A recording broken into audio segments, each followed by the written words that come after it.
The enigmatic castle of death and the witch's plight. It is said that if one happens upon the imposing and mysterious castle amidst the bustling night market, one should certainly test their fortune. When the ancient, enigmatic door swings open for you, a dramatic transformation of your weary existence shall unfold in 3 days. Prologue. In the spring of 2008, radiant sunlight cascaded down upon a picturesque campus, where the occasional bird flitted across the azure sky, scattering bright and melodious notes. Within the pristine classrooms of T University, students dutifully absorb the lessons imparted by their instructors. The elders are 1,000 times more determined to eliminate me. Lanyu muttered bitterly, her head throbbing as she gazed at the instructor, who gesticulated fervently at the podium. This was T University. Who could fathom why Feng Ling had masqueraded as a student to infiltrate the civil engineering department for investigation? Investigation? What could possibly warrant such scrutiny? Lanyu rolled her eyes in secret disdain. A witch blending into the realm of humanity. Masquerading as a student, did they believe she was conducting a graduation project, exploring the distinctions between humans and Thess? Pirate realm, in preparation for a report? Without the guidance of mentors from the School of Magic, her inexperienced identity as a witch could easily be exposed. The grim accounts of the medieval churches which hunts loomed vividly in her mind, sending a shiver down her spine. Focus on the class. Do not frighten yourself. Speaking of the civil engineering department, there were a total of 13 individuals in her class, including herself. Each appeared rather peculiar, particularly the class leader, Xian Wei, whose golden irises shimmered silver under the sunlight, exuding a chill that was nearly palpable. Yet, it was in that moment of icy indifference that Lanyu unexpectedly witnessed the boy, Xian Wei, passionately kissing his sister, Xian Ziqing, in the pavilion behind the rooftop. Xian Ziqing, a girl of ethereal beauty akin to an angel, brought forth a radiant springtime smile upon Lanyu's first encounter with her. Her innocence stirred within Lanyu an instinctive urge to protect her tenderly. In the spirit realm, witches are not the malevolent beings that the world perceives them to be. According to the Witch Clan's Codex, a witch is solely defined as a guardian of spirits. However, upon witnessing Xian Wei's fervent kiss upon Xian Ziqing, Lanyu found herself cowering within the pavilion, too afraid to intervene. The boy emanated a sinister, demonic aura that instilled fear within her. He was indeed a noble vampire of the darkness. In her trepidation, Lanyu bit her own lip until it bled, the crimson droplets contrasting starkly against her pale skin. She dared not utter a single sound, terrified that he might discover her presence. Only after they departed did she shiveringly exit the shadows of the pavilion. At that moment, she vividly recalled how, upon breaking her lip, Xian Wei had cast a piercing gaze in her direction, cold and unyielding that he must have noticed her. Indeed, vampires were not beings she could afford to provoke. In class, as she surveyed her surroundings, it appeared that she alone was diligently taking notes. No one else seemed to be doing so. Despite her identity as a witch, she felt as if she resembled a more typical human student than they did. Adjusting her glasses, perched upon her nose, she continued to jot down notes while muttering under her breath. Why must it be me out of all the witches of the Lan clan? Because the civil engineering department of T University resists any intrusion by beings possessing spiritual powers beyond a certain threshold, yet you are able to traverse their barriers. Feng Ling's voice was perpetually as gentle as a lover's whisper. Suddenly, a voice resonated directly within her mind. She looked around in confusion, confirming that she was indeed in a classroom at T University. The elderly lecturer at the podium continued to speak animatedly, and Lanyu's thoughts became a blank slate. Bang! Her pen fell to the floor, producing a dull thud. Feng Ling, this was the 1,000-mile sound, the Lingxi charm. You placed the Lingxi charm on me? Then ever since she arrived at T University, had every single one of her actions been meticulously observed by Feng Ling? She rubbed her arms vigorously to dispel the creeping chill, engaging in self-hypnosis. After all, Feng Ling was a being of exquisite taste and aspirations. Surely she would not pry into her personal matters. As she pondered, Feng Ling's slightly husky voice seductively reached her ears. My dear, I have cast the Lingxi charm on you for quite some time now. Are you only just now realizing it? She murmured softly. However, your figure is far more captivating than your face. Boom! Blood surged to her head, her anger eclipsing her fear for the first time. Jiu Feng Ling, you are courting death. She slammed her hand on the table, her face flushed to the roots of her ears, and shouted furiously. With a sudden rush, the old professor's gaze, along with 13 pairs of eyes, turned towards her. This was a class in structural mechanics. Yet Lanyu erupted in anger, calling out the name of the prince of the spirit realm. Despite being an ordinary human, why did their stares pierce her like swords, enveloping her in an inexplicable sense of intimidation? It felt as though a bucket of ice water had been poured over her, and she abruptly realized the gravity of her actions, a chill settling in her heart. The silence of the classroom became stifling, thick with an undercurrent of hostility. After a prolonged pause, the class monitor's cool voice cut through the tension. Lan Yu, it appears your mental state is quite poor. His languid yet captivating voice bore an edge of scrutiny, as he elegantly rested his chin on his hand, but a seemingly mundane gesture, yet it left Lan Yu inexplicably parched. Deep within, she knew she ought to distance herself from this young man, yet she found herself irresistibly WNT that moment. Feng Ling's voice echoed chillingly in her mind. Lan Yu, guard your heart and soul, he is ensnaring you with a blood-sucking spell. The forceful clarity of the warning jolted her back to reality, instilling a sense of dread. She hurriedly lowered her gaze, a profound fear washing over her. I'm sorry. I believe I must have been dreaming. How absurd. Dreaming during class? The moment those words escaped her lips, she wished she could retract them, questioning her own sanity. Lan Yu, you reside in apartment A of the East Campus, do you not? Xianwei pondered, his cold eyes dimming momentarily, a flicker of an unknown chill passing through them. It can indeed be rather noisy there. Perhaps you should move to apartment D and share accommodation with Xian Ziqing. She is a first-year student in the history department. Having each other for company would be beneficial. Before the words of refusal could escape her lips, Xian Weiss icy. Indifferent gaze bore down upon her with ferocity. She shivered slightly as Xian Wei had already connected the call, succinctly and assertively instructing the dormitory manager to handle the matter. Lan Yu felt an abrupt chill envelop her. This youth in the dark of night seemed intent on not letting her escape. An instinctual awareness of her status as prey allowed her to distinctly perceive the bloodthirsty and ruthless glint in his eyes. Chapter 2. Mocking the foolish and the subtlety of underestimation. Seated upon the wooden floor of her shared dormitory, Lan Yu gnawed resolutely at a stale, expired loaf of bread. Her thoughts laced with curses directed at Feng Ling, who had the audacity to suggest she investigate the adept spirits of T University. Did she believe her demise had not been sufficiently tragic? Within this enigmatic class, every individual possessed spiritual prowess several-fold greater than her own. Was T University a mere institution of learning or a veritable academy of sorcery? With only 7 days to comply, the crystal ball indicated that the most suspicious locale was the Lioli courtyard. Swallowing the last morsel of bread, she seized a cup of lukewarm water and gulped it down hastily. Without a moment's hesitation, she resolved to venture to the Lioli courtyard to gather intelligence. This decision afforded her at least 3 precious hours to infiltrate the courtyard in search of the information she desperately needed. The gatekeeper, an affable elder, bombarded Lan Yu with an array of questions, yet stubbornly denied her access to the upper floors. Driven to the brink of exasperation by his irrelevant prattle, Lan Yu nearly implored him, tears threatening to spill. Please, kind sir, spare me. At long last, she stealthily ascended the stairs, only to find herself momentarily bewildered. The architecture of the Lioli courtyard's building differed markedly from that of typical student dormitories, its floors, crafted entirely from wood and polished to a gleaming finish, reflected an ancient elegance. Intricate patterns danced upon the surface, appearing and disappearing like a lavish tapestry unfurling before her. As she traversed the expansive corridor, silence enveloped her, broken only by the soft rhythm of her breathing and the echo of her footsteps. Guided by her instincts as a witch, she approached the 7th door on her right. Inhaled deeply, and with a flicker of light at her fingertips, the door swung open. Suddenly, she was enveloped by a waft of faint dragon's saliva fragrance, fresh and enchanting, momentarily rendering her spellbound. Why was the boys' dormitory kept in such immaculate order? She muttered curses under her breath to conceal her unnatural reaction, then slammed the door shut with a resounding thud. Carelessly, she leaned heavily against the chair, beginning to survey her surroundings. The owner of this room was no ordinary person. It would be wise for her to temper her demeanor. The voice of Feng Ling echoed hauntingly in her mind, causing Lan Yu to startle and spring up in alarm. Could it be that this individual was spying on her again? She struck the desk with force, unable to restrain herself from exclaiming, "There's no one here. I've already checked thoroughly." Furthermore, she boldly began to challenge Princess Feng Ling. In this vast world, what could he possibly do to her? Rush over and beat her up? Thanks for the compliment, but this isn't even your space, so why are you thanking me? Lan Yu suppressed a smile, rolling her eyes, as Feng Ling's self-indulgent remarks nearly made her burst out laughing. Lan Yu, you foolish witch, you've landed yourself in serious trouble.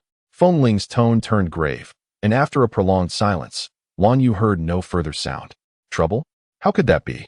Dear classmate Lan Yu, I believe you would be quite eager to inform me what you intend to do in my dormitory. The handsome youth sipped his wine lightly, his expression frostily composed. Her mind went blank, a sharp sound resonating as her thoughts froze for 3 seconds, followed by a cacophony of panic as her brain scattered into disarray.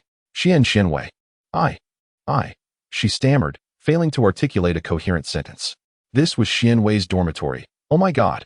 This was undeniably the territory of the vampire she had been avoiding at all costs. It was over. Alas. Will he sink his teeth into her neck, draining her blood until she vanishes completely from his sight? Oh, divine creator, she truly did not realize this was his dormitory. She weeps profusely. Had she known, even 100-fold courage would not have compelled her to venture here. I abhor foolish women who cannot articulate their thoughts. His frigid gaze swept disdainfully across her face, an unspoken coldness and impatience evident in his demeanor. I have secretly admired the boy from dormitory 302. Ah yes, how could this be? I beg your pardon.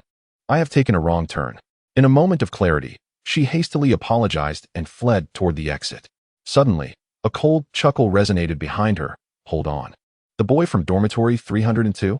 She trembled, her teeth chattering in fear. Indeed, she had harbored this secret affection for quite some time and had intended to confess today. Thud, thud, thud. Steady footsteps approached her, halting beside her. He gazed at her silently, his golden eyes darkening slightly. So shall we begin? He murmured. Huh. Did you not say you had harbored feelings for a long time? Then confess. A flicker of impatience passed through his eyes as his fingers playfully grasped Lan Yu's chin. His voice chillingly compelling. This is dormitory 302. You have not erred in your path. Shut. Could it be such a coincidence? A thunderous revelation struck her. May a block of tofu come to her aid. A witch of the spirit clan, I presume I am not mistaken. You came here merely to admire the boy from dormitory 302 and intended to confess. Your eyes betray your true feelings. I cannot discern your affection. He let out a cold laugh, his fingertips gripping her chin. Despite being such a handsome youth, the indifference in his eyes resembled a glacier that had not melted for millennia. Lan Yu trembled in fear, and by the time she realized it, her teeth had already pierced her lip, yet she felt no pain. I truly like you. Her warm lips suddenly pressed against his, and all of Xianwei's doubts were silenced in that moment, the soft sensation enveloping them. Her kiss lacked any finesse, simply resting upon his lips without movement. After a while, he pushed her away, his breath slightly disordered. In an instant, he regained his composure and, with a sardonic smile, remarked, "This must be your first kiss. I genuinely have feelings for you, senior. So please, do not drink her blood." She whimpered softly. The knowledge acquired from the Magic Academy is futile. The Codex clearly states that a maiden's kiss easily bewilders a vampire. It was evident that Xianwei was a vampire. Could she not be a maiden? It seemed impossible. When had she ceased to be one? She had subdued the dormitory supervisor possessed by a fierce spirit with a spell. And even the ancient enchantments outside could not confine her.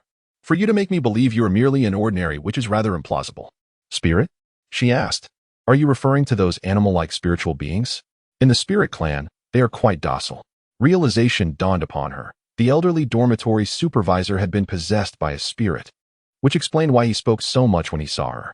Xianwei's gaze turned peculiar as he opened his palm, and flames suddenly surged forth. In the glow of the fire, his pale golden eyes were tinged with a hint of vivid red, clear and mesmerizing, shrouded in mystery. Phoenix. Lan Yu joyfully rushed forward.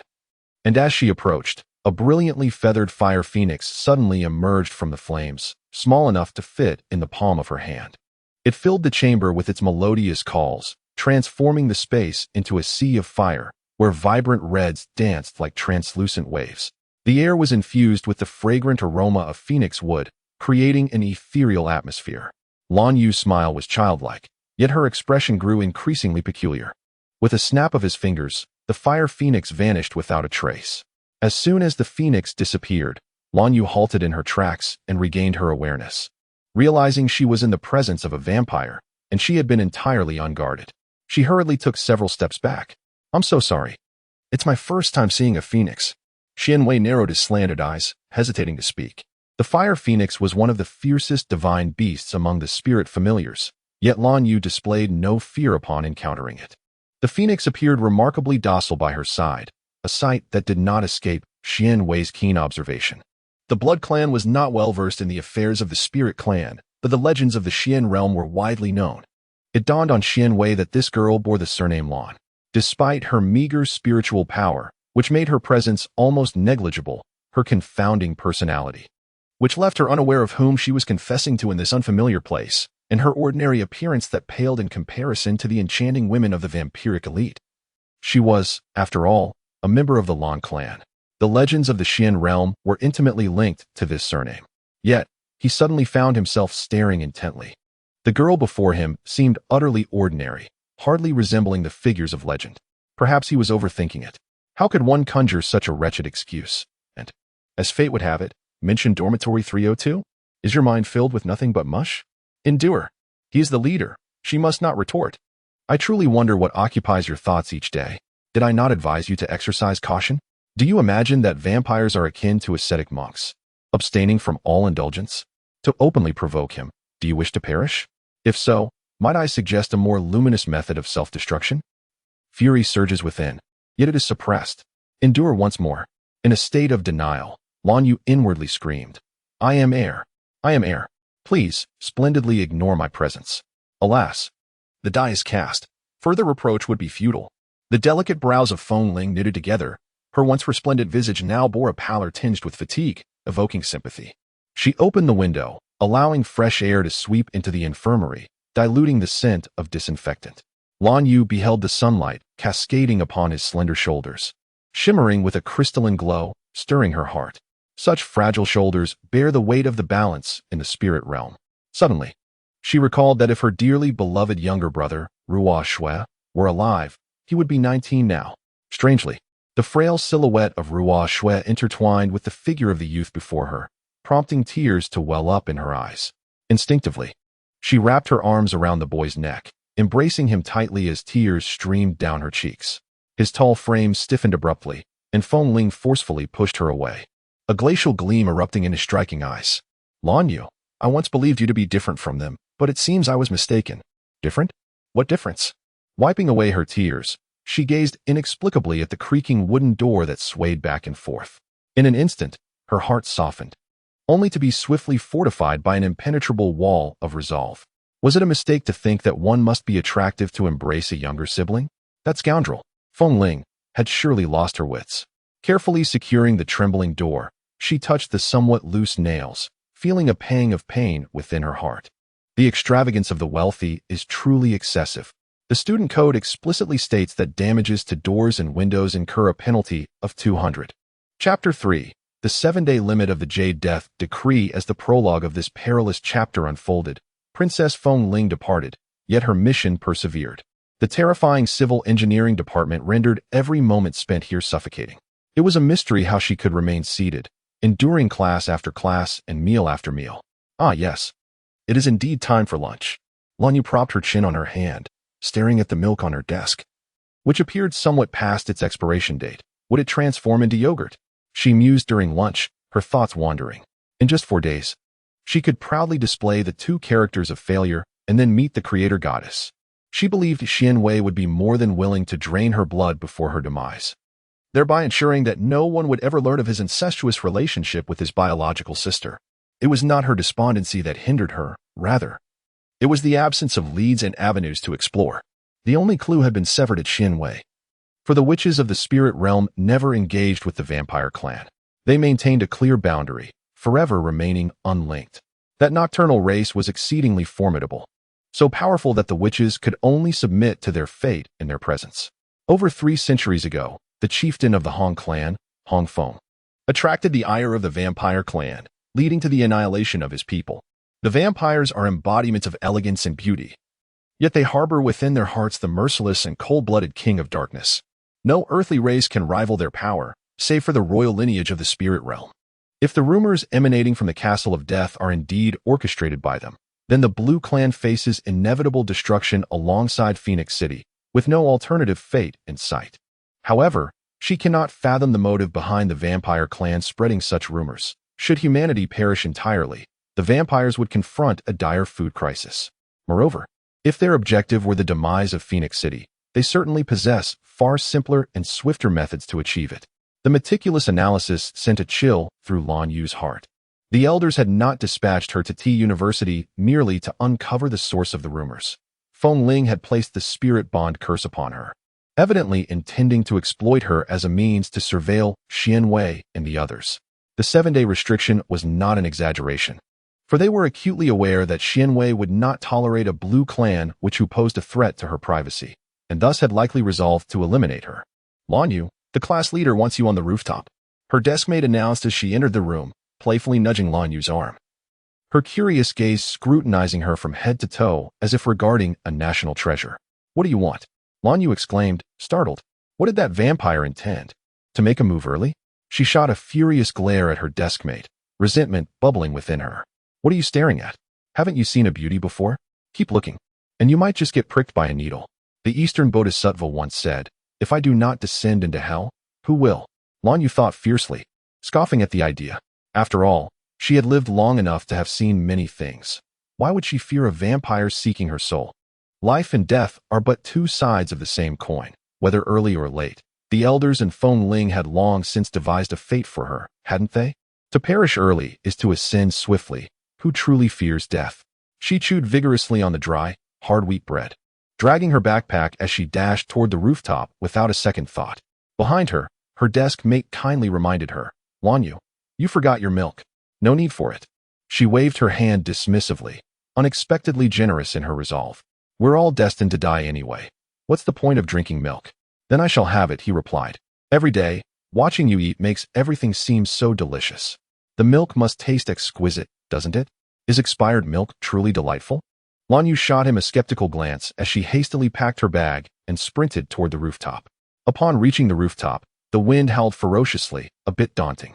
Xianwei stood by the railing, his shirt billowing dramatically in the gusts, presenting a striking silhouette, handsome and graceful, undeniably a breathtaking youth. Yet, no matter how beautiful, he was merely a harbinger of death. Lan Yu hesitated, lowering her gaze before summoning her courage to state her position plainly. I demand to keep my entire body. She had heard tales of certain vampires who were grotesquely depraved, feasting on blood only to dismember the corpse afterward. The mere thought of such a gruesome demise sent shivers down her spine. Xianwei opened his right hand, and the howling wind danced through his fingers in a gesture of prayer. His long shirt billowed as if countless pure white doves were taking flight. A scene so enchanting that it only deepened Lan Yu's frustration. How infuriating it was that despite sharing the same posture of prayer, she lacked such elegance. By the testament of the goddess of creation, he began slowly. She rummaged forcefully through the chaotic contents of her bag, searching for something there. Please deliver these paper cranes to Lan Zhini, for she is my sister, and I believe she will find use for these talisman-engraved creations. Xuanwei's golden irises flickered with a silvery luminescence as he whispered in a melodic tone, I love you as one cherishes the pure white clouds drifting in the sky. Eternally flowing. My bank account number is, and the password is 888,888. Within, there remains a mere 300 yuan. This is my only remaining possession. Her heart bled eternally, and one might wonder why she chose a password of 6/8. Ever since she learned of a certain individual surnamed Li who won 50 million in the lottery using the same digits, she has altered all her passwords to 888888. Lan Yu retrieved her UnionPay card and placed it down, a shiver coursing through her as she gazed at that small card, soon to be relinquished to another. The pain within her so profound. In the daylight of the eastern sky, the howling wind danced like waves, and countless clouds rose and fell. Yet I knew which cloud you were. To me, you are a singular existence. Xuanwei's lips curled into a mysterious arc, his fingertips shimmering with delicate light. A gust of wind suddenly scattering the layered clouds above. The rooftop was cluttered with an array of items, filling most of the available space. Xianwei navigated through the obstacles, swiftly approaching her, gently caressing her cheek with his silky, milk-like fingertips that bore a chilling, bloodthirsty touch, aware that extending her neck would invite danger. She could not quell the trembling that overtook her. Wait, she screamed, cold sweat streaming down her face as she suddenly shut her eyes tightly, her teeth chattering. Her trembling fingers brushed against something that felt like stone, and without a second thought, she struck it against her head, again and again. An icy breath enveloped her ear, imbued with an indescribable chill and mockery. What are you doing, Your Grace? Concussing yourself? To prevent any indiscretion when I drain your blood? Do you require assistance? He gripped her chin with such force that she had no choice but to open her eyes, tears brimming at the edges. No. I've changed my mind. Just drain my blood directly. Could you be any swifter? I fear the pain. She cried out in despair, soon realizing that self-harm, an act typically associated with twisted adolescence, was beyond her capacity. The mere thought of someone else inflicting pain upon her only heightened her psychological torment. Desperation consumed her, her heart screaming for a swift resolution. Yet, she queried, "But, Your Grace, why would I be of any interest to you? Do I appear to be indiscriminate in my hunger?" With a swish, upon hearing this, Lan Yu's eyes sparkled with a sudden glimmer of hope. "So you claim you won't consume me?" The most delightful words of this century. She was on the verge of kissing him in her excitement. "Did I ever claim I would feast upon you?" His cold, dark gaze flickered with impatience. His voice deep and magnetic. "You clearly stated." The words hung in the air, abruptly halted. Throughout their exchange, it seemed he had uttered nothing but praise for the goddess of creation, leaving her to wonder if her self-sacrificial notions were merely illusions, devoid of any sincerity. The ethereal gaze of Xianwei lightly brushed across her face, his words insincere. "You are quite an intriguing girl." He paused, adding, "Although I do not comprehend why the spirit realm has dispatched you to surveil me, none of that truly matters anymore. I have resolved to accept your confession." Suddenly, he smiled, a small dimple flickering at the corner of his lips, and Lan Yu felt as if countless fireworks were erupting in her mind, causing her breath to catch sharply. Xuanwei's lips had already pressed against her cool forehead, exuding a faint scent of dragon saliva, imbued with undeniable warmth. Yet, she seemed to perceive death smiling. His movements were entirely mechanical and frigid, devoid of any trace of emotion. Even his smile felt cold. This realization doused Lan Yu with icy water, all her fantasies dissipating instantly. "You must be joking," she managed to utter with difficulty. Lan Yu sensed his disdain and contempt for her. Why would he accept her confession? What had she said that day? Confession? Goodness. She had not even had a person she liked in her 21 years of life, let alone confess. "Do not refute my words." Xianwei gazed at her coldly, as if attempting to convince himself. "Did I not just recite the contents of your confession?" "Yes, those very words moved me. Your confession, was quite vivid. I truly liked it." His tone floated to a level that cast doubt on the authenticity of his statements. Silence. A prolonged silence. Oh heaven. Someone bring her tofu to end this. Chapter 4. The icy assault and the escape of the celestial constellations. From that day forth, Lan Yu's life became exceedingly regimented. Apart from attending classes and eating, she was seldom seen. Despite having established their relationship, Xianwei remained indifferent to her peculiarities, continuing with his usual pursuits. Surprisingly, it was his sister, Xian Ziqing, who first expressed her discontent. "Brother, you have decided to date Lan Yu?" The university, nestled by the seaside, echoed with the rhythmic sound of crashing waves, while birds soared through the sky, scattering a series of fragmented calls. The sea breeze caressed them, refreshing and delightful. In April, the sky over Phoenix City was as clear as the serene waters of the picturesque Danube River flowing through the northern slopes, evoking a sense of tranquility. The girl, her head bowed, twisted the hem of her garment, her fair visage resembling a lily bud, delicate and pure. Now that they had decided to pursue a relationship, could her brother not focus a little more and treat Lan Yu with the care she deserved? "Did you seek me out solely to discuss her?" she hesitantly inquired. "Moreover, I do not wish to continue down this path. Could you please let me go?" A gentle breeze enveloped them, lifting the girl's long hair and the hem of the boy's garment, creating an exquisite tableau. However, the youthful beauty's previously indifferent expression darkened at her last words. His fists clenched tightly, veins bulging on his forehead, his low voice laced with an unidentifiable anger. "Do you even realize what you were saying?" He suddenly erupted, as if a storm was brewing. Lan Yu, hiding behind a tree, peered out cautiously. What was happening? Was this a confrontation? The force of his punch, even from a distance, sent a shiver through her, nearly causing her to stumble. Clinging to the tree for stability, she managed to steady herself, panting softly against the trunk. Oh my goodness, that was terrifying. Throughout her encounters with Xianwei, he had always spoken with a stoic expression. It seemed he possessed no other emotion beyond indifference. He neither smiled nor wept, let alone expressed anger. Lan Yu, clutching her chest, felt a wave of apprehension wash over her. She had anticipated that the elders would not permit her an easy time. Yet she had inexplicably evaded the calamity of Baiyu's death decree. Now, she was tasked with monitoring the aloof Xianwei, a daunting assignment that was enough to frighten her to death. Fortunately, her cleverness had allowed her to hide well. As she touched her back, she felt the clammy sweat of anxiety. How embarrassing. Her brother, Xian Ziqing, was about to say something when Xuanwei's domineering lips pressed against the tender, blooming lips of the young girl, deep and lingering. Wow, they truly kissed. Wasn't this an act of incest? Lan Yu hurriedly covered her eyes, her heart racing with a mixture of excitement and trepidation. This was a blatant transgression. She found herself torn between watching and not watching, saliva pooling at the corners of her mouth. With a swift wipe of her lips, she spread her fingers wide to continue observing. This was a mission, not a mere act of voyeurism. Ziqing. Xuanwei's voice echoed, each word emerging from the depths of his throat, resonating with an intensity that Lan Yu found unbearable, overly dramatic and insincere. However, if the protagonist was the emotionally detached youth Xianwei, she could sense his profound affection, moved to the point of tears. Was her face dampened by tears? Why did her heart ache so? No, her eyes were dry. Puzzled, Lan Yu looked up to see a small bird, blissfully unaware, fluttering its wings after resolving its own bodily needs, releasing a series of crisp chirps that gradually faded into the distance. Oh no, bird droppings. How foul.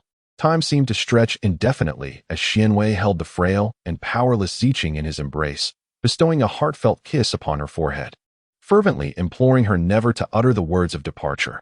The mere thought of such a statement struck Lan Yu with an inexplicable pang in his heart. How long ago was it that the sky shone with such brilliance? Once, there was a pure and radiant child who incessantly questioned, "Sister, will you fare better without me?" Reflecting on this, tears cascaded down her cheeks. The one she would willingly guard with her very life had vanished so effortlessly before her eyes. The anguish of separation and the cruelty of fate weighed heavily upon her. She recalled that fateful day when the enigmatic figure in black descended abruptly, callously taking away the child she had vowed to protect, even in death. Blood stained the white snow, and the glimmer of silver filled her gaze, etching an indelible pain into her heart. Lost in her reverie, she was abruptly jolted back to reality by the sudden quarrel between two figures not far off. Zhuangziking's pupils dilated in horror as she clutched her garment tightly, her face a canvas of shock. "No. Brother. Brother. This is wrong." Her fragile, trembling voice echoed in repetition. "Brother. Brother." Tears, resembling pearls, cascaded down the girl's cheeks, casting a shadow over the sky. Xianwei harshly grasped Zhuangziking's chin, a sinister expression creeping onto his otherwise cold visage. "Do not evade. You love me." Zhuangziking clung desperately to the young man's waist, sobbing uncontrollably, as if the very heavens were shattering around her.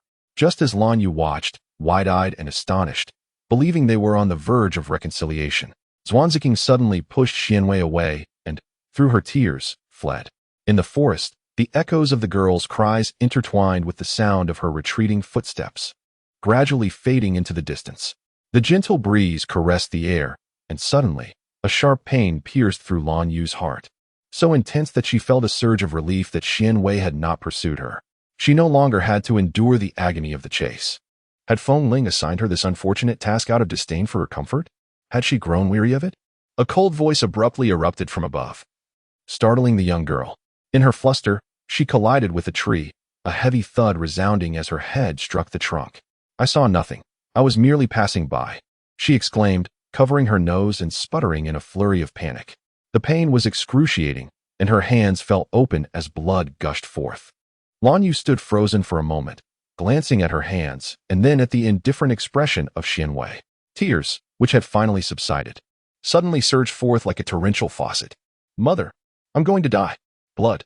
The sight of her bloodied hands sent the poor witch into a frantic scream, darting wildly toward the edge of the forest like a headless fly. Overwhelmed by a deep-seated fear of blood, she fainted on the spot. In her memory, blood stained the sky, and she recalled weeping as she clutched a small child, leaving a trail of bloody footprints as she raced toward the witch doctor's castle. The heavens on that day were as crimson as a burning paradise. Ruo Shui, do not leave me." It was then that her aversion to blood began, indeed. Silence enveloped the woods, even the wind ceased its whisper. "Damn it, Lan Yu, a witch of the spirit clan, had fainted so easily? What are you pretending to be dead for?" Boom. A colossal torrent of ice surged forth with the force of thunder, crashing upon the girl, who lay unconscious among the trees. A sharp pang of pain suddenly coursed through Lan Yu's entire being, as if her body were disassembling, compelling her to spring to her feet. Amidst the cacophony of rushing water, a voice, cold and detached, resonated clearly in her ears. "The Witch of Lan. The fainting trick you employed on others holds a mere 0.1 credibility when applied to you." The words halted abruptly, despite the simplicity of the statement. Lan Yu discerned his impatience and veiled threat, a sternness that was unmistakable. In that moment, all of her petty schemes evaporated into thin air. Startled, she swiftly emerged from her feigned state of unconsciousness, clumsily evading the cascading torrent of ice, her heart racing with escalating terror. It hurts.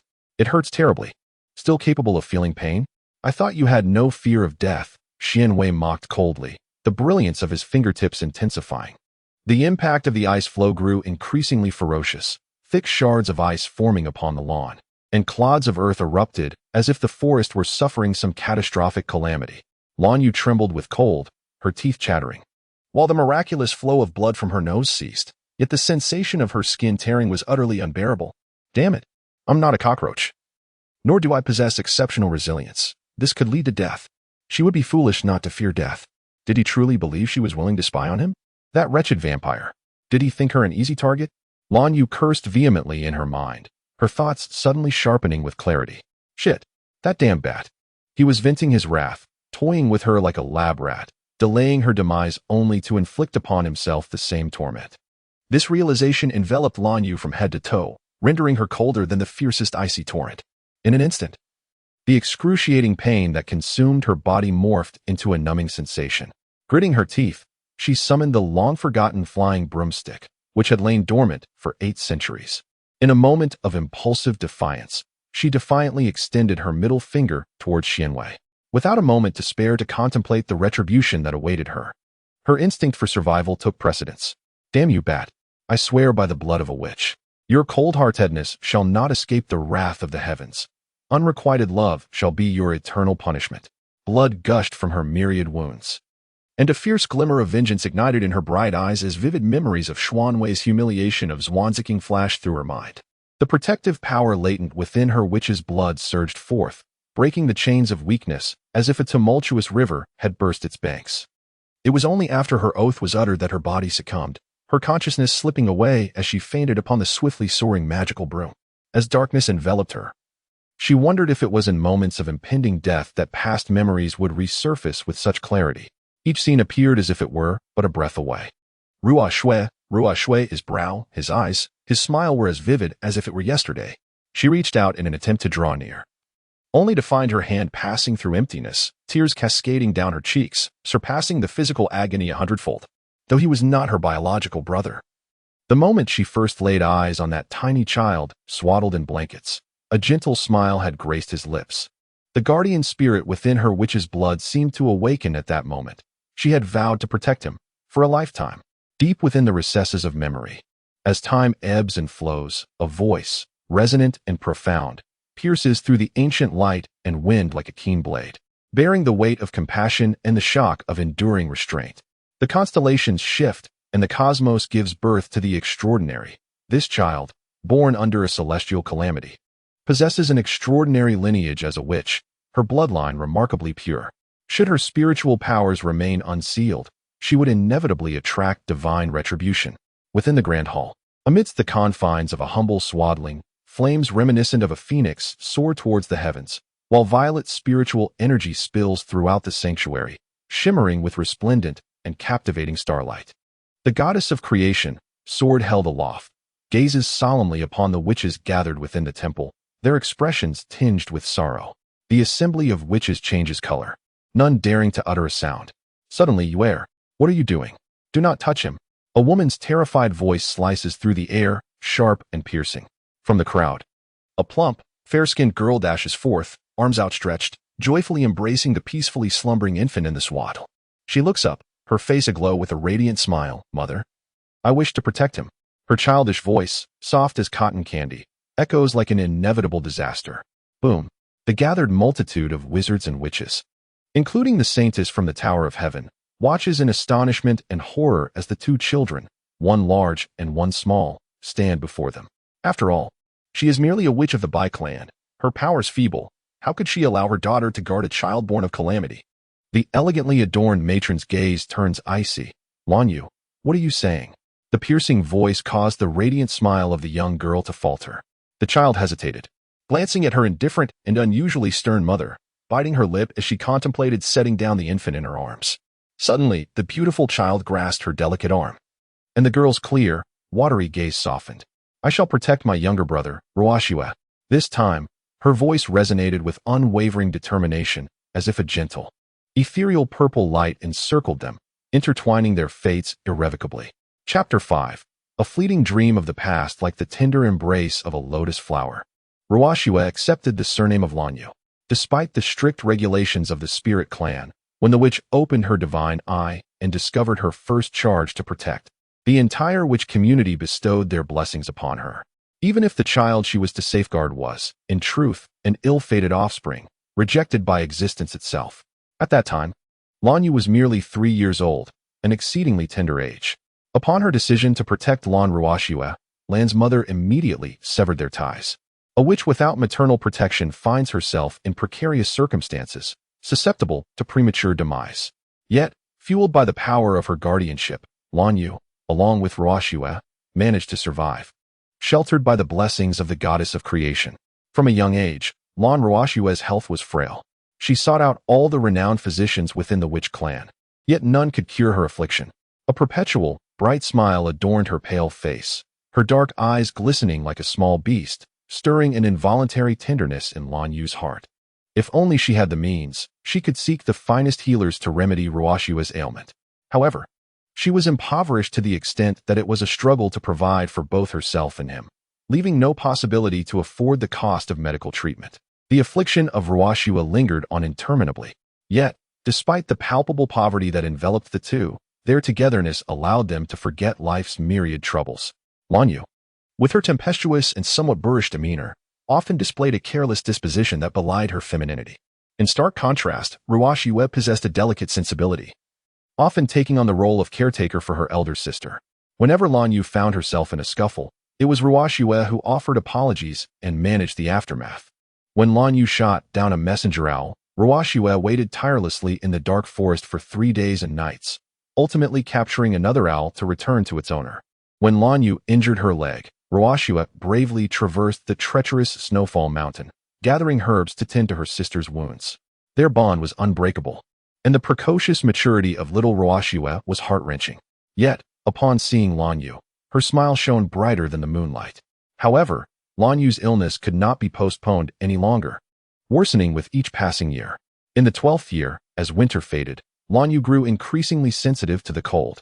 One fateful day, upon returning home, she discovered Ruashua collapsed on the floor, a pool of blood beside her, redder than the plum blossoms. Panic seized the little girl, causing her to drop the wild herbs she had gathered, tears streaming down her cheeks. Sensing her distress, Ruashua managed to open her eyes, offering a weak smile. "Sister, do not cry. You are the most beautiful girl in the world. If you cry and ruin your face, how will you marry a prince?" "I do not wish to marry a prince. I only want Ruashua. Ruashua, please do not leave me," she sobbed, shaking her head, her tears and snot staining her sister's clothes. With great effort, Ruashua reached out to wipe her sister's tears. This was when Lanyu was merely 10 years old. In a dilapidated little house, while the north wind howled outside, in a steaming pot, a rich green vegetable soup was being prepared. 2 individuals held bowls in their hands, sipping the soup, when the little girl, with a discontented expression, stuck out her tongue and began to lament. "This tastes dreadful. I long for meat broth. Drinking vegetable soup every day is turning me into a vegetable." Ruashua held her bowl, smiling silently, exuding an air of calm and elegance that belied her mere 8 years, distinguishing her from ordinary children. Then, in a fit of inspiration, Xiaolan mused, "If I were to marry a prince, would I be able to drink meat broth every day?" The boy, as graceful as a lotus flower, furrowed his brow and gently stirred the long spoon in the pot. Remaining silent, Xiaolan playfully pinched his delicate face and earnestly declared, "If you were to marry the prince of the spirit realm, my Ruashua, you would no longer have to suffer." Ruashua lifted her gaze, her dark eyes deep as the night. She drank the last of the soup in her bowl, remaining quiet for a long while, allowing Xiaolan to speak without responding.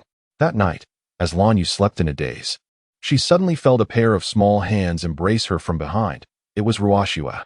The back of her collar gradually became damp with tears as Ruashua whispered softly, a mix of petulance and promise, "Ayu, do not marry another. One day, I shall stand before you, more noble than any prince, and I will take good care of you. I do not wish to be your brother." In her dreamlike state, She felt as though she were lost in a reverie, vaguely recalling Ruoshua's desire for her not to marry. Yet, now, Ruoshua lamented that her face was stained with tears, and no prince would want her. For some inexplicable reason, an unsettling premonition welled up within her, prompting her to pout and weep like a child. Your tears. How can I possibly find peace? He gasped for breath, his eyes filled with deep reluctance. Oh, Ruoshua, please do not leave me. I beg you. Sister, would life be better without me?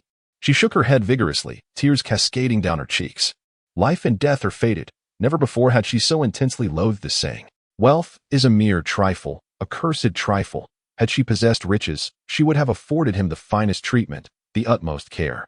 And he would not have departed from her.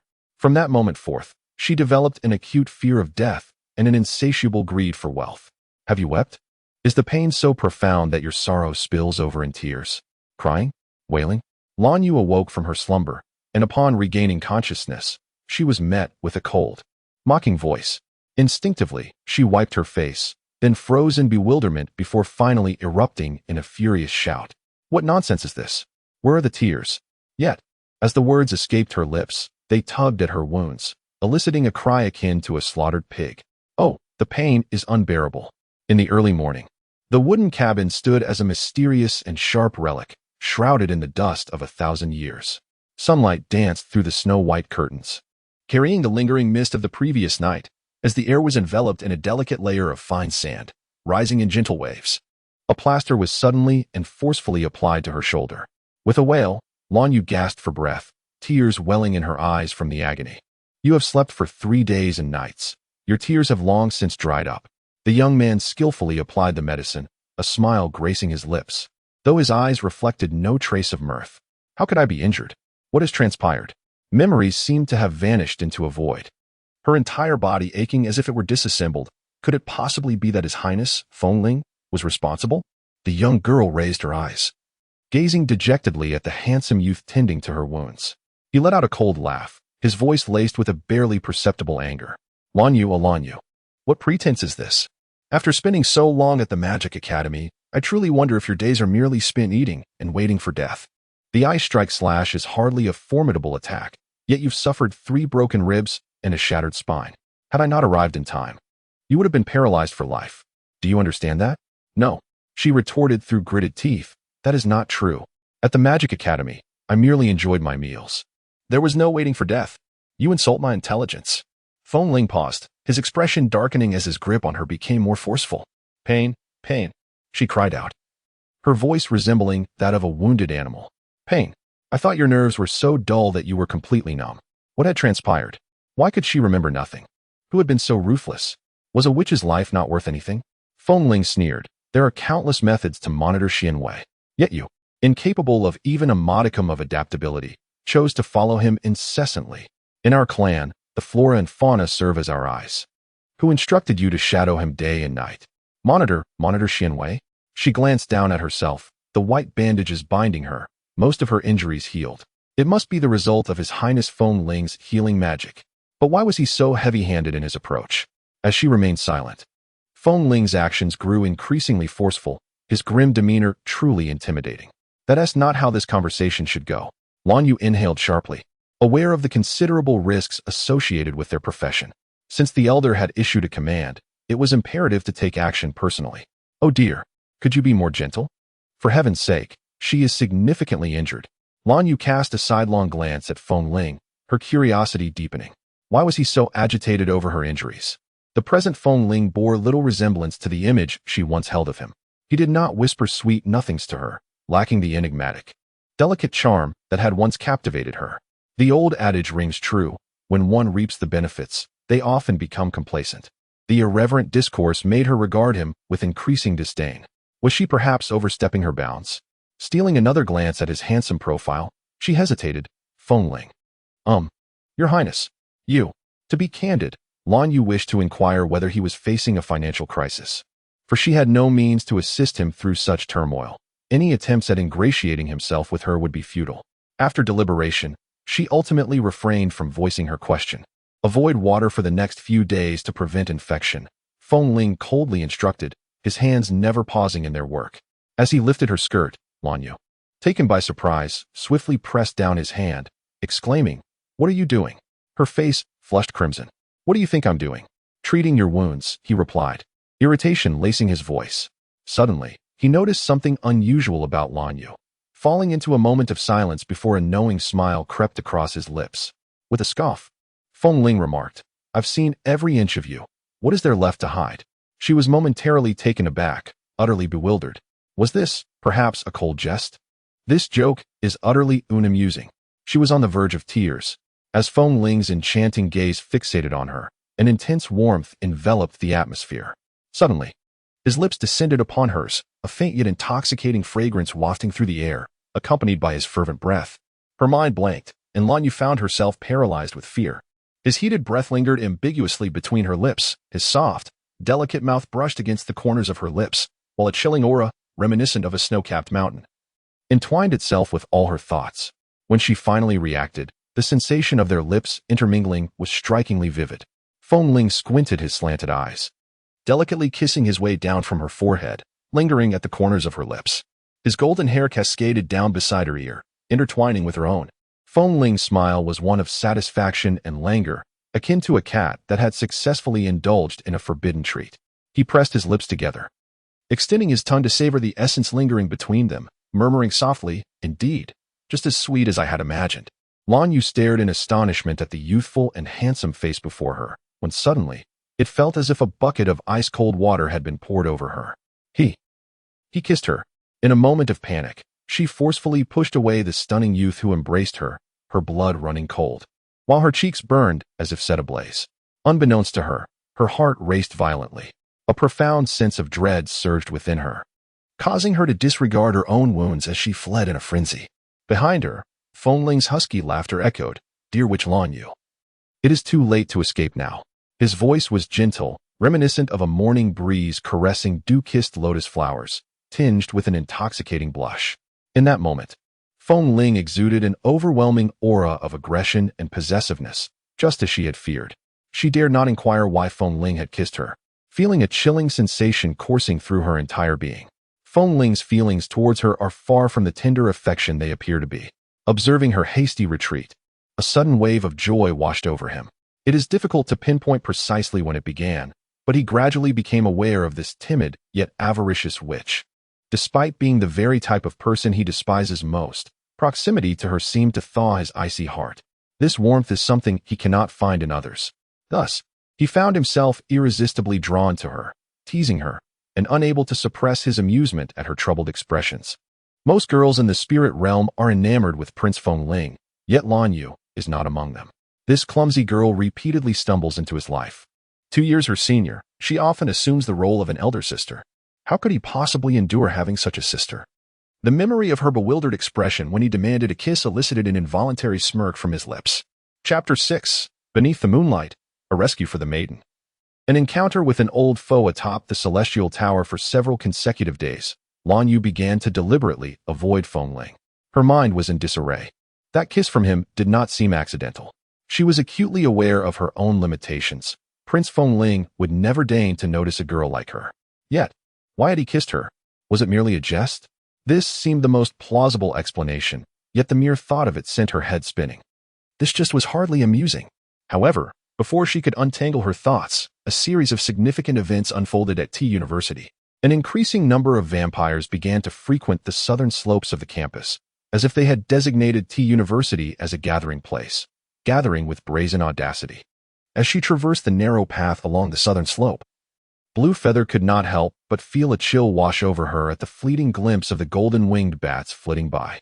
The resplendent family insignias of the vampires glimmered under the moonlight, radiating an alluring yet intimidating brilliance. Upon noticing Blue Feather's gaze, the vampires directed their cold, malevolent stares at her, and the air was thick with a series of spine-chilling, sinister chuckles. Laughter? What is there to laugh at? Have they never seen a living witch before? This is simply her appearance. Do they think that a few eerie laughs will instill fear in her? She certainly would not be frightened, not in the slightest. Blue Feather thought indignantly, her footsteps heavy against the ground, venting her inner resentment. It was no surprise that she was feeling downcast. The first time she encountered the golden-winged bats, she had been in the midst of a physical education class. During a sprint test, she had been startled midway and twisted her ankle as a result. While others crossed the finish line, she had tumbled across it instead. The students had paused momentarily, only to erupt into raucous laughter. To compound her embarrassment, the school newspaper had fortuitously passed by the playground that day, capturing a flash of her historical moment. For this, her mortifying visage graced the T University's newspaper for a full 3 days. At least she had gained notoriety, becoming a figure of renown throughout the school, albeit through an ignoble means. The humiliation of that moment was profound. It was no wonder she harbored no fondness for this sudden assembly of vampires. The gentle moonlight filtered through the clouds and the gaps in the leaves, cascading down coolly, akin to a lover's tender kiss. Blue Feather, agitatedly rubbing her healed bones, walked slowly, but as she turned her head, a scene in the woods struck her like a thunderbolt. Again, more vampires. In her previous life, she must have committed some heinous crime, for wherever she goes, she encounters vampires. The clouds thickened, obscuring much of the crescent moon. Suddenly, the young couple engaged in a passionate kiss was violently interrupted by the imposing figure of Lan Yu. The girl, disheveled, stumbled a few steps, hurriedly adjusting her revealing dress, and directed a furious tirade at Lan Yu. "Who do you think you are, barging in on our date?" Lan Yu's instinctive reaction was to separate them, and as she did, she felt utterly deflated. The young man, the protagonist of their romantic encounter, was now glaring at her with cold derision. In a moment of desperation, she embraced the girl, wailing dramatically, tears and snot mingling as she cried, "My dear, how could you abandon me? I love you so dearly. What does this man have that I do not? We are truly meant for each other." Lan Yu tilted her head, gazing at the girl with tear-filled eyes. Her heart breaking. "How can you claim not to know me? We have been together for 6 years. Is it because you think I've grown too close to you, Jifeng? I swear, there is nothing between us. Have you lost your mind? Do not utter such nonsense. Knight, I have no connection to her at all. Do not listen to her." The girl forcefully pried Lan Yu off her, casting a worried glance at the handsome youth beside her, anxious to clarify and fearing he would misunderstand her. "Darling, how can you treat me this way?" Lan Yu clung to the girl once more, resuming her wailing. "Silence!" the girl shouted in fury. Under the moonlight, the young boy seemed to have glimpsed something intriguing, suddenly pressing his lips tightly together. "In truth, glass held no interest for me. Ladies, excuse my departure," he remarked, disregarding the anxious and indignant explanations from the girls in the woods, and gracefully bowed out. He left. He truly left. Lan Yu leaned in, watching the boy's silhouette recede into the distance, her excitement bubbling to the surface as she almost cried out. But then, slap. A sharp and resounding smack struck her cheek, still tender from a previous injury. The force of the blow rendered Lan Yu momentarily dazed. "Why did you hit me?" she exclaimed, her eyes wide with confusion and indignation. "Wild girl, do not let me see you again." The girl hissed, her eyes blazing with fury. "I was merely trying to save someone." Lan Yu stammered, her voice rife with injustice. "That boy is a vampire. He sought to drink her blood, and it was I, Lan Yu, who rescued her." "Oh, that slap was so painful." With a pout, tears began to well up in her eyes once more. "I only wished to strike someone too." The young girl seethed, her teeth clenched in frustration as she regarded her tormentor with a crazed glare. The icy tone of her voice contrasted sharply with her earlier fragile demeanor as she strode away with haughty pride. Lan Yu collapsed onto the ground, innocently gazing up at the dazzling stars that adorned the night sky, while the moonlight tenderly caressed her glass-like dark eyes. The old wound on her right cheek had yet to heal, and now it suffered the additional indignity of another blow. Anger surged within her, flaring up with each passing moment. "Whom have I offended?" she lamented. "Is this the unfair treatment you have endured at T University? Sister, do you not think I am unlucky? Kindness repaid with misfortune." The mere thought of it left her feeling utterly disheartened. "I never told you, for heaven's sake, not to provoke a vampire."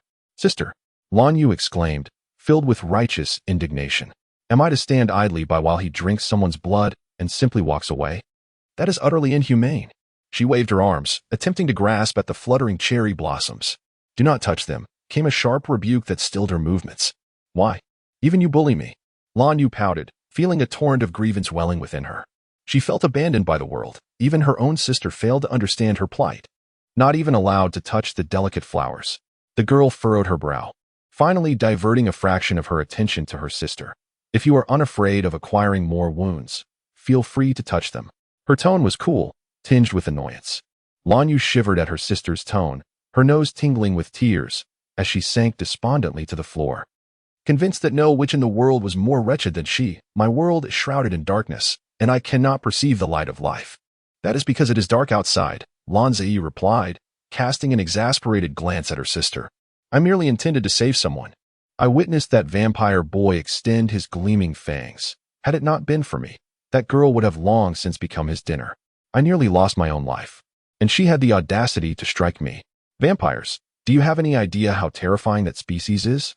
They do not appreciate your efforts. Complaining is futile.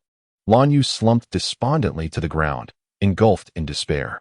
Sister, may I stay with you for a few days? The abundance of vampires at T University left her feeling quite overwhelmed.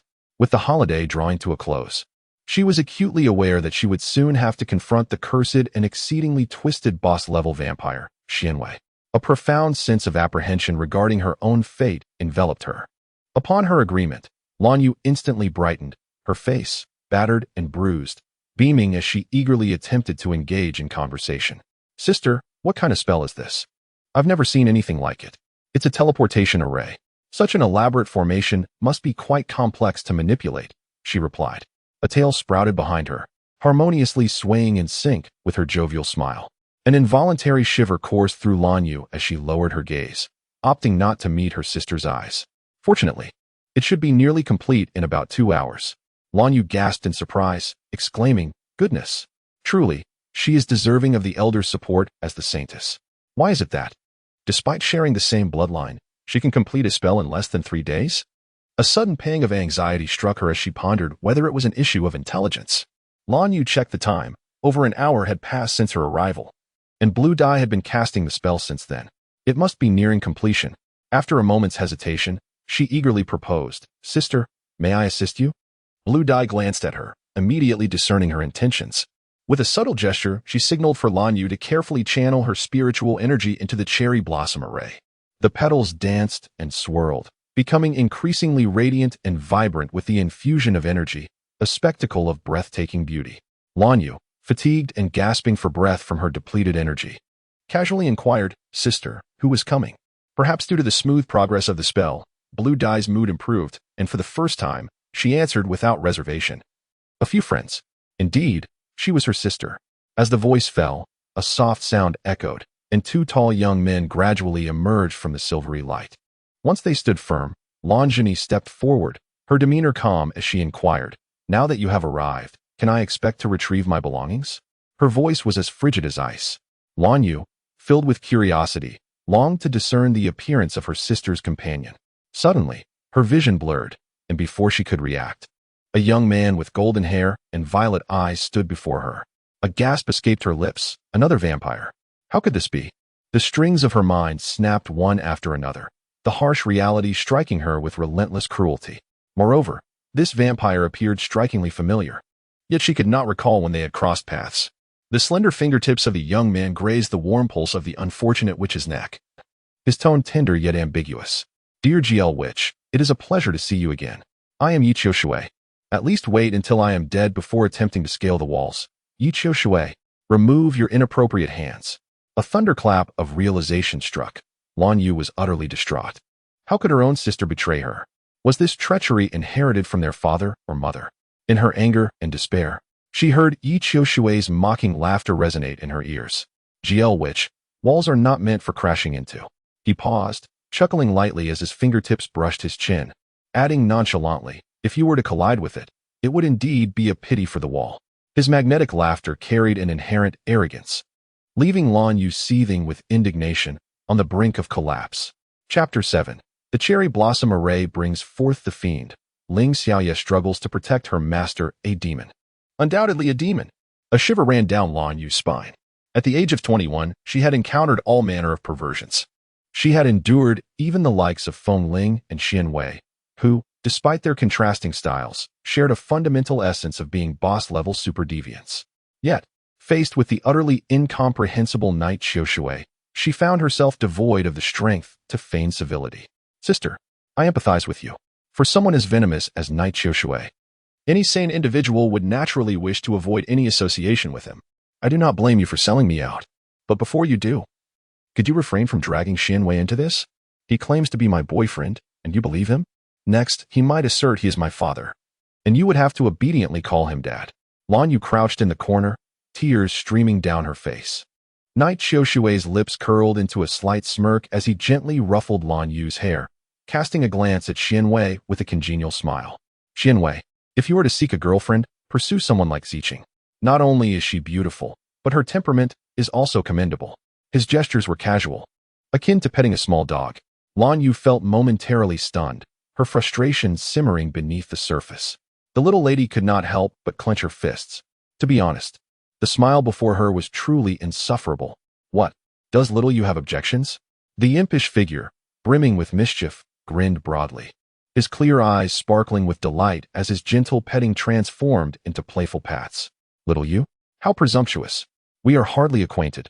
Please address me properly, by name. Lan Yu seethed, her fists tightening, grinding her teeth in fury as she glared at the shadow cast by Knight Xiushui on the ground. Her affairs are of no concern to you. With a mere flick of his hand, Xuanwei's voice was colder than ice. Lan Yu clearly observed the sharp contraction of his pupils at the mention of Xian Ziqing, as if stung by an unseen force. Xianwei waved his hand, revealing an ancient and mysterious tome resting in his palm. His gaze drifted over the book with an indifferent expression. Sanus, do you not feel that our transaction is rather inequitable? He inquired, his eyes briefly grazing Lan Yu's face. Lan Zai, having closed the notebook in which she had been incessantly scribbling, deftly tucked her pen within its pages. Finally, she directed her attention to the exquisite young man before her, who blossomed like a snow lotus, radiating unparalleled beauty. She set aside her nonchalance and asked, what would constitute fairness? Before she could finish her sentence, a startled cry erupted from behind them. Lan Yu gasped sharply, tears streaming down her cheeks. Let go. It hurts. With a swift motion, Xianwei and Lan Zi's gazes converged on the striking young man in the corner, his violet eyes sparkling with mirth as he grasped the delicate hand of a slender girl. Her face was bruised, streaked with a deep hue, and tears flowed freely.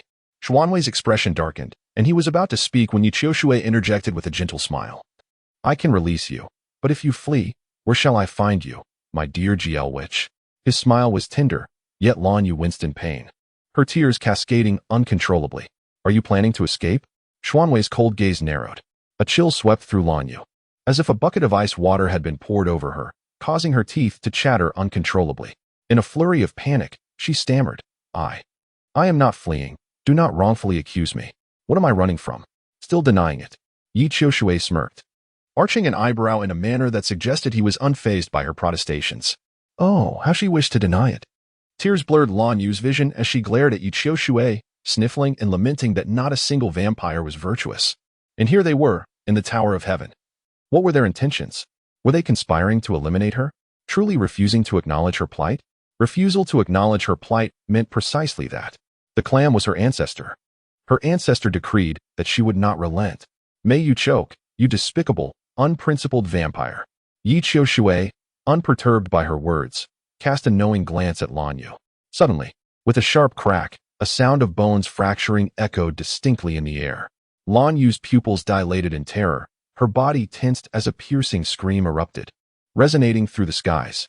In that instant, Yi Qiushui released his firm grip on her right hand, leaving her fingers to flail desperately as if attempting to cast away the anguish that had pierced her very soul. A cacophony of sharp sounds erupted as a cascade of pale blue teardrop-shaped pearls fell dramatically onto the luminous marble floor. These lustrous pearls, glimmering like fallen stars, sparkled brilliantly, captivating the eyes with their radiant glow. Yet, Lan Yu's hand had been crushed by Yi Qiushui's grip. How could she have held those pearls tightly?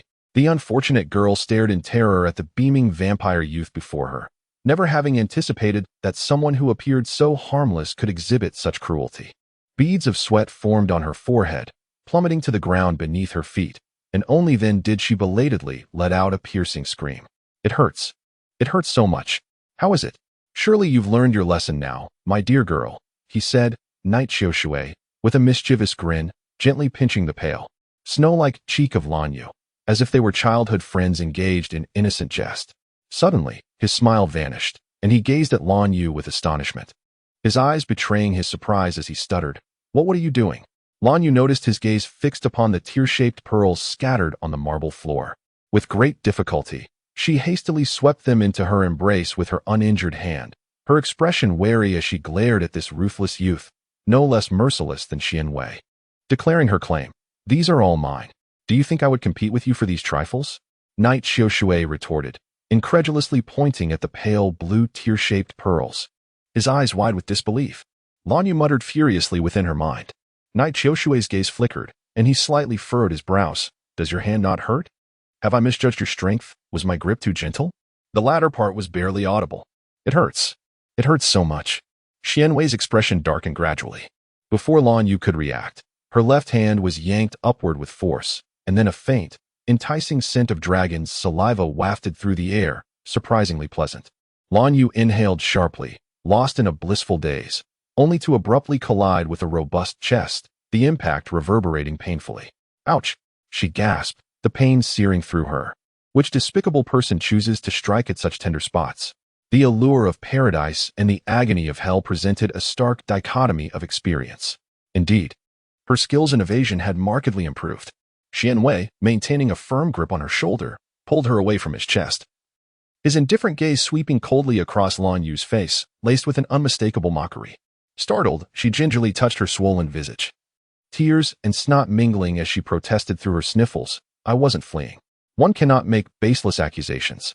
Xianwei, unamused by her retorts, struck with the swiftness of lightning, swiftly extracting several pale blue teardrop pearls from her chest, thrusting them before her with a fierce demand. "What are these? Do not dare tell me they are mere ornaments." The Ling Xiaoyu, a magical artifact of the witch clan, was primarily utilized for spatial magic, often employed by witches for their escapes, albeit each usage diminished their quantity. Xianwei's brow arched with a cold, sharp curve, and a chilling smile graced his lips as he tightened his grip around Lan Yu's fractured right hand, unleashing a sudden, piercing scream that echoed through the heavens. Thus, the legend of the haunted sky tower began to spread far and wide. Chapter 8. The blood pact between the two clans in this matter. Lan Yu finally comprehended that the anguish and fury depicted in novels and poetry indeed existed, with an intensity potent enough to drive one to the brink of oblivion. Alas, succumbing to such despair was hardly a matter of pride. Sunlight filtered through the pearwood window panes, illuminating the room as Lan Yu awoke from her nightmares. Upon opening her eyes, she beheld Xianwei, half-clad and displaying a lithe physique. His back turned towards her as he appeared to be perusing some documents. His long hair cascaded down his back like a flowing waterfall, the deep, alluring black contrasting sharply with his fair complexion, creating a striking visual impact. Suddenly, her nose bled uncontrollably. Goodness! Such a breathtaking sight so early in the morning, was that bordering on criminality? Just look at his perfectly proportioned figure and the graceful arch of his back. Her gaze drifted downwards, following the tips of his hair that floated near his waist. "From 1 to 3, wipe your drool immediately," Xianwei commanded, turning to face her, his eyes glinting with menace. As his words fell, a thick stack of documents struck Lan Yu's earnest face with a resounding slap, the papers scattering like autumn leaves, while an oppressive chill emanated from him. "What relation do you have with the prince of the spirit realm?" he coldly demanded. "Your Highness, Fengling." "Indeed, Jiuyu Fengling, what is your connection to him?" Another sharp retort followed, and the cold, deadly aura that enveloped Xianwei's handsome visage overshadowed the originally serene depths of his gaze, instilling a palpable fear in those who dared to meet his eyes. Heavens, how strange! This vampire, usually as indifferent as ice, was emanating such a fierce aura of death that merely receiving his glance made her feel as though she had traversed the gates of the underworld. "Fear not." Lan Yu's heart raced wildly, yet her delicate visage fell into despair. Although Xianwei had once instilled fear in her, he lacked such overwhelming presence and destructive intent, leading one to suspect that a mere moment of negligence could result in the annihilation of all who stood before him. Oh, what has transpired? Is she truly destined for calamity, compelled to summon the Lord prematurely? No matter. It would be wise to pray that you have no ties to the Prince of the Spirit Realm, for if you do not blame me for altering the rules of the game, Lan Yu. Xianwei's voice was chilling, each word pronounced with an icy severity that struck the ground. With a resounding bang, the handsome, silent vampire youth stormed out, and the sheer curtains at the window were suddenly lifted by a gust of wind, resembling countless white doves fluttering their snow-white wings. Sunlight streamed through the clear panes, flooding the room, and Lan Yu felt as though she had been pulled from frigid waters in the depths of winter, the cold seeping into her very soul. That vampire youth would truly kill her. Why? Why was this happening? Could it be the documents? On April 20th, His Highness Ju Feng Ling is to be betrothed to Miss Xian Ziqing. A gust of wind swept through, scattering the papers in her hands like drifting feathers. Her expression tightened. The fierce wind rushed towards the door, slamming it open, revealing an empty room where the curtains danced. And a corner of the blanket hung down from the bed, yet Lan Yu was nowhere to be seen. Silence. She glared furiously at it. But the poor crow merely flapped its wings and flew away with a mocking caw. In the witch's wooden cottage, pristine sheets of paper danced gracefully in the air, while a disordered table lay strewn with thick tomes, and the floor was cluttered with an array of books. A mysterious concoction simmered in a cast-iron cauldron, and a crystal skull, embedded in the stout wooden window, gleamed with an otherworldly light. A raven cawed with a peculiar laugh. On a bright April morning, the sun shone radiantly, casting a cheerful glow over everything. Amidst the chaos, she rummaged frantically, leaving a trail of disarray in her wake. One raven, unable to tolerate the commotion any longer, squawked loudly, "What on earth are you searching for?" "Spirit raven," she suddenly exclaimed, awakening with fervor. She dashed towards the raven, her eyes sparkling with excitement. The raven, with its blood-red eyes, gazed back at her in silence. After a moment of contemplation, it flapped its wings elegantly, proclaiming, "The past is the past, the present is the present, and the future is the future." Blue Feather chuckled.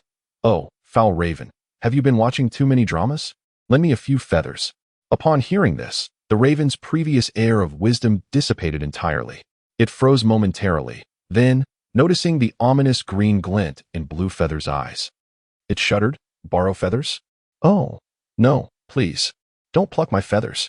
A piercing shriek echoed through the air. Blue Feather grasped the squawking raven with deft hands, plucking its feathers with remarkable efficiency. "Little Black, you are a raven. Ravens cannot speak human language. You are far too noisy. Caw, caw. If I speak raven language, please don't pluck my feathers. Do you understand?" The raven lamented in despair, tears streaming down its face. In a swift and fluid motion, Lan Yu deftly plucked a handful of glossy raven feathers, discarding the now bare, white-cooked crow.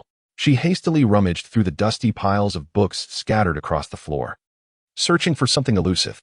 The spiritual raven, with feathers impervious to wear and fire, could empower a magical array, summoning the mirror of waters to unveil past and present lives. A sleek raven perched precariously on a mysterious rope suspended in midair, swaying gently, yet meticulously using its sturdy beak to groom its already plucked wings. For both the known and the unknown, the mirror of waters could summon the void of time, revealing ancient secrets. "Did you not pluck my feathers for this purpose, my lord?" Your feathers appeared rather unappealing, so I removed them. Be cautious, for beneath the rope lies a boiling potion. I do not wish to partake in raven soup tonight." As Lan Yu spoke, the raven's legs wobbled weakly, nearly toppling from its perch. "Oh." It preferred silence. "Do not engage it. Young master, it is not that it is unwilling to protect you, Lady Lan Yu. Rather, following such a capricious individual, whose thoughts are an enigma, fills it with trepidation about its future."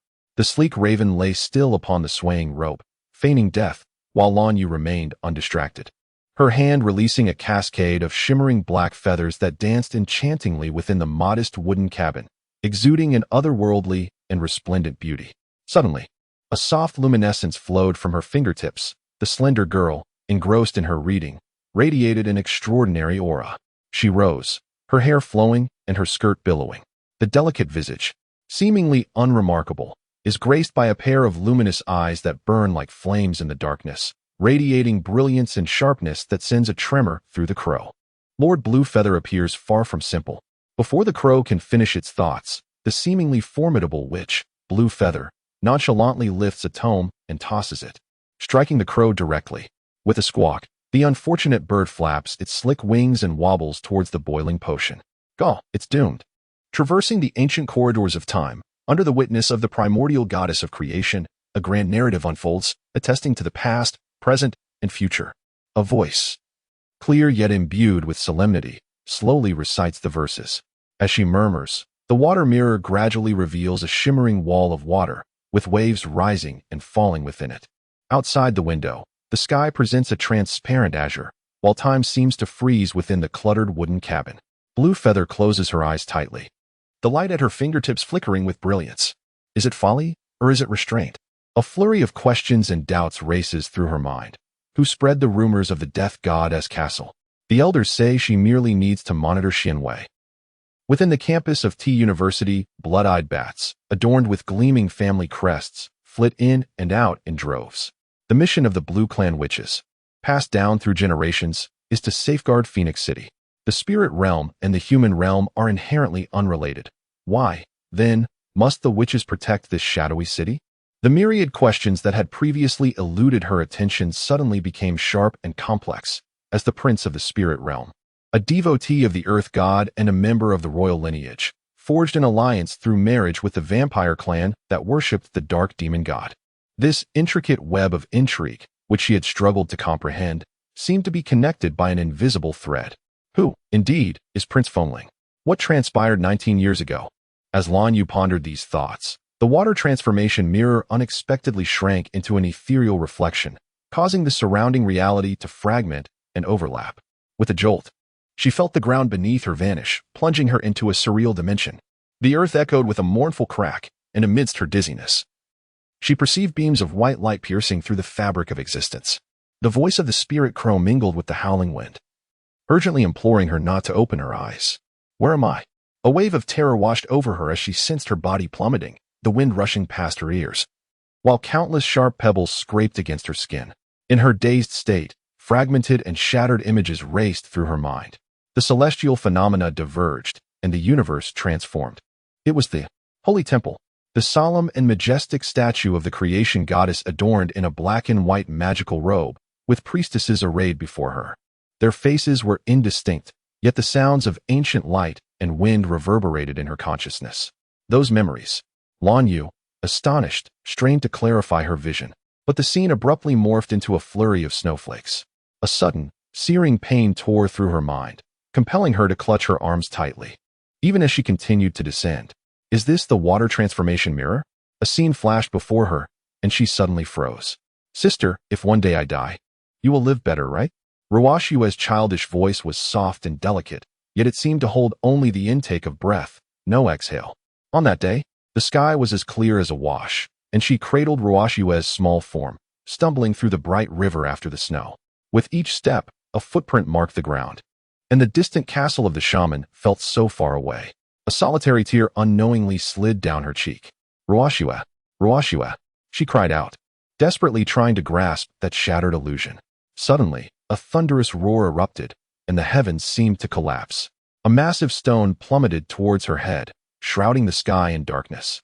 As the ethereal realm froze in stillness, pain surged deep within her heart. She gasped for breath, and a fleeting thought crossed her mind. Was she to die?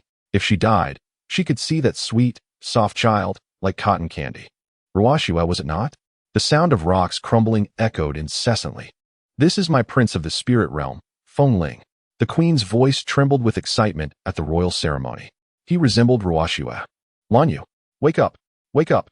After an indeterminate amount of time, Lan Yu groggily opened her eyes, her vision blurred until she discerned a slender yet upright figure before her. Seeing her awaken, Fengling's lips curled into an ambiguous smile, just as he was about to utter a mocking remark when Lan Yu suddenly pulled him into a tight embrace. The softness of her form and the warmth of her breath brushed against his ear, leaving him momentarily stunned, his breath quickening. Lan Yu, please, don't die?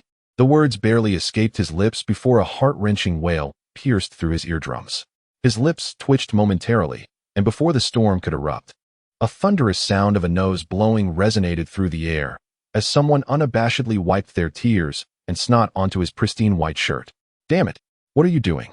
Fengling's face turned ashen, and he bellowed in anger. Chapter 9. Light Feather S. Indiscernible Past. A fateful encounter in the dense forest with a mysterious individual. How infuriating. He had long anticipated that meeting her would lead to no good. It was as if he had seen a ghost, for an inexplicable unrest suddenly seized him, prompting a hasty journey to her humble abode in the woods. Lan Yu was indeed formidable. Upon their first meeting, she managed to evoke a rare fury within him, shattering his impeccably crafted facade. She held him tightly, so tightly that it nearly suffocated him. For heaven's sake, could you loosen your grip? No, please, Ruoshua. Do not leave me, do not. Oh, he had witnessed her weep countless times, Yet the depth of her sorrow, a palpable anguish emanating from her very being, compelled him to relent. Was he losing his sanity? She wept, yet why did his heart soften? You, girl named Lanyu, I warn you. If you do not release me, do you believe I will cast you into Mirror Lake? I am certain the lake's monster would relish the prospect of dining on a witch for dinner. He pried open her fingers one by one.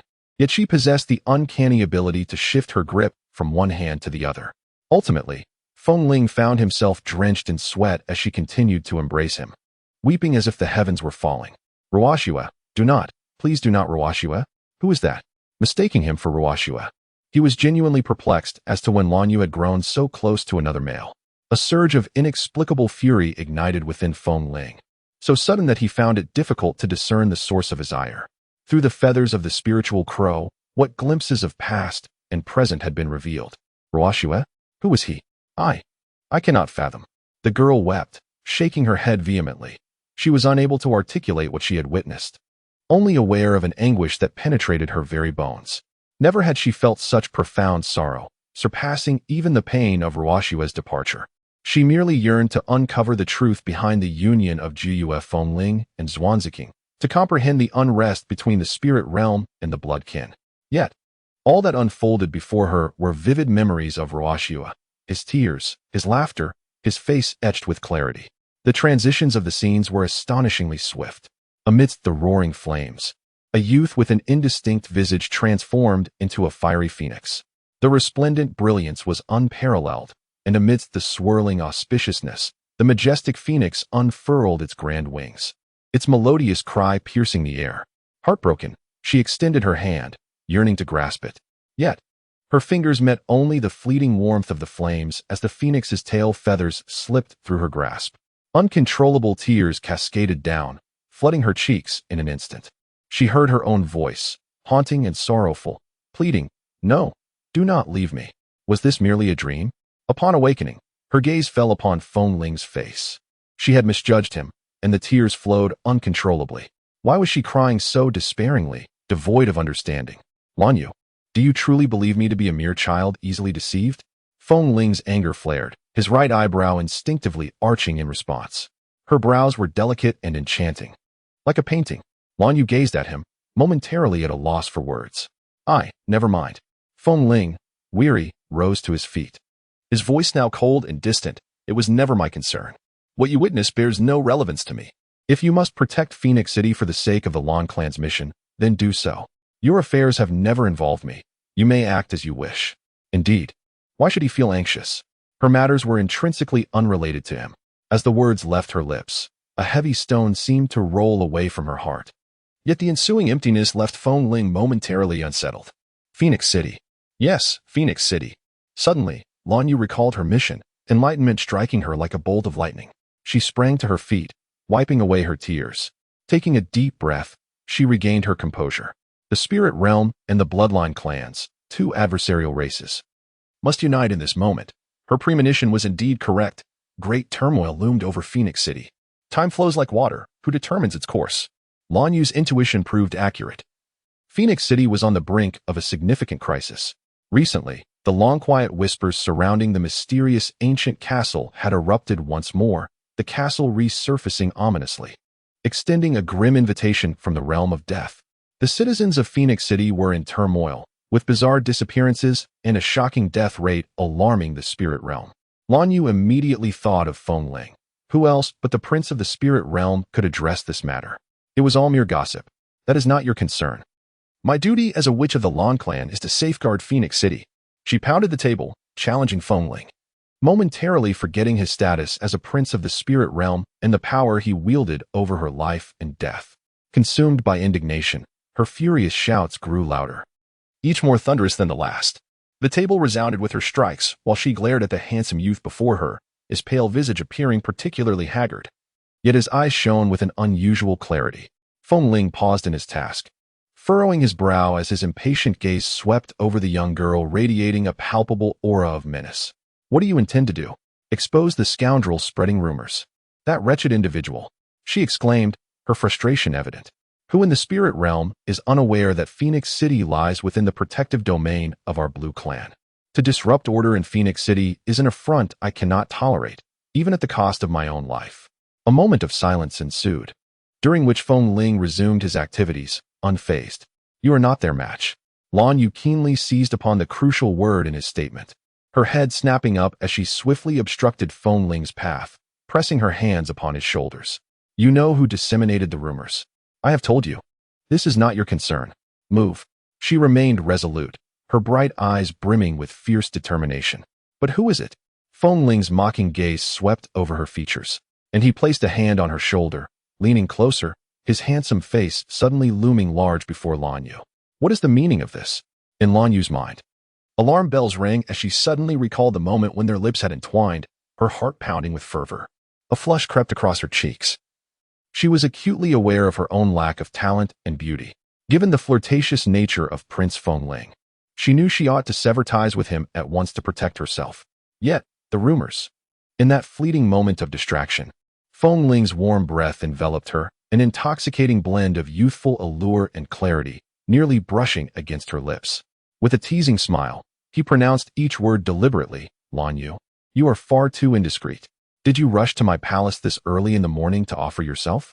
His narrow eyes sparkled with mischief, yet he added, unfortunately, I have no desire for you. Your Highness, are we ready to depart?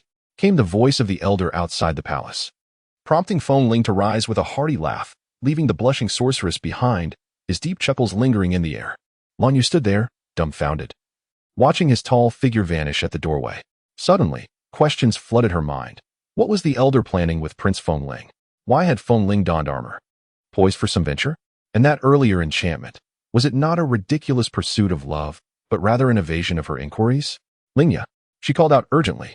The featherless white crow, swaying unsteadily, tore through the air and settled on her shoulder, weary and feeble. My lady, it murmured, what shall you do? In the legend, should one encounter the imposing and enigmatic ancient castle amidst the bustling night market of the flowing river, it is imperative to test one's fortune. When the door, imbued with an ancient and mysterious aura, swings open for you, a profound transformation shall occur in your weary existence 3 days hence.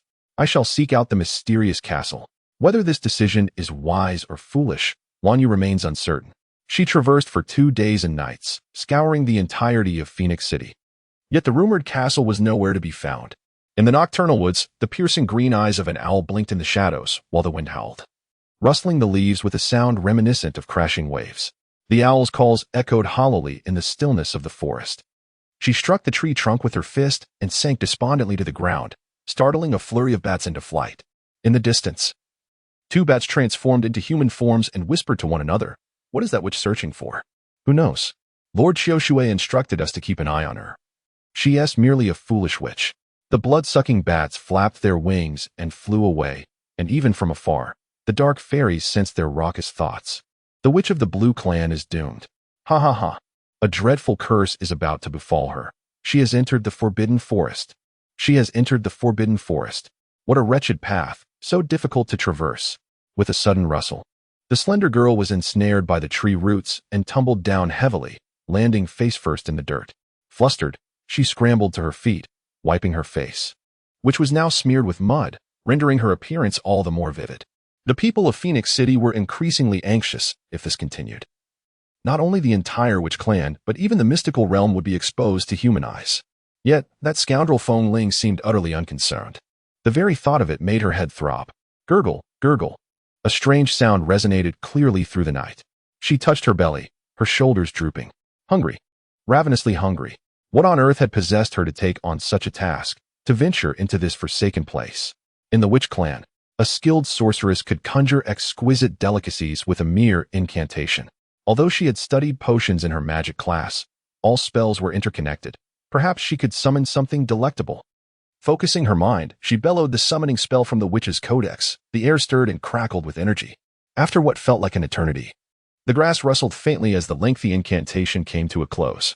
A solitary crow flitted overhead. The forest remained unchanged, still and silent. Under the cold moonlight, the dimly lit woods were dotted with a few fireflies dancing in the underbrush, while her stomach audibly protested with a series of gurgles. She gazed vacantly at the patch of grass before her, then glanced at herself. Caviar, smoked river fish, prosciutto, crayfish, oysters, and snails. None of these delicacies were in sight. All right, let us put aside those exquisite hors d'oeuvres. At the very least, she should have been able to conjure a slice of bread to quell her hunger. The word hungry echoed wildly in her mind, pushing her to the brink of madness. At the banquet in the castle of Kabui, she had clearly witnessed the chef summon a lavish feast using arcane light. Why, with the same spell, could she not even produce a single piece of bread? An owl emitted a mournful hoot, and the shimmering moonlight failed to penetrate the depths of the thicket, while the sound of rustling leaves echoed nearby. Oh, what have I stumbled upon? A witch wielding summoning magic to conjure food. The leaves rustled gently, and from the dense underbrush emerged two figures, one large and one small. The speaker was a girl of about 12 or 13, her expression commanding. Beside her stood a tall, imposing young man, his silver mask obscuring much of his face, rendering his features indistinct. He stood silently, nearly merging with the shadows of the night, and Blue Feather almost overlooked his presence. A gentle breeze swept through the night forest, the branches and leaves whispering like a soft spring rain. Hey, why are you silent? The girl, her smile radiant, stepped through the foliage to stand before Blue Feather, taking her hand with a sense of pride. Fortuitously, you encountered us, or else you would starve here without a morsel to eat. Does your home have food? Upon hearing this, Blue Feather's eyes sparkled with excitement. Indeed, Shaunai. The young man emerged from the darkness, his voice low and warning. It sounded as though his vocal cords had been seared by fire, leaving them ragged and hoarse, which tugged at one's heartstrings. With Aunt Red not home, it's no matter, the girl exclaimed. Exactly. I'm nearly starving, since your sister is so hospitable. Blue Feather, overwhelmed by hunger, failed to recognize the peculiarity of this forest, this night, and the sudden appearance of these two individuals, merely eager to agree. The expression behind the man's silver mask remained inscrutable as he said nothing and turned to leave. Then came Shaunai's cheerful exclamation, Ula, as she joyfully pulled Blue Feather along. My brother has agreed. Chapter 10. The ancient trees conceal the castle deep within beneath the shimmering light of the stars and moon. If no one had pointed out the path, Lanyu would never have fathomed that an ancient castle lay hidden within this forest. Shaunai mentioned that the Hiilu family had never ventured beyond this woodland. The clan leader had sealed the paths with a magical barrier, and unless invited by a clan member, no one could enter their territory. The young girl was lively and loquacious, continuing her chatter even as her brother emanated an aura of chilling coldness, warning her with murderous glares to cease her words. Yet she remained undeterred, expressing her thoughts unabashedly. Lanyu, consumed by her delight in food, had her eyes gleaming with joy. The phrase pleasure often leads to sorrow fit her perfectly. For just as she was reveling in her happiness, she heard Shaunai's brother, Hiilu the Necromancer, calmly remark, Which of the Lan clan? Are you pleased? With a thunderous crash, Shaunai covered her eyes with her fingers, peeking through the gaps to discern the source of the sound. The poor girl, turning to glance at the towering figure beside her, inadvertently collided with a protruding branch, causing her to see stars and feel a dizzying whirl. How can this branch be harder than stone? Lanyu fumed. I should have mentioned this to you, sister Yu. The trees here possess their own consciousness and tend to play tricks on newcomers. I intended to warn you about the branch ahead. Shaunai's innocent voice trembled as she spoke, and Lanyu found herself at a loss for words. Shit. Do we even need to ask? Hiilu the Necromancer did that on purpose. The moonlight penetrated the dense layers of clouds, illuminating the ancient stone path that meandered through the thick forest. The time-worn cobblestones, steeped in history, stretched endlessly onward.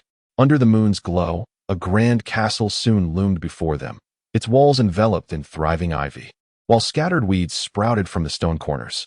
The trio continued onward, and with a resounding thud, the heavy door swung open, revealing a stooped old man with grizzled hair. Such cold words, exclaimed one of them, astonished by the archaic manner of address still in use.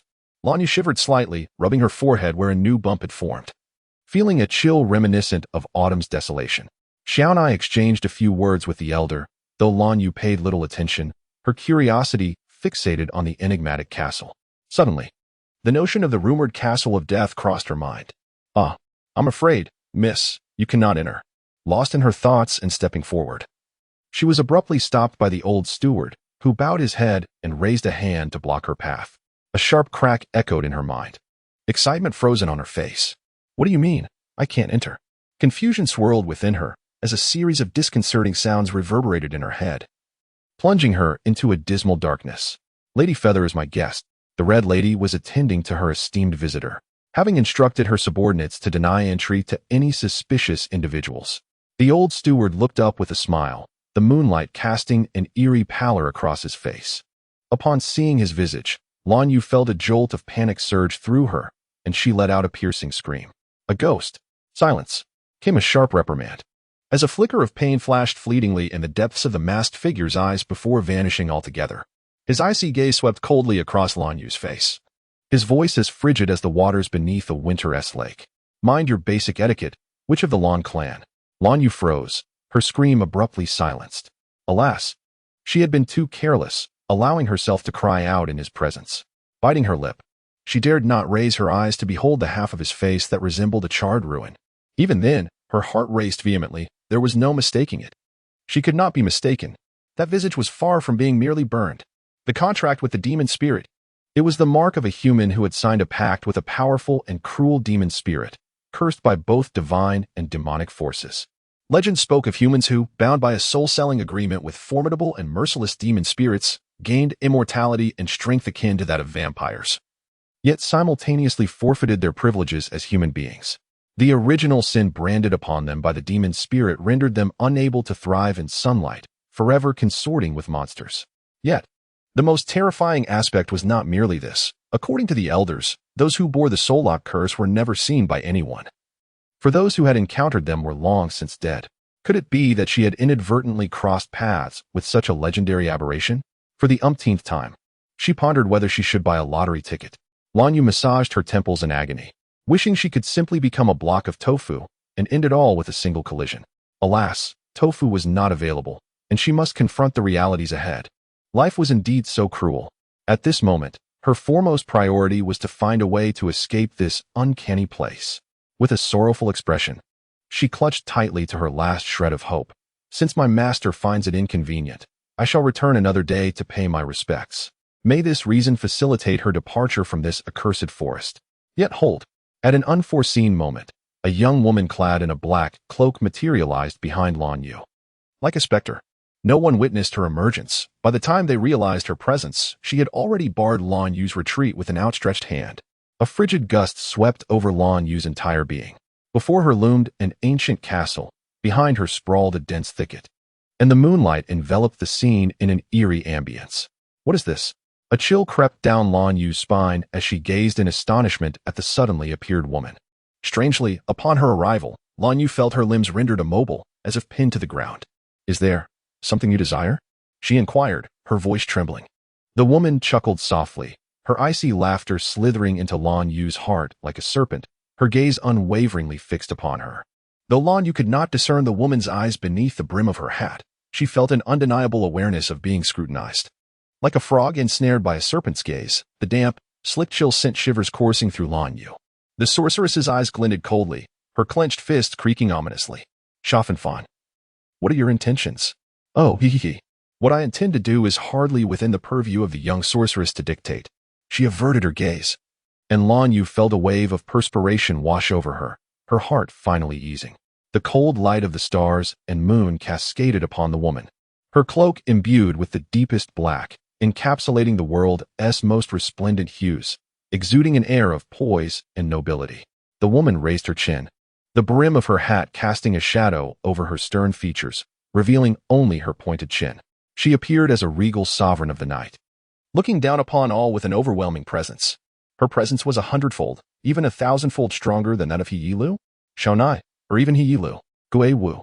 In her presence, the onlookers appeared merely as subjects paying homage to their sovereign, compelled to prostrate themselves upon the ground. The air was thick with the pungent scent of gunpowder. For reasons unknown, merely gazing at her chin, Lan Yu could sense an overwhelming aura emanating from her. This woman was far from ordinary.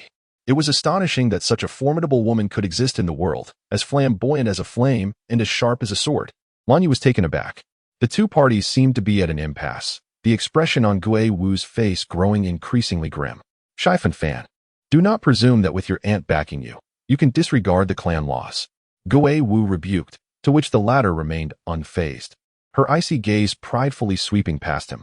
I have no time for your antics today. Madam in red, please invite this young lady to sit. Steward, release her. With a crisp snap of her fingers, Shai Fan laughed heartily as she departed with an air of flamboyance. She arrived in a flurry and left like the wind. Such a peculiar woman instilled a profound sense of dread in Lanyu. Even after her figure had vanished, Lanyu could still feel the cold sweat clinging to her spine, dampening her clothing. In accordance with the esteemed command of Lady Shai Fan, the steward promptly bowed his head, respectfully granting Lanyu passage. No need for that. My aunt dislikes waiting for others. Let us hurry. Among those present, Xiao Nai seemed completely oblivious to the gunpowder-laden atmosphere as she grasped Lanyu's hand and hurried after Shai Fan. My aunt has always detested strangers. I truly cannot fathom why she invited you, Sister Yu. As the night deepened, from afar came Shai Fan's uniquely enchanting laughter, ethereal and without origin. Her voice, oscillating between proximity and distance, resonated clearly in the ears of the assembly. Oh ho ho ho. Young Master Fengling and young Master Qiu Shui have both spoken. Naturally, the lady must grant them a modicum of respect. Fengling? Qiu Shui? How could they possibly be together? She must have misheard. It was undoubtedly a mistake. In the chilling depths of the night, Lanyu could not suppress a shiver. Chapter 11. A grand banquet in crimson attire half the city schemes beneath the autumn waters. The architecture of a century hence typically exhibits sleek, fluid lines, complemented by vast slabs of bluestone, meticulously laid to create an expansive and majestic visual.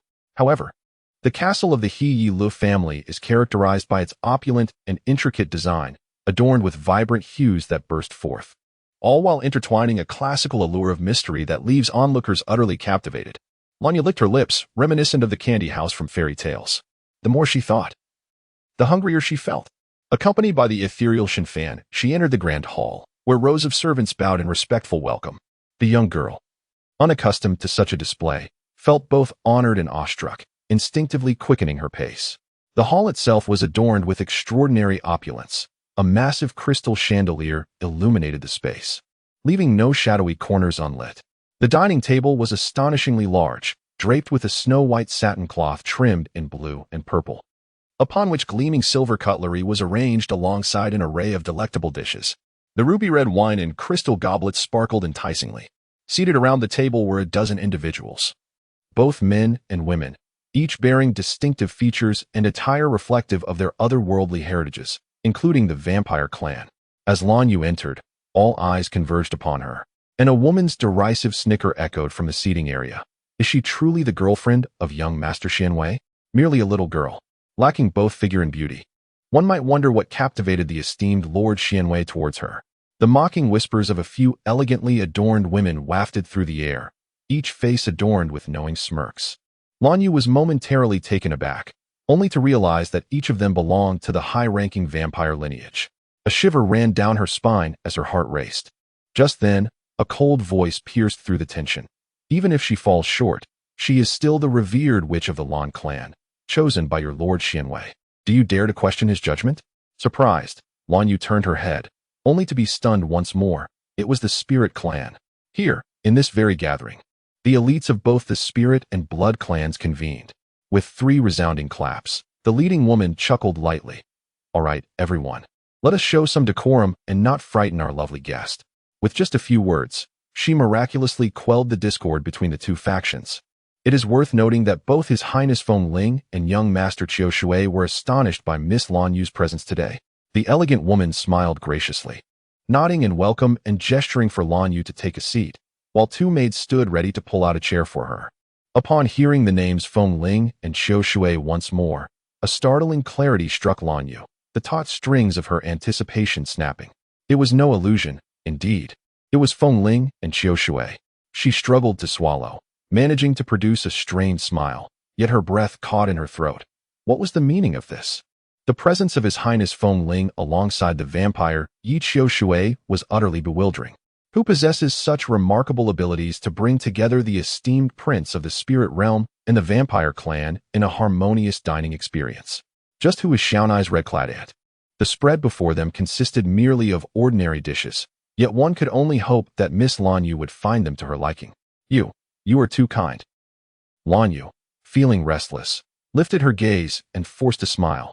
At that moment, she truly lacked the spirit to scrutinize the mundane offerings on the table. Under the gracious hosting of the red-clad aunt, The atmosphere in the hall gradually improved, dissipating the previous tension. Her anxious heart found a semblance of calm as she cautiously picked up her knife and fork, intending merely to satisfy her hunger. Suddenly, a palpable wave of murderous intent surged from the 10 or so individuals seated at the head of the table, directed ominously towards her. The air thickened with hostility in an instant. Lanyu was momentarily struck dumb by this abrupt shift in ambience, her utensils falling silent. Even Yi Qiushui, who had been a mere observer throughout, could not help but emit a low groan. Lanyu, you foolish child. I truly cannot fathom how someone as naive as you has managed to survive until now. As the host, the red-clad aunt's demeanor was impeccable, a faint smile gracing her lips as she gently remarked, "We are all elites from various clans. Why, then, does this gathering feel so restless?" With poised grace, she extended her hands in a gesture of calm. Yet, a young vampire abruptly rose, coldly mocking, "The witch clan shows no sincerity. What further discussion is warranted? This girl is clearly brandishing a knife against us, signaling her intent for war. The Bruja clan harbors no fear of the diminutive witch clan. It was for this reason." Lanyu suddenly grasped the situation. Feng Ling, evidently taken aback by this turn of events, twitched at the corners of his mouth, unable to suppress a low groan of frustration. Fool. In an instant, a suffocating tension enveloped every heart, while flames erupted at the banquet. And a palpable aura of menace lingered in the air. The wind stirred the flickering candlelight upon the silver candlesticks on the dining table, casting a feeble glow that danced precariously. A moment of silence ensued, before a clear voice broke through the stillness. "It's merely a little girl. Do you not think your reactions are somewhat excessive?" Yi Qiushui leisurely brought a piece of sliced beef to his lips, his words rendering the assembled vampires' faces crimson, while Lanyu was filled with gratitude. "Lord Qiushui, I am deeply honored to partake in Lady in Red's gracious hospitality at this banquet." Without granting the vampires a moment to respond, Qiushui daintily dabbed at the corner of his mouth with a napkin, a refined smile gracing his handsome features. The bloodkin realized that their distinguished Lord Qiushui was clearly intent on exonerating Lanyu. Momentarily helpless, they could only cast a fierce glare at him before turning away. Yi Qiushui chuckled softly. "The primary reason for today's gathering is, in fact, to discuss the union between the spirit realm and the blood clan." No sooner had he spoken than the blood clan members ignited the dispute between the two factions, declaring, "The spirit realm possesses no sincerity whatsoever. I deem the union entirely unnecessary. Damn it, do not presume that we in the spirit realm are intimidated by your blood clan. What is happening now? The parties involved have no objections, so why are you arguing? Silence, please." At the dining table, two factions engaged in a heated argument, each holding steadfast to their own opinions. As tensions escalated and it seemed an altercation was imminent, the lady in red unexpectedly smiled and shifted the conversation. "I have heard that you, the witch of the blue clan, are the beloved of the young Master Xianwei?" The witch, wielding her blue cutlery with confidence and believing she had distanced herself from the tempest, was caught off guard by the sudden spotlight on her. In her surprise, she choked on her food, inadvertently spraying the remnants onto the face of the young lord. Feng Ling time seemed to freeze, and a jarring sound echoed in her mind, rendering her actions momentarily petrified. A shrill scream escaped her lips as she hastily rose, grabbing a napkin from the table to wipe Feng Ling's face. I'm so sorry." However, her exaggerated movements inadvertently sent crystal wine glasses and silver cutlery clattering to the ground, creating chaos where there had once been order. Gasps of shock resonated from all present, their faces etched with disbelief as they beheld the disheveled figure of the young lord from the spirit realm. The vampires, not lacking in intelligence, understood well that despite his youthful appearance, seemingly no older than 18 or 19, Feng Ling possessed a formidable spiritual power that even the elders of the vampire clan regarded with caution. Such a powerful and astute prince was indeed a figure to be feared. The vampires had felt emboldened to raise their voices only because they were certain that within the confines of the He Yil family's castle, Prince Feng Ling would not unleash his wrath. However, at this moment, time ticks away relentlessly, and none dare utter a word. Even the autumn waters sigh in exasperation. The lady in red upon the throne gazes at him with concern. Feng Ling purses his lips, his sharp, elongated eyes narrowing slightly. He slowly retrieves a handkerchief to cleanse the filth from his face, his handsome visage remaining impassive. Yet the astute can discern that the prince of the spirit realm is in a foul mood. Lanyu stammers, caught in the chill of his gaze. Her words lodged in her throat, rendering her speechless. In her frustration, she certainly did not wish for matters to escalate to this point. Glancing at her is futile. Ignoring her, Feng Ling rises abruptly, his voice resonating with authority. All of you are astute individuals. I harbor no desire to coerce anyone through force. Should anyone wish to obstruct my union with Miss Xianziqing, feel free to challenge me. I extend my gratitude to the lady in red for orchestrating this banquet, allowing our spirit realm and the vampire clan to convene in a spirit of calm deliberation regarding this matter. However, it is evident that the vampire clan is unwilling to resolve this peacefully. It is the spirit realm who instigates the discord. Yet the vampire clan members dare not voice their indignation, their expressions betraying a silent fury beneath the glaring illumination of the chandelier. Miss Xianziqing is the most exquisite flower of our vampire clan. If the prince of the spirit realm intends to claim our most treasured jewel, he must at least demonstrate his sincerity. We, the vampire clan, demand half the city as a bride price. Such a request is not excessive. In the other world, the delineation of territorial rights over land, sea, and sky is exceedingly meticulous. Lord Xiushui's meticulous thought process is commendable. However, does not the demand for half the city as a bride price seem rather exorbitant? Is it not true that our vampire clan's flower is worth such an exchange to the prince? If it were the esteemed young master Xianwei who had arrived, the price offered would undoubtedly be far greater. Lan Yu, having eaten to a modest satisfaction, found her mind clearer amidst the chaos. To speak candidly, Xianziqing's ethereal demeanor was akin to a delicate white flower, exuding a pitiable charm that could easily evoke sympathy. However, Lan Yu did not believe that His Highness, the Prince of Phoenix, would be willing to sacrifice half a city for the sake of love. Undoubtedly, there must be some underlying scheme at play. Nevertheless, such matters were of no concern to her. Her once unscrupulous mentor had long ago instilled in her the principle of not involving oneself in the affairs of others. Her primary concern was solely the protection of Phoenix City, belonging to the Lan clan. As for the marriage between the Prince of Phoenix and Ziqing, no matter how peculiar or entangled in intrigue it might be, it fell beyond her purview. As Lan Yu surveyed her surroundings, she noted that everyone's attention was fixated on Yu Qiushui and His Highness. With a gentle pat on her stomach, which was only 6/10 full, she mused that if not now, then when? With this thought, she stealthily planned to slip away through the back door while the crowd was engrossed. Suddenly, a strong hand swiftly seized her collar, lifting her into the air as though she were a mere kitten. I am a witch of the Lan clan from the spirit realm, a treasure in my own right, and now, I am the girlfriend of the young master Xianwei from your blood-sucking clan. In this light, does it not follow that the young master Xianwei ought to offer a substantial reward? Upon hearing this, a sudden laugh erupted from the crowd, though it was quickly stifled. Suspended in midair, Lan Yu noticed the smirks of numerous vampires upon hearing Xianziqing refer to her as a precious flower of the spirit realm. And her heart swelled with indignation. What did any of this have to do with her? She had intended to slip away after satisfying her hunger, not to endure the scrutinizing gaze of the crowd. A gentle tapping on the table echoed through the air, and a meaningful smile appeared on Yu Qiushui's face, bright and clear, blossoming silently like a night blooming cereus. Feng Ling remained expressionless, lowering her gaze, and after a prolonged silence, she uttered a single word, good. Whether it was a good or bad thing was beyond Lan Yu's judgment. After leaving the castle, Feng Ling's countenance remained as frosty as ice. He was angry.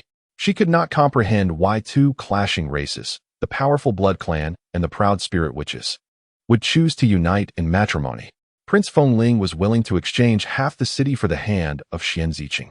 Oh, why ponder it further? Such thoughts would only lead to frustration. Lan Yu, feeling a headache coming on, scratched her head and wiped the lingering grease from the corner of her mouth. The delectable food at the banquet came to mind, and she couldn't help but smile brightly. It was truly delicious. What? Are you suddenly pleased with the meal? The smoky ham was a bit salty, but the raw oysters were exceptionally fresh. Hey, why did you hit me? I didn't say anything wrong. Is it that the prince has a heavy palate? Feng Ling, exasperated, flicked her forehead sharply with his finger. The girl, cradling her head, darted about in confusion, unable to recall how she had provoked him. It was merely a comment about the ham being a tad salty. All you do is eat, eat, eat. What else do you do all day? Once I'm full, I sleep. Otherwise, how can I keep watch over Xianwei tomorrow? I wouldn't have the energy. Seeing Feng Ling's expression darken further, Lan Yu hastily changed the subject, adopting a serious tone. Silence enveloped them, a prolonged and heavy silence. Blue Feather quietly stifled a yawn when, at that moment, Feng Ling's fury finally erupted. As a subordinate, you have been derelict in your duties. As a witch, you have acted impulsively and foolishly. What were the Elder's commands? And yet, here you are, appearing in the Forbidden Forest. Have you forgotten your mission? What do you mean by I? Do you not realize that had I delayed even a moment longer in inviting you to the banquet with the lady in red, your life would be in jeopardy? That is because I dared not. But was the response of Her Highness Feng Ling not a tad excessive for merely having shared a meal? Blue Feather, with her broad-mindedness, would not stoop to the level of that foul little boy, Jiu Yu. What is so remarkable about the Prince of the Spirit Realm that he resorts to threats? She has faced countless tempests and tribulations, yet here she stands, vibrant and full of life. Dare not. I see no reason for your timidity. It was merely a meal. She muttered softly, her heart brimming with defiance. Yet, even that faint whisper was heard clearly by Feng Ling. With a darkened expression, he kicked the tree fiercely. Shit. He must be out of his mind to worry for her. In the territory of the He Yi Lu family, if she had the audacity to trespass, she should also be prepared to face the consequences of her transgressions. Had he not vowed to cease his involvement in her affairs? Yet, upon hearing of her presence in the Forbidden Land, how could he react so impulsively towards He Yi Lu? The lady in red had issued demands, compelling the Blood Clan Yi Qiushui to seize upon his vulnerabilities. Whether she lived or died was of no concern to him. Monday morning brought the course on engineering geology. Study, study, and study again. Aside from attending classes, her life appears utterly monotonous. After completing her potion studies at the School of Magic, she unexpectedly found herself at odds with the realm of civil engineering. Blue Feather, drowsy and fatigued, slumped over her desk, her pen spinning incessantly in her palm. 1 rotation, 2 rotations, 3 rotations. Huzzah! A new record, 3.5. The sound of the pen clattering to the ground was rather conspicuous. In contrast, her desk made exhibited far greater awareness. As soon as class commenced, a book was promptly raised overhead, and he drifted into a deep slumber. When it comes to daydreaming in class, the methods are as varied as the individuals themselves, each demonstrating their own unique talents. Evading the teacher's scrutiny is truly the pinnacle of daydreaming. Recalling that night when Phoenix Spirit had unexpectedly lost her usual composure and shouted at her, Blue Feather couldn't help but feel a surge of resentment even while in class. It was her own life at stake. How dare the Prince of the Spirit Realm scold her so harshly? Just because he was a prince didn't he give him the right to act so arrogantly? Blue Feather was no pushover either. Bored to tears, she lifted her gaze to glance at the class monitor, Xianwei, her mood particularly foul. If it weren't for the need to keep an eye on him, she wouldn't be stuck here pretending to be a dull student. Why would a vampire want to attend university? Did he aspire to obtain a human diploma to make a living? The mere thought made Blue Feather chuckle softly. Would Xianwei really exchange a bachelor's degree for sustenance, expecting others to willingly present their necks for him to feast upon? She couldn't fathom how his icy expression would appear on such a day. Would it be one of rage or disgust? In any case, it would certainly not be a pleasant sight. The professor of engineering geology is a diminutive elderly man, his large black-framed glasses perched precariously on his nose, nearly overwhelming it. At the podium, he expounds upon the primary types of seismic effects, leaving Lan Yu, a witch of the spiritual realm, utterly bewildered as to the relevance of engineering geology to her existence. As she listens, her mind drifts into a haze of confusion and drowsiness. In the third-to-last row, seated by the window, there is a female classmate.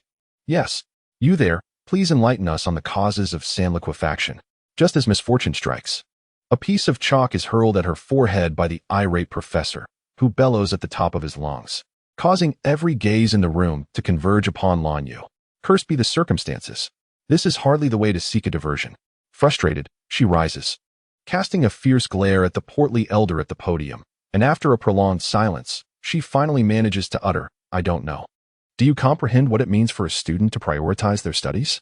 The professor shakes his head vigorously, disappointment etched across his features. I am well aware that you have longed for revenge against me. After all, I merely assisted you with your bicycle last night. The valve was certainly not my handiwork.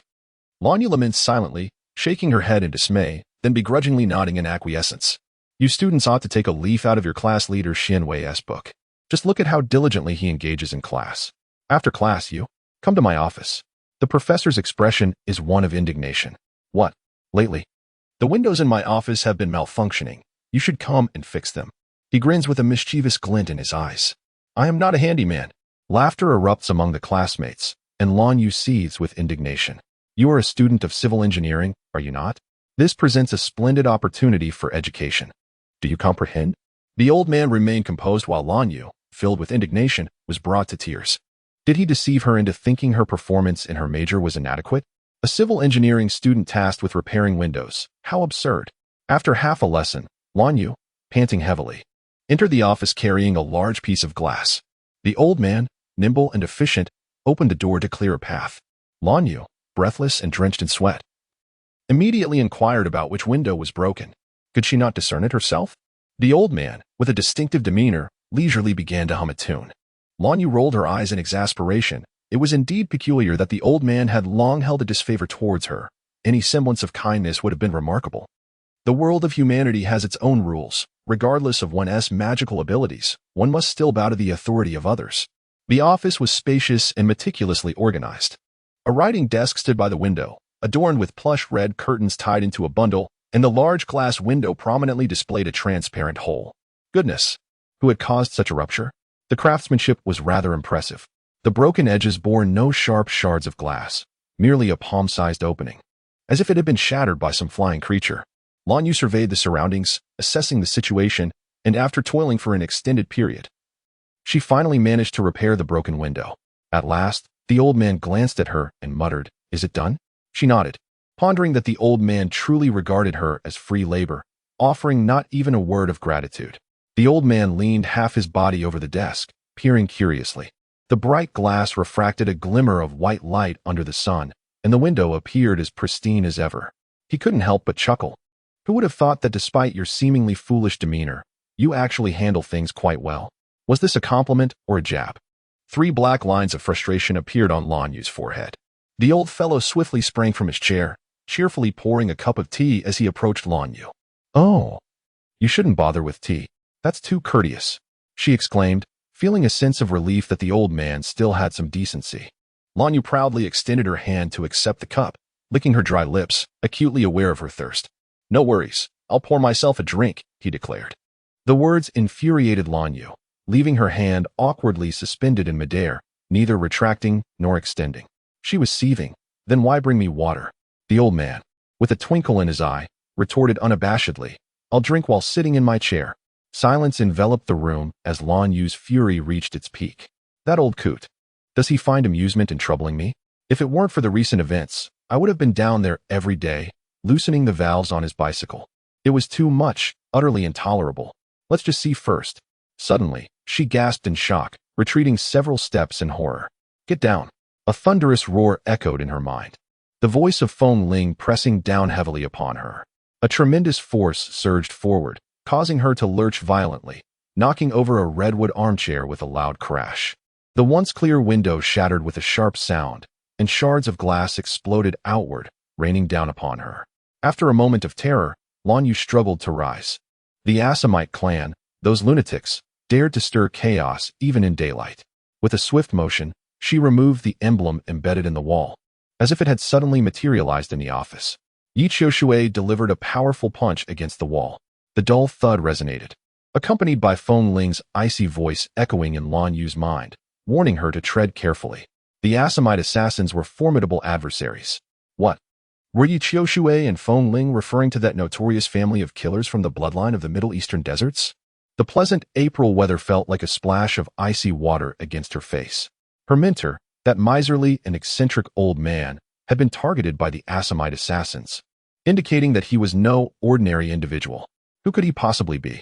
Humans and the mystical realm had always remained unconnected. Even vampires from the arid deserts of the Middle East would not easily harm ordinary humans. Though she sensed no fluctuations of spiritual energy emanating from her mentor, the question lingered. Why would the Assamite assassins seek his life? What connection did Yi Qiushui have with him? Why was Yi Qiushui present here, anxiously concerned for his safety? Chapter 13. Perils within perils, and the unraveling of secrets. Who can discern the transformations of dawn? In the office, both Yi Qiushui and Lan Yu remained on high alert. While the subject of concern appeared utterly indifferent, the old man, with his portly figure, leaned toward the window, squinting with exaggerated curiosity. With a deep sigh of frustration, he lamented, "Another one smashed. Now, Lan girl will have to come and fix it again. What time is it? We must leave this place at once." Knight Xiaoshui forcefully pulled away the approaching Lan Yu, his tone resolute. The old man cast a sidelong glance at him, shook his head, and sighed deeply. "Xiaoshui, your penchant for jesting has reached new heights. Is it my concern? May I take my leave? It would be wise to avoid such troublesome matters." Lan Yu pleaded with a forced smile, desperately negotiating. What a farcical international jest this is. The internal affairs of the Blood Clan are far too intricate for a mere witch to manage. Absolutely not. You shall mend the window, the old man bellowed. Within Knight Xiaoshui's enchanting violet eyes lay a veneer of icy detachment as he coldly regarded Lan Yu, remaining silent. Although Lan Yu typically displayed a carefree demeanor and a lack of common sense, she possessed an acute awareness when it came to self-preservation. She immediately sensed the murderous intent emanating from Knight Xiaoshui towards her. "This girl is my student. You would do well to refrain from harming her." The old man finally exhibited a modicum of conscience, rubbing his head as he spoke a fair word. Lan Yu did not dare to breathe a word, fervently nodding in agreement within her mind. "Indeed, she is merely an ordinary student. Please, graciously disregard her. She is but air, she is but air." Knight Xiaoshui furrowed his brow, unmistakably categorizing Lan Yu as someone destined for demise, treating her with blatant disregard. In a cold voice, he stated, "She has discerned your identity. It is a grave matter. By your own admission, you are a doomed figure as well." "Damn it, you know precisely what I mean." Knight Xiaoshui's gaze bore down on the smiling old man, nearly seething with rage. "Shu, I warned you long ago that the He Yi Lu family exists in seclusion. Do you believe that an alliance between the spirit realm and the Blood Clan can shield you from the impending calamity? That is fate, irrevocable. Let Xianwei be aware that you are meddling in this matter. How many lives do you have to toy with?" He disregards the old man's attempts at pacification. Did he not choose the blue girl as his girlfriend? "Fei Yuyang, are you truly oblivious or merely feigning ignorance? Lan Yu is nothing more than a pawn he employs to deal with the celestial demon." As the words fell, they detonated like a heavy bomb, leaving Lan Yu in a daze. A pawn? To confront Ruoshua's brother? Has Yi Qiushui's mind gone awry to utter such nonsense? Ruoshua, though she claimed indifference. For some inexplicable reason, Lan Yu felt a tightening in her heart. Suddenly, she recalled the indifferent youth whose eyes were imbued with the cold brilliance of distant stars. He was the first to intrude upon her void of emotions. To claim she felt nothing at all would be self-deception. She had always known he harbored affections for Xian Ziqing, that pure and delicate flower of a girl. Even she could not help but wish to protect that girl. Yet, upon hearing Xianwei regard her as a mere pawn, the world around her abruptly darkened. Her existence lost all color, her heart aching as though it had been cruelly twisted. What an unlikable fellow. How could he speak such words in front of a girl? What does she have to do with me? The cool, detached male voice echoed coldly. And what connection do I have with you? Do not test my patience. Yi Qiushui, slightly angered, stood tall and commanding, exuding an aura of supremacy. The Blood Clan is inherently ruthless. Were the old man before him not that woman's father, he questioned whether he might have strangled him himself. "I offer you two choices. The first, leave with me. The second one, I shall depart with you." After all the talk, it ultimately leads to departure. The old man muttered, his eyes glancing sideways at the feathered girl, caught in a dilemma of whether to stay or go. "What do you intend to do with her?" "Kill." The cold voice resonated with finality, irrevocable. What is destined can never be escaped. Everyone has their own mission. The encounters between individuals are so delicate. As if toying with fate, those who should not meet do so, and secrets that ought to remain hidden come to light. But does knowing truly bring clarity? Upon hearing the word kill, Fei Yoyang's countenance darkened significantly. Beyond killing, what else can you do? As a vampire, you perceive human life as frail, and the witch clan as insignificant. With a mere flick of your hand, you can alter the tides. If that is the case, why concern yourself with this old man? Life and death are but matters of fate. Yi Qiushui inhaled deeply. Even Lan Yu could see the veins bulging on his forehead, the oppressive anger causing a stir in Lan Yu's heart. She truly had no idea of Fei Yoyang's true identity, but judging by Yi Qiushui's demeanor, those who know the truth meet their demise. Suddenly, a single word flashed in her mind, and she felt as if struck by lightning. Shao. As soon as the word left her lips, the air around them dropped several degrees, and Yi Qiushui's piercing gaze confirmed her speculation. Indeed, it is Shao? An unbearable pressure began to spread from her heart, leaving her dumbfounded, staring at Fei Yuang, struggling to digest this revelation. Throughout the entire mystical realm, it is said that Xiao knows all and can do all. He is the last and only oracle of the mystical world. The prophetic clan has always been characterized by a sparse network of connections, historically serving as bloodkin and seers of the spirit realm, holding an exceptionally esteemed status. In times of war or significant events, the presence of a single esteemed oracle from this clan could equate to the strength of an entire formidable nation. 3 centuries ago, the conflict over the possession of oracles was exceedingly brutal. The entirety of the clan's spiritual power is devoted to the art of prophecy. Without a powerful lineage to support them, even a mere human assassin could easily bring about their demise. This rare and precious lineage possesses the ability to foresee all events in the world, yet paradoxically, they are unable to predict their own fates. For hundreds of years, both the bloodkin and the spirit realm have endeavored to protect their own oracles while relentlessly pursuing those of rival clans. Isolated oracles often suppress their spiritual powers, willingly choosing to live as ordinary individuals, seeking a mundane and peaceful existence. Despite these efforts, the prophetic clan continues to decline, and now, it is said that only one oracle remains in the mystical realm, known simply as Xiao. No one knows whether Xiao is male or female, old or young. This enigmatic figure wanders from place to place, holding a prophecy every 3 years, the results of which are displayed atop the Tower of Celestial Spirits. Thus, some claim that Xiao is the oracle of the spirit realm. While attending the Magical Academy, Lan Yu inadvertently overheard the principal remark that the spirit realm cannot retain an oracle. Now, this mysterious entity stands before Lan Yu. She rubbed her eyes, finding it almost unbelievable. "Are you truly Xiao?" she stammered, secretly biting her tongue, feeling the pain as confirmation that this was no dream. Fei Yuang smiled and nodded, acknowledging the myriad questions and doubts that lingered in the air. Time was of the essence, and he could not address each concern individually.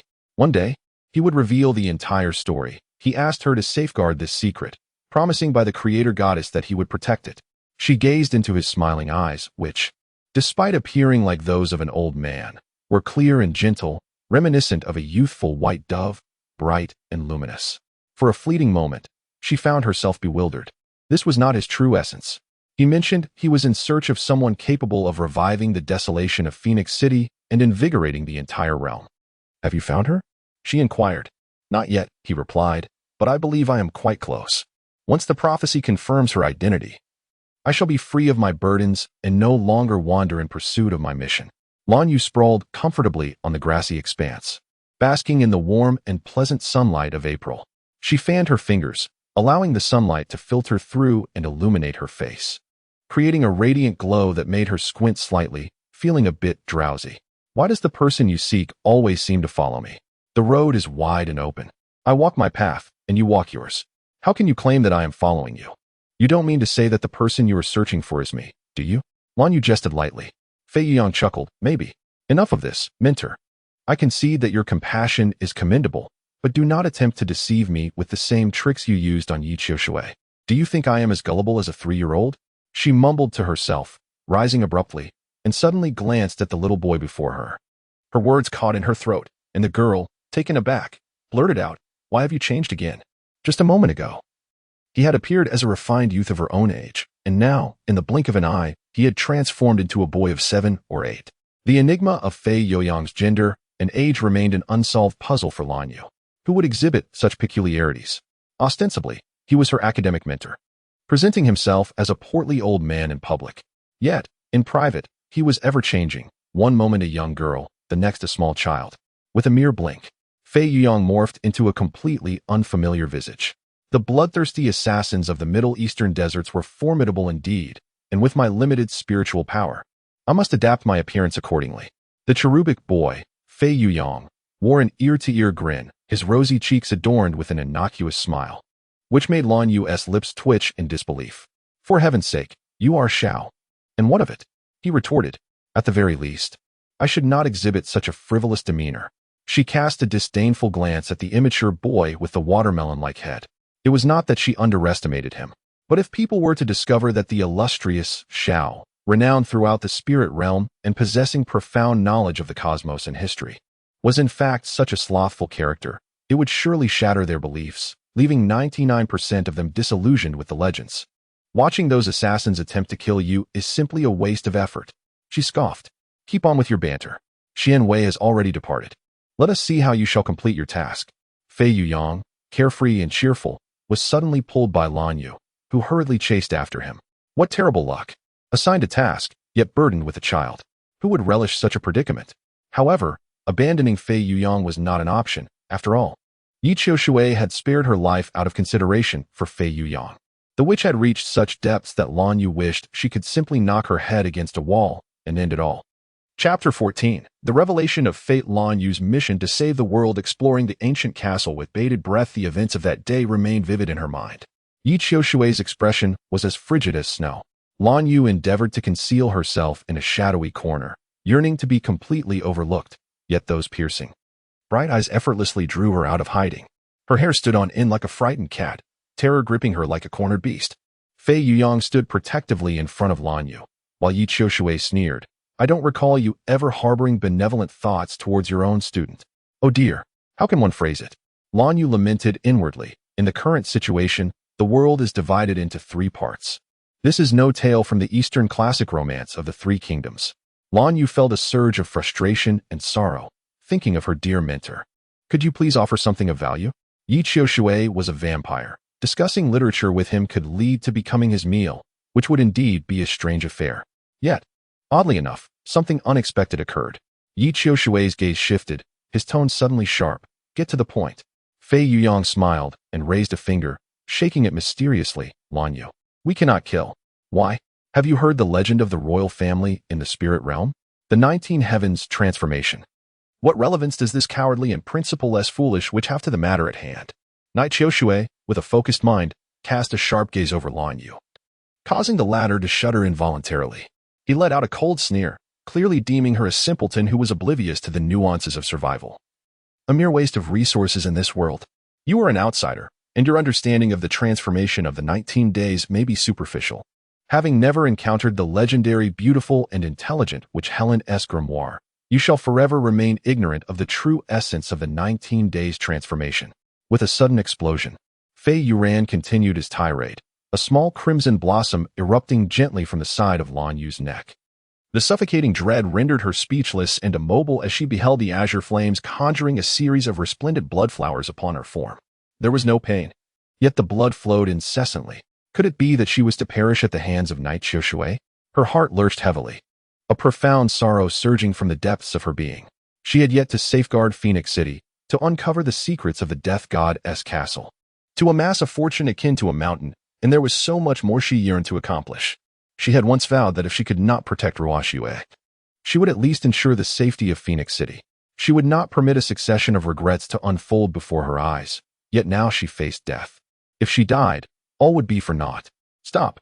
No one witnessed how Fei Yuran made his move. By the time they reacted, he had positioned himself firmly in front of Lan Yu, one hand raised, his expression solemn, radiating an aura of sanctity. At this moment, Fei Yuyang was not merely Fei Yuyang. He was undeniably Fei Yuyang. If the world were to possess a deity, it should surely articulate the secrets not meant for mortal comprehension through his voice. In the name of Shao, I prophesy, Lan Yu shall save the world.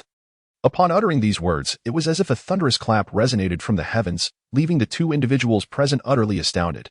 Lan Yu gazed incredulously at the elder before her, unable to fathom that he was indeed the legendary Shao, the omniscient and omnipotent being, the closest existence to divinity in the world.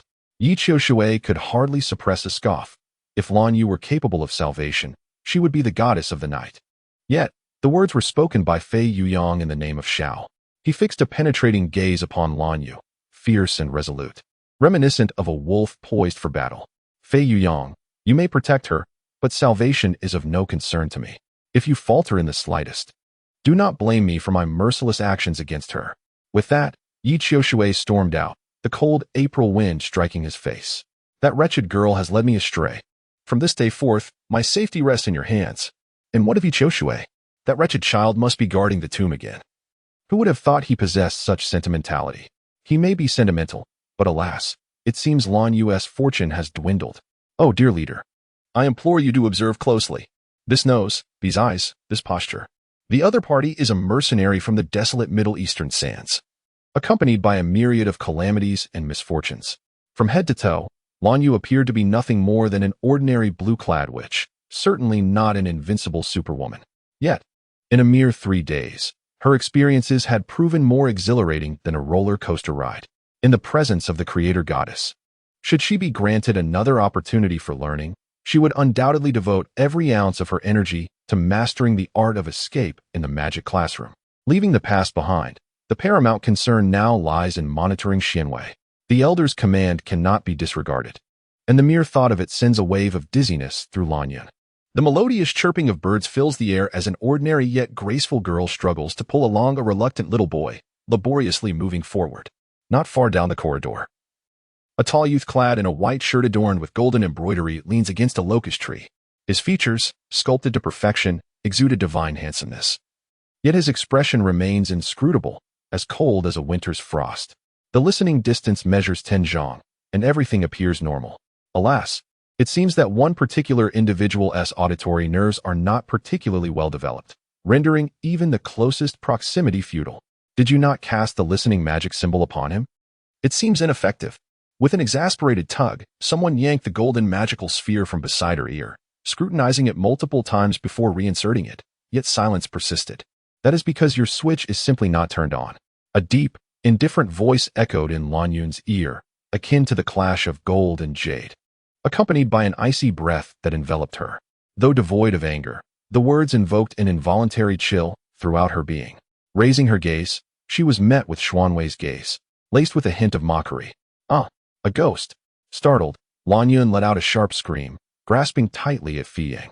But, isn't Xianwei standing over there? How? That is but an illusion. Fei Yuang shook her head in despair, truly reluctant to once again question the intelligence of her companion. It was evident that the latter had already noticed her pursuit, yet she managed to conduct herself with such meticulousness that even he began to doubt the authenticity of the fabled prophecy surrounding Lan Yu's salvation. Coldly, he cast a rune towards Lan Yu, a thin veneer of frost enveloping his enigmatic gaze as his voice, deep and resonant, arose with deliberate gravity. I am heading to Caesar Castle. If you wish to accompany me, do so by my side. Otherwise, leave. The underlying threat in his words was unmistakable, compelling her to swallow her urge to flee. The clang of metal echoed ominously. Xianwei was truly not a figure to be trifled with. The mere thought of Caesar Castle sent shivers down her spine. The peril associated with it was unquestionable. Even Fei Yuyang regarded her with a look of sympathy that conveyed an unspoken certainty of her doom. It was a castle shrouded in ghostly shadows, a place where no one dared to venture alone. Among the sinister dark magic, a chilling tale was inscribed. The once pristine and clear gemstones were marred by the cruelty of Caesar II, who, in a bid to please his enchanting lover, ruthlessly selected the nation's most beautiful young maidens, flaying their skin to extract a crystalline oil. The maidens wept, their blood and tears flowing like rivers, infusing the gems, symbols of beauty and love, with their sorrow, thus giving rise to the existence of rubies. Alas, the notion of human fat, how terrifying! The architectural style of Caesar Castle is classically solemn, yet it has long been abandoned, with a thick layer of dust blanketing the ground. Framed oil paintings appear merely as indistinct shadows in the haze. It is said that lingering in a haunted house may leave one with an air of melancholy. Bluefeather's heart raced anxiously as she hurriedly followed Xianwei. Do you know about the Silvercliff gem? It is said that if one can find this gem and present it to the beloved, then the lovers will surely unite. Even relationships frowned upon by society can transcend the constraints of convention. Xianwei remained silent, yet a glimmer of brilliance flickered in his eyes. No one paid her any mind, but she felt compelled to speak, clinging to this slender thread of hope. She would rather be scolded into silence by Xianwei than suffocate in fear from her own silence. What manner of place is Caesar Castle? Even Fei Yuang hesitated to enter. How could she have been so foolish as to agree to venture into the embrace of death with Xianwei? Let go. A cold, commanding male voice suddenly echoed through the empty hall. Bluefeather, already on edge, witnessed Xianwei's golden irises blaze with a fierce intent, and following his gaze, she realized her hand was resting on his fair and elegant right hand. Her mind went blank in an instant, and she felt the hairs on the back of her neck stand on end. Xianwei's voice, laced with suppressed anger, resonated sharply. No woman other than Ziqing is permitted to touch my right hand. The chilling aura emanating from him grew ever more intense, and Blue Feather abruptly recognized the gravity of his words. If he demanded not to be touched, then so be it. What was so remarkable about that? She feigned indifference. But Xianwei did not spare her a glance as he turned away. The girl before him, with her delicate features, was clearly both muddled and naive. He shook his head, dismissing further thoughts. The two ascended the spiral staircase with swift steps when a plump, gray mouse darted past Blue Feather's eyelids. With a sharp sound, a gleaming jeweled dagger pinned it mercilessly to the stairway. A puff of white smoke erupted, and the lifeless rodent transformed into wisps, vanishing before their eyes. Blue Feather stood in stunned silence, as if all strength had been abruptly siphoned from her. In his later years, Caesar too delved into the dark arts, expending immense resources to perfect his craft. The terror of Caesar's castle did not stem from mere tales. The whispers of vengeful spirits were but fabrications. The malevolent entities summoned by black magic had long since claimed the entire fortress, where the dead lay still, yet the castle thrived, its mechanisms just beginning to awaken. Xianwei withdrew the jeweled dagger from the corridor, his deep, resonant voice rising slowly, devoid of any emotion, exuding a chilling indifference that sent shivers down one's spine. "You know all this. Why have you sought me out?" he asked, her astonishment palpable. The long-lost dark magic. Such vile sorcery can entirely suppress the energy fluctuations of white magic. Here, all that she had learned would amount to nothing. Even that mouse could have effortlessly ended her life. Blue Feather retreated step by step, her gaze filled with terror as she regarded the handsome, aloof vampire youth before her. A cold smile played on Xianwei's lips. "If you wish to follow, I am merely fulfilling your desire." As his words settled, a chill akin to icy water poured over Blue Feather, extinguishing the last flicker of hope within her. A bloodline youth, ruthless and cruel. Who was he to her? Why should she harbor feelings for him? Why would she be drawn to someone like him? Chapter 15. Moments of togetherness leave lasting impressions in pursuit of rumors and entangled in enemy traps. Waves of skeletal warriors surged forth like vengeful emissaries from the depths of hell. Their pallid frames and ghastly green eyes approached relentlessly. She found herself paralyzed, unable to move. Merely watching as the glinting scythe descended upon her with ferocity, her vision blurring as consciousness slipped into a profound darkness. Crystal tears cascaded down her cheeks, crashing to the ground. In those years of innocence, she had been unaware of the complexities of love, yet she had praised him for his purity. She could still recall the flutter of her heart during their first encounter. Despite her fear of his vampiric nature, she was but a Na'vi girl, easily swayed by a few sweet words, and thus her defenses crumbled. "Did I ever say I wanted to consume you?" she questioned. "You clearly stated that you found me to be a rather intriguing girl." Though the reason behind the spirit realm's decision to send her to observe him remained a mystery, it had become inconsequential, for she had resolved to embrace his confession. She remembered the way he smiled, the dimples forming at the corners of his lips, captivating as the first blossom of spring, evoking a moment where countless fireworks seemed to ignite before her eyes, a beauty so profound that it momentarily stole her breath away. Why were they bound by blood? She had witnessed his despair, shattering bottles and howling at the heavens.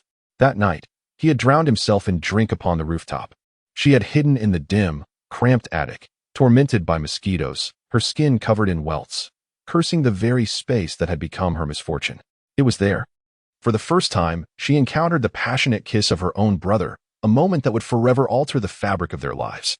For the second time, she inadvertently divulged her bank password, unbeknownst to her, overheard by some nefarious individual. The following day, a mere 300 yuan, her only remaining wealth, was withdrawn from her account. As if fate conspired against her, the insufferable Princess Fengling refused to compensate for her losses. Oh, the anguish! The silver, her most cherished possession. On the third occasion, she sought to voice her grievance that swatting mosquitoes was hardly a task for humans. With a swift clap, she crushed a bloodied mosquito in her palm. At that very moment, Xianwei, inebriated, kicked open the small wooden door of the pavilion. His fair visage tinged with a rosy hue. A fleeting smile danced in his golden eyes as he enveloped her in his embrace. Ziqing. Alas, that was the essence of heartache. She collapsed to the ground, her consciousness fading into obscurity, while Xianwei, with fluttering robes, coldly observed the unfolding chaos, his brows furrowing deeper in distress.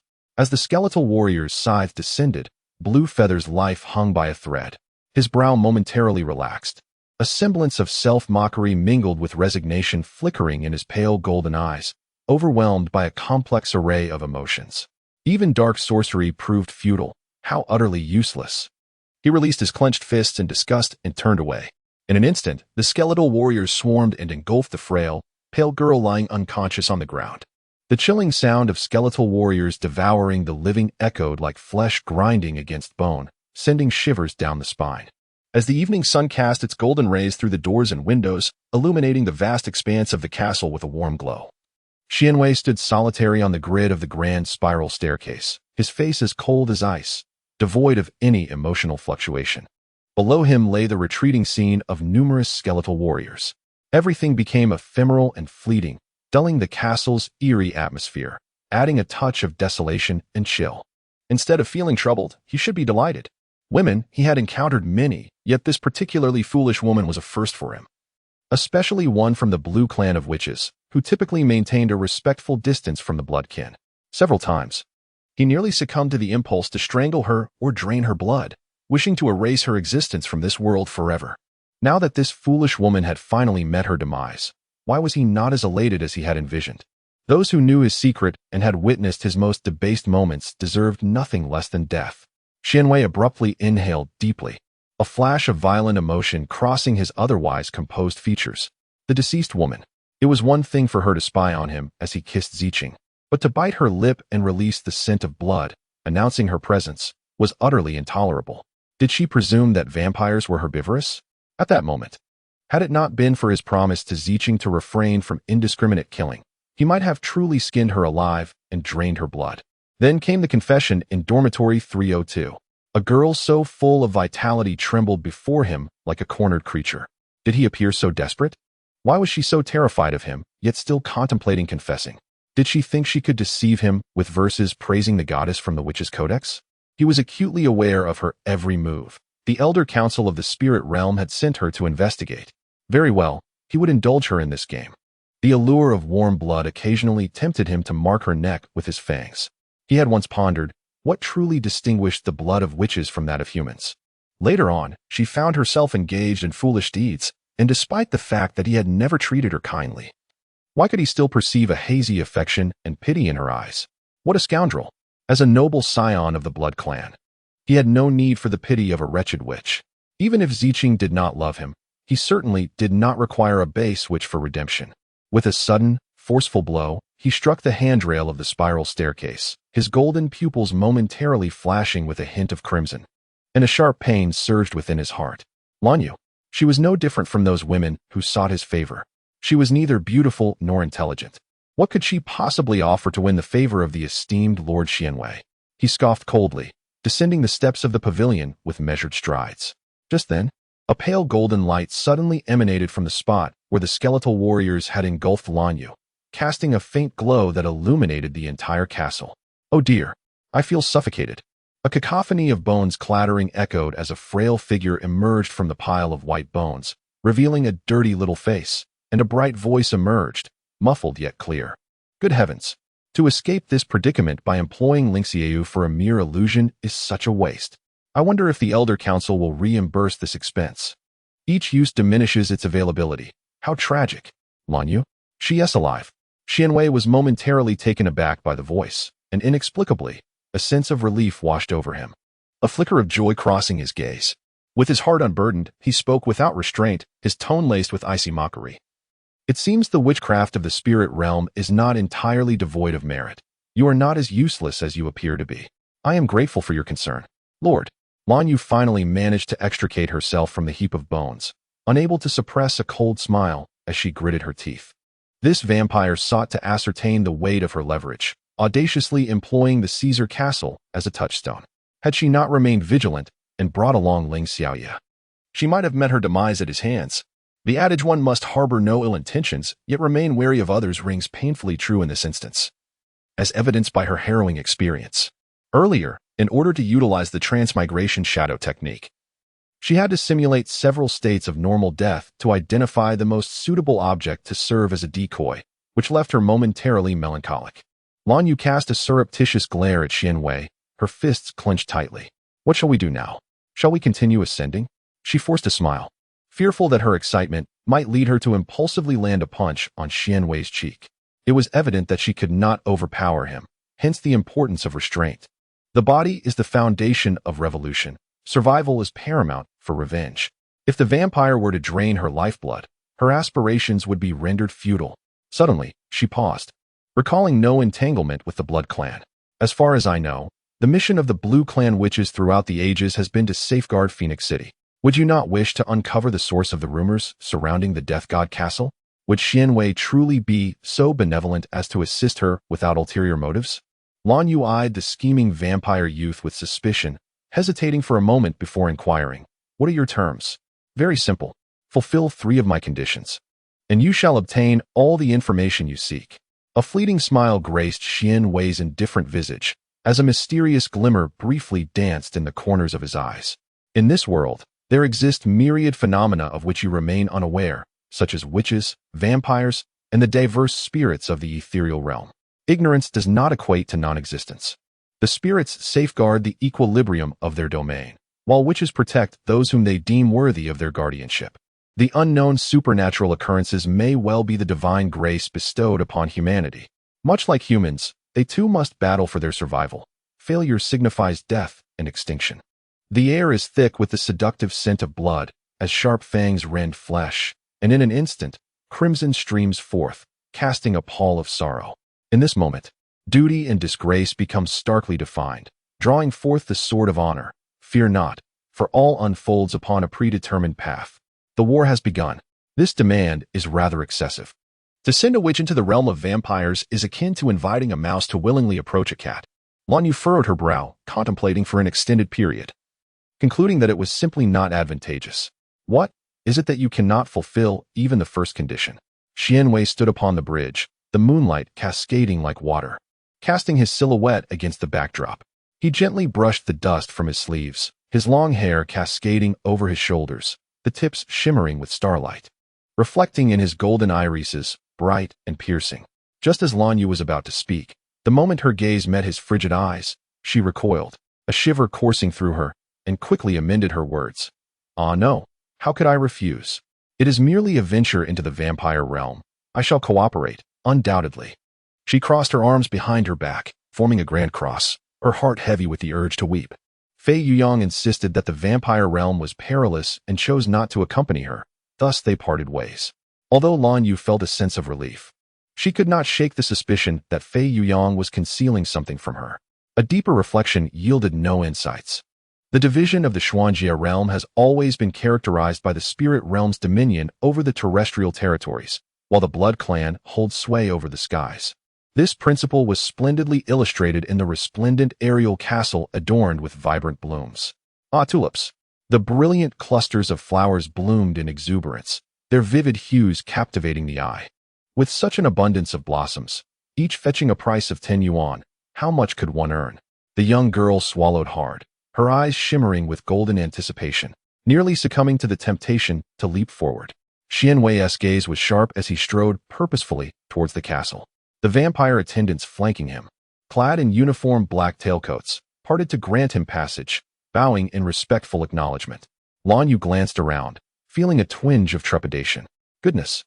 Each one was a member of the Blood Clan's regular army. Was it not a bit excessive to employ such a formidable array for mere home defense? She instinctively recoiled, hopping to keep pace with Xian Wei. With a gentle nudge of her elbow, she whispered, "Hey, these vampires seem rather fierce. I'm the only witch here, and they look so formidable. What if they get hungry?" And she faltered, prompting Xian Wei to frown. "And what? And perhaps they might consider me a delectable snack. You think I look appetizing? Absolutely not. I'm far too thin to be appealing." She adamantly shook her head, desperately clarifying that she was indeed quite slim with little blood to spare. What kind of absurdity was this? Was she to be compared to a mere pig? Lan Yu paused, a forced smile immediately freezing on her face. The corners of her mouth twitched momentarily before she succumbed to a dispirited expression. Her small face clouded with discontent as she defiantly shook her fist, proclaiming, "I am far superior to a mere pig." Xian Wei hesitated slightly, seemingly amused, but quickly regained composure. In an instant, a middle-aged man adorned with gold-rimmed glasses entered the castle, his countenance tinged with anxiety. Upon noticing the stranger, his voice faltered abruptly, his scrutinizing gaze settling ominously upon Lanyu. "She is a witch of the Blue Clan, my guest. Ensure the young lady is settled in the guest room. No one is permitted to approach without my command." Xian Wei's brow furrowed upon seeing him, her tone icy and distant, as she turned to ascend the spiral staircase. "Miss, please follow me." The man's eyes, framed by gold, glinted with a cold, hostile light as he discreetly appraised Lanyu. He gestured with an open hand, signaling her to proceed, and walked toward the staircase on the right. Despite the tremor of fear coursing through her, Lanyu felt compelled to follow step by step. Upon reaching the second floor and turning right, they arrived at the guest room. As the door swung open, Lanyu was momentarily stunned by the overwhelming grandeur. With the flick of a switch, the crystal chandelier illuminated the room with countless gentle, warm beams, revealing the exquisite layout before her. Gilded patterns adorned the ceiling and walls, delineating the boundary between sea and sky. Majestic Roman columns were intricately carved, their reliefs almost lifelike, while the curtains, crafted from pure white fabric, billowed as if countless doves were fluttering their pristine wings. On the plush, snow-white bed, a lavish lace-trimmed canopy cascaded down like flowing tassels. On the desk, a sculpture of the extraordinarily beautiful Satan spread its massive wings, exuding an alluring aura of temptation. Lanyu rubbed her eyes and bit her arm with a sudden cry of anguish. Good heavens, how extravagant! It was merely a guest room. She flung herself onto the plush velvet bed, her small face struggling to emerge from the layers of bedding. Uncertain if the young lady was content, she opened her sparkling eyes and joyously bounced on the large bed, utterly satisfied. Indeed, very satisfied.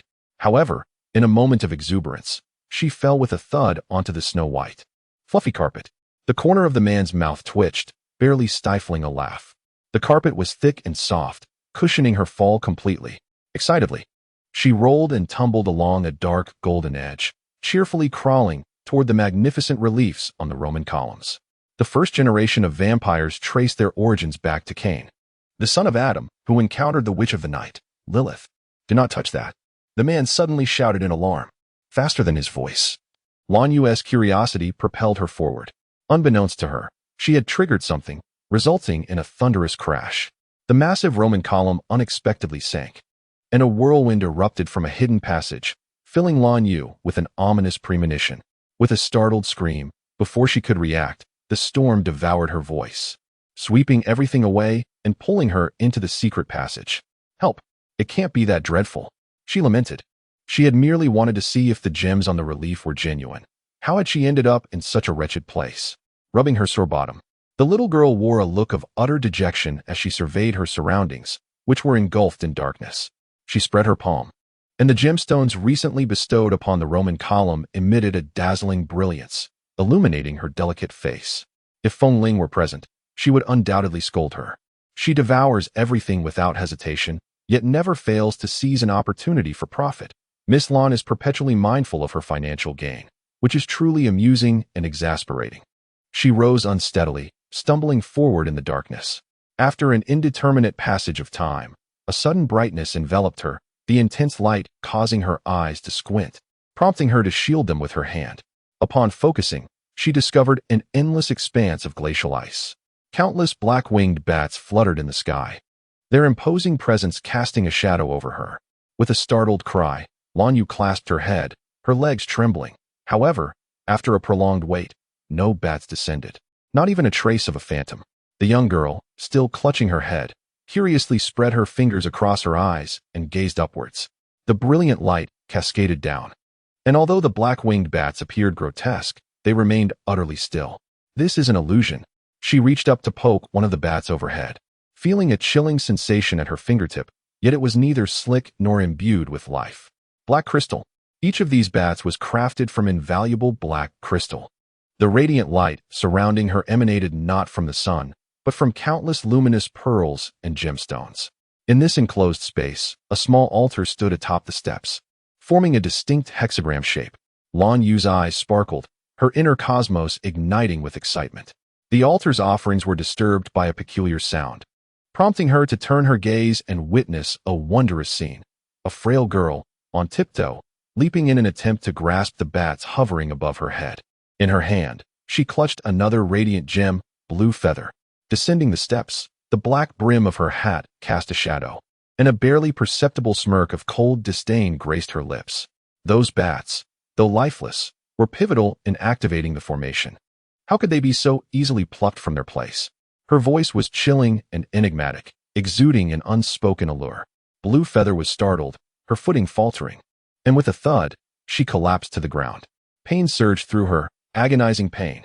Sha Funfan chuckled mockingly and shifted her gaze. Sha Funfan. Blue feather scrambled to her feet, her eyes catching sight of the ostentatiously flowing black cloak, the hat's brim shadowing her forehead, and a name exploded into her mind like a burst of golden light. The hair on her neck stood on end as she cautiously retreated 3 steps. How could you be here? If her memory served her correctly, the last encounter with Sha Funfan was indeed at the castle of Heyilu. Was she not the steward of the Heyilu family? Why had she appeared in the secret passage of the Blood Clan? That question ought to be posed to you, Sha Funfan replied, her arms crossed, regarding Blue Feather from a lofty position with a chilling gaze. Her windbreaker billowed in the breeze, her pointed chin exuding elegance and charm. As her words settled, more than 10 high-ranking golden-winged bats emerged from behind her, flapping their wings, their imposing presence fixated on Blue Feather. Blue Feather, to her dismay, felt her legs growing weak once more. How utterly humiliating. A gust of wind swept by, and after a moment of stunned silence, realization struck her. Wait, the gem. Where's the gem? She stared blankly at her empty right hand, then looked up to see Sha Funfan toying with the very gem she had just lost. A mocking glint in her eyes as she remarked, the mechanism on the Roman column is indeed quite adept at being unraveled. However, these are matters you ought not to know, little girl of the Blue Clan. With a sudden flap of wings, the bats behind Chaffinfan surged forward menacingly. Yet, how infuriating. That is her gem. Blue Feather, trembling with fear, shielded her head with her hands, but did not retreat. The fury within her surged forth. This is the secret realm of the Blood Clan, and you are a member of the Heyilu family. A being cursed by the spirit contract. Your presence here is akin to a thief crying out to catch a thief. If my appearance were an accident, then yours is a malevolent conspiracy. A glimmer flickered in the corner of Chaffinfan's eye as she spoke with disdain, her sharp laughter echoing. Oh, how bold you are. What does it matter if I am the invader? You, a mere little witch, have no authority here. A sudden gust of wind sliced through the air, and Blue Feather narrowly leaped aside. As the wind blade struck, it produced a sound akin to metal clashing against stone on the black crystal bats, sending sparks flying. Chaffinfan appeared utterly at ease, unleashing a relentless barrage of wind blades. Blue Feather dodged with great difficulty. Her hair was disheveled, her face marred, and she looked utterly disheveled. Yet, Chaffinfan's pursuit showed no signs of abating, her piercing laughter ringing in Blue Feather's ears like the harbinger of death. Wait a moment. I have something to say. Clutching the stone pillar, Blue Feather gasped for breath, filled with regret. How vexing it was. Why did she meddle in affairs that were not her own? Chaffinfan was also intruding upon the Blood Clan's secret realm. It had nothing to do with her. Why, in a moment of impulse, did she provoke this female demon without considering the consequences? Alas, now the demoness was enraged, and her life hung in the balance. Shy Fun paused her assault, her fingers shimmering with an ethereal light, her laughter both enchanting and frigid. Speak. The fluctuations of a contractor's spiritual energy differ from those of the blood kin and spirit kin. Lethal techniques will manifest as star-like scars. You are merely revealing your whereabouts, intent on silencing me. But to eliminate me is tantamount to informing the entire blood kin that it is the Heyilu family who has trespassed into the secret realm. She articulated these words in one breath, her gaze unwaveringly fixed on Shy Fun. Indeed, it is in peril that one's potential is boundless. Her words evidently struck a chord with Shy Fun.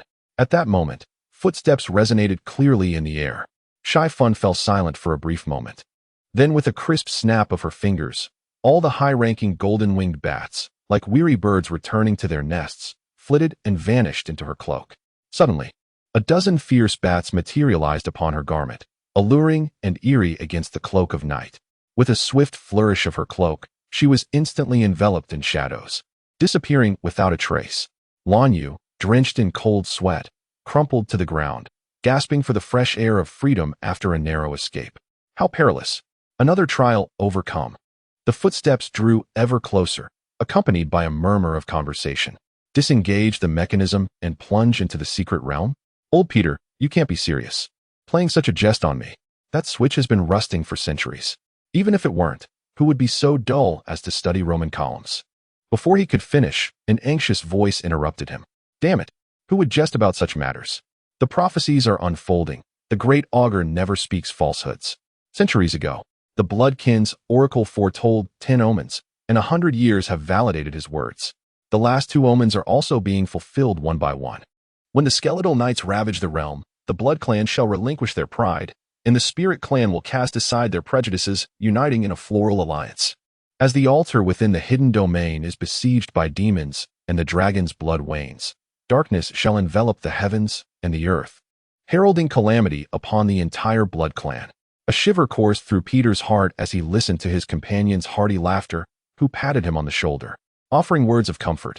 Fear not, it is merely a young witch. The barrier of the altar cannot be breached by the magic of the witch clan. The dragon's blood does not extinguish so easily. She is but a witch brought from the mortal realm by the young master. A fragile race. Extinguishing her is akin to crushing an ant. Have you forgotten how the Red Clan faced annihilation in years past? Blue Feather struggled to rise from the icy river, lifting her gaze towards the altar not far away, where half of the stone steps lay shattered, dust settling around. The azure flames flickering upon the altar were gradually dimming. She offered an awkward smile to the two. I believe I can explain. But her words were abruptly drowned out by the anguished screams of the unfortunate vampire. The dragon's blood is extinguishing. Demons have invaded the sacred altar. Quickly, inform the Elder Council. Cursed witch, you have wrought great misfortune. Let heavenly fire consume your transgressions. She clutched her disheveled hair in despair. She was innocent. Alas, the 2 vampire stewards were already in a frenzy, utterly oblivious to her attempts at clarification. The chaotic hidden realm was experiencing an unprecedented commotion after centuries of tranquility. Meanwhile, Xianwei had never contemplated the consequences of bringing the witch into the Blood Clan. Similarly, after arranging for Lan Yu to be placed in a guest room, he ceased to concern himself with her, leaving him unaware of her current plight. The Bruja clan, long devoid of bloodline succession, now finds itself shaken as the young master unexpectedly arrives with a witch in tow, commanding that no member of the bloodline dare to trouble her, be they from the Elder Council or the lower echelons of vampires. This undoubtedly strikes like a heavy blow. Has the young master perhaps fallen for that lowly witch of the Lan clan? The measures of the Elder Council proceed silently. At midnight, a sudden, violent snarl reverberated through the air, as a dozen ethereal, half-clad maidens wept like willows in the rain, stumbling out of the chamber. With a resounding crash, a stern-faced young man, seething with anger, stormed out, his footsteps echoing ominously in the desolate corridor, startling the waiting servants outside, who wished they could escape as clumsily as the half-clad maidens. The elders had thrust a multitude of women into the young master's quarters, hoping to seduce him, believing that once he tasted the allure of a vampire maiden, he would realize that all women are fundamentally the same. Yet, if they were indeed alike, it would be a different matter, for the truth remains that the young master shows no interest in women whatsoever. In these times, vampires are stripped of their rights. While the elders dismiss their concerns, retreating to indulge in afternoon tea, the unfortunate subordinates, however, are left to weather the tempest that is the young master, with those fortunate enough to survive merely gasping for breath, finding solace in their survival. The servants, with faces drawn in despair, prostrated themselves, hearts racing with fear. As the saying goes, a good death is preferable to a miserable existence. They pray that the Dark Lord grants them a swift end, allowing them to cling to life, however precariously. Whose idea was it? In the silent corridor, a sudden sharp rebuke echoed, and Xianwei acted with the swiftness of lightning, his hand tightening around the neck of the guard stationed at the door. His eyes glinted with ferocity, a menacing aura emanating from him. Young master, please, calm your anger. Truly, this matter does not concern us. The guard lamented his misfortune. Others often claimed that the most perilous places could be the safest, which is precisely why he had stationed himself at the entrance. Little did he know that the most dangerous spot would indeed prove to be fraught with peril. And now he was the first to bear the brunt of the young master's wrath. The unfortunate guard was drenched in cold sweat, his heart filled with despair. If he could escape this calamity, he vowed never to stand at the entrance again, but rather to flee at the first opportunity. The remaining vampire servants wiped the sweat from their brows, casting sympathetic glances at him. A collective sigh of relief swept through the group. At last, a scapegoat had emerged. And thankfully it was not themselves. I demand to know whose idea this is. Xianwei growled impatiently, his fingers exerting pressure. The sickening sound of shattering bones piercing the air. It was the elder's idea. The weight of dread settled heavily upon the hapless vampire servant, who, in a panic, revealed the orchestrators of this scheme. The Grand Elder believed that admitting a witch into the bloodline was a disgrace to their honor, and moreover, it seemed that the witch had caused a calamity. The elders had resolved to summon heavenly fire to eliminate the girl. The crux of the matter came to light, and Xianwei's expression froze. Nonsense. Since when has my affairs required the meddling of those old fools? He cast aside a wretched soul and strode purposefully towards the elder council. As his footsteps echoed, the attendants in the corridor hurriedly bowed, and the vast hall was instantly filled with a chorus of greetings. Burned alive. To think it was the heavenly fire that consumed him. How could the idle lot in the elder council not comprehend the significance of Lanyu? Not only did he intend to use Lanyu against Fengling, but even the prophecy of salvation through Lanyu had been foretold. This girl, capable of resisting the scourge of dark sorcery and safely emerging from the Caesar castle, was undoubtedly more than she appeared. Had he been too indulgent towards those old codgers? A flash of fury ignited in his eyes, and his fist, concealed within his sleeve, clenched tightly. A deluge of anger surged forth. The young master of Xianwei was incensed. Rumors spread like wildfire, swiftly engulfing the entire Bruja clan. The nightlife was undeniably enchanting. Yet when faced with the fragility of one's own life, survival took precedence. Amidst the neon lights, the residents of Phoenix City beheld a series of peculiar spectacles. The night sky, resembling a dark velvet canvas, suddenly erupted with splendid fireworks, akin to the commencement of a grand feast, yet tinged with an air of mystery and peril. After the display, it seemed as if the entire city's bats had taken flight, startled from their dark or elegant haunts, a flurry of shadows fleeing in chaos. Was it the end of the world? What calamity had befallen the Blood Clan? Why did those vampires appear so terrified? As the spirits and witches deliberated in confusion, they struggled to grasp the unfolding events. In the realm of humanity, frontline journalists have unearthed a plethora of information, with the night shift operators inundated with calls. What can one say? I understand. On April 28th, the Phoenix Morning Post was refurbished and reprinted, emblazoned with the headline, "Widespread Food Poisoning." Or is there more beneath the surface? Numerous high-ranking officials and business magnates in the city have fallen ill, retreating to their homes and refusing all external engagements. This brief report indirectly reveals the profound concealment of the Blood Clan within the human world. How unfortunate. She was merely a tad avaricious. Why must fate toy with her so cruelly? The altar steps were overturned by the clumsy fan, and it was that enigmatic woman who extinguished the dragon's blood. Why is she always the scapegoat? Does she truly possess such formidable power?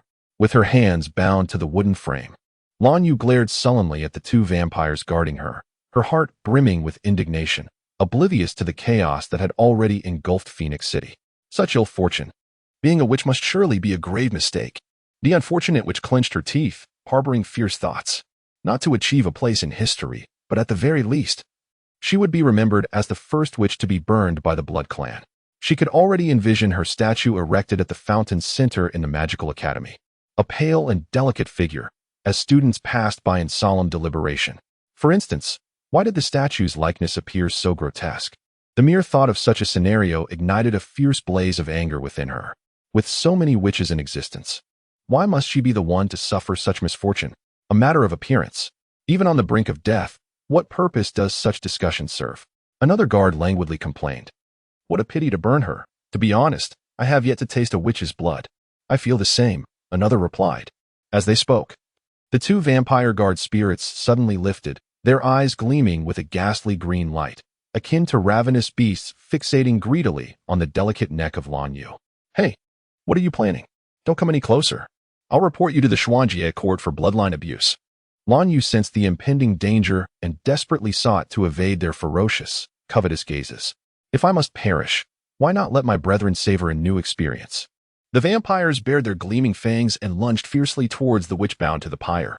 Suddenly, a chilling scream pierced the heavens, followed by the harrowing cries reminiscent of a slaughtered pig. With a tilt of her head, Lan Yu was consumed with indignation and, in her disoriented state, pondered a grave question. How much compensation would she receive for dying in the line of duty? Those damned scoundrels, daring to touch anyone without regard for their lives. Just then, a coarse curse reached her ears. Not dead? Startled, Lan Yu quickly opened her eyes, realizing the ropes binding her had been severed by a sharp blade, falling away in disarray. The two vampire guards, who had just been lusting after her blood, now lay sprawled on the ground, their forms distorted. Shadows flickered before her eyes as a valiant young vampire struck decisively on the guards' heads, cursing in impatience. Hurry up, brothers. In the distance, footsteps akin to moonlight brushing over the fields echoed, delicate yet orderly. In an instant, dozens of well-trained vampire guards appeared before Lan Yu with extraordinary swiftness. Boss. They both fainted. The leader, undeniably impressive, was not only quick but also adept in technique. Look at these rabble. They are no match for the boss. The flattery resonated like a series of crisp claps, and the dashing youth at the forefront relished the praise, grinning broadly with pride. A twitch at the corner of Lan Yu's mouth betrayed her confusion. Should she laugh or cry? The regular army and the lower-tier Blood Clan guards were hardly comparable. What was there to be so proud of? Yet, it was precisely these inferior Blood Clan guards who nearly drained her of blood, threatening her chance to see the sun rise again. Embarrassment washed over Lan Yu, and she felt an urge to bash her head against the wall. What a disgrace. Since everything is resolved, brothers, hurry up and take her away. The youth commanded with a grand wave of his hand. No sooner had the words left his lips than two ghostly vampires advanced. Upon seeing their stance, Lan Yu's heart raced with alarm. Let go of me. Where is Xianwei? I want to see Xianwei. Just as she escaped one peril, she found herself plunged into another. Even the most talented of pianists could not articulate her sorrow. She was utterly distraught, rescued, and then captured again. Had Xianwei's head been knocked askew? If he had indeed injured himself, could she not opt out of this game? Upon hearing Xianwei's name, the vampire giving orders visibly stiffened, his tone noticeably tempered. The young master has placed the Grand Elder under house arrest and has dispatched us to escort you to him. Who are you? Oh, why do you care who we are? You wretched girl, had it not been for the young master forbidding us from resorting to violence, we would have dealt with you long ago. With a fierce gesture resembling a beheading, he struck Blue Feather on the forehead. It hurt terribly. Tears streamed down her face. Instantly alarmed by her tears, the vampire clumsily shoved something into Blue Feather's mouth. Startled, she thought it might be poison. Momentarily forgetting her grievances and sobs, the vampire, patting his chest, sighed in relief, exclaiming, "At last, she has stopped crying. I knew candy would work whenever my sister cries. I give her candy. Is this truly a vampire?" Blue Feather gazed at him with wide, round eyes, her fear dissipating significantly, as a sweet taste lingered in her mouth. It was candy. She found herself both amused and exasperated. How could she, an adult, be pacified by a mere piece of candy? Does he still perceive her as a mere child of 3? The vampire, caught in her gaze, felt a blush creeping onto his cheeks. He scratched his head, muttering softly, "I thought the young master would compromise his principles for a beautiful girl. But it turns out she is just a little girl who hasn't matured yet." The other vampires trailing behind him burst into laughter, chattering excitedly. "Boss, you must do this at home to coax your sister, right? Ha ha ha. Who would have thought the boss could also be so easily thwarted? Without pretense, intimidation, or deliberate enticement." These youthful vampires exhibited striking features, exchanging banter as casually as a neighborly brother might, jesting with their leader in a manner devoid of malice. Lan Yu, having resided in the spirit realm and studied at a magical academy, had encountered predominantly malevolent and cold depictions of vampires in her texts. The aloofness of Xianwei, the enigmatic and capricious nature of Yi Qiushui, and the avaricious bloodlust of the vampire who had previously detained her had all fortified her belief in the veracity of those descriptions. However, the vampire guard that now stood before her, though appearing fierce, shared a camaraderie akin to that of siblings, each exhibiting the joys and sorrows of ordinary humans. Her initial trepidation dissipated, and the tension that had gripped her since the emergence of the death god's castle eased in the presence of these witches' nemesis. A faint smile graced her lips as she relinquished her struggle. "I am Lan Yu, a witch of the Lan clan." This formal introduction, not meant to placate or ingratiate, escaped her lips instinctively. The leader of the vampires paused, a flicker of surprise crossing his bright eyes, before he burst into hearty laughter. "I am Zhang Wuhan. the captain of the Bruja family's elite guard. Another playful vampire youth winked and proclaimed, I am Hua Sa. Once our leader is promoted, I shall be the future captain of the elite guard. Inspired by their camaraderie, the other vampires joined in, introducing themselves one after another. I am Luli. I am. Their voices, clear and resonant, echoed in a cheerful symphony. Wuhan, perplexed, scratched his head as he observed Lan Yu mingling effortlessly with his subordinates. Unable to suppress a quiet murmur, he thought, insanity. Witches and vampires are sworn enemies. Why on earth did I divulge my name? Yet, this girl, with her innocent demeanor, undeniably intrigued him. A broad smile spread across his face, swiftly casting aside his earlier apprehensions. Prior to his arrival, he had been curious about the type of woman capable of breaking the stalemate between their usually composed young master and the elder council. Upon meeting Lan Yu, he was rendered speechless. This girl, with her delicate features, was so unremarkable that she could easily be lost in a crowd, appearing more like a child than an adult. Why ponder so deeply? He laughed, his fair face radiating brightness and cheerfulness. At that moment, Lan Yu remained unaware of the pivotal role Wuhan and his elite guards played in the upheaval that had transpired over the past 19 days. Her sole desire was to approach this group of individuals. Conversely, Wuhan and his companions were oblivious to the extraordinary turn of fate that awaited them. Brought forth by the seemingly inconspicuous girl with golden hair. The golden scales are not merely a creature of the pond. One day, they may transform into a dragon. Stirring the cosmos, Xianwei appeared quite irate, his expression clearly conveying his displeasure, as if he wished to escape the situation. The atmosphere in the council chamber was stifling, and Lan Yu's heart raced as she maintained a facade of harmless naivety, all the while discreetly nudging Wuhan's foot and whispering, honestly, I prefer the dungeon. At least there I could continue to feign death. Truth be told, I also wish to leave, but the young master hasn't issued a word. The latter grimaced, helplessly shrugging at her. This girl was truly unrestrained. After all, Zhao Wuhan was a commander of the Imperial Guard. Ouch. That kick really hurt. However, the real terror lay with the young master. As he pondered this, a sudden chill coursed through him, and despite racking his brain, he could not fathom what he had done wrong. Why did the young master regard him with such a piercing gaze? He truly wished to transform into a bat and swiftly flee the perilous zone. Hey, it seemed like he had targeted you. Did you perhaps commit some offense against him? She chuckled through her distress, reveling in his misfortune. Surely not. He shuddered again as another cold glare pierced him. Zhao Wuhan cried, Young master, if there are grievances, let us speak plainly. Staring at me like this is hardly a solution. I am timid and easily frightened. Hey, why are you gripping my hand so tightly? How stingy. A mere grasp won't kill anyone. She shot him a disdainful look, suddenly recalling the greedy gaze of the two guards from earlier. Glancing at Xuanwei's intimidating eyes, she couldn't help but feel a bit weak in the knees. Goodness, he wouldn't want to sample something new, would he? She was alarmed, unaware that her pitiful appearance stirred turbulent waves within Xianwei. Even Xianwei himself was perplexed by the source of his anger. All he knew was that witnessing their closeness ignited a furious wrath within him, making him yearn to forcibly separate the two. Damn it, why was it that, as fellow vampires, Lan Yu always shrank away in his presence, yet was so intimate with Zhao Wuhan? A tightness gripped his chest, and his breath caught, instinctively clenching his fists as his fury intensified. Don't hit me, she exclaimed, startled, stumbling backward. In the name of the primordial goddess. She has consistently been a witch of unwavering integrity, neither thieving nor plundering, nor engaging in malevolence. It is unfathomable that she should meet an untimely demise, summoned by divine grace. Observing her retreat, Xianwei felt a tightening in his chest. A dangerous fervor flickered in his golden irises. Damn that witch. Is his three-headed, six-armed form truly so fearsome? He slammed his fist onto the table, his gaze fiercely colliding with the trembling visages of Zhao Wuhan and the others. Fury surging within him. What are you still doing here? Get out. At your command. Upon hearing this, Zhao Wuhan's spirits lifted instantly, with a swift and elegant courtly bow. He hurriedly ushered his subordinates out of the conference room. Lan Yu stared in astonishment as they stumbled out the door, too shocked to feel fear. Outside, the sounds of jubilant cheers from the royal guard echoed. Hooray!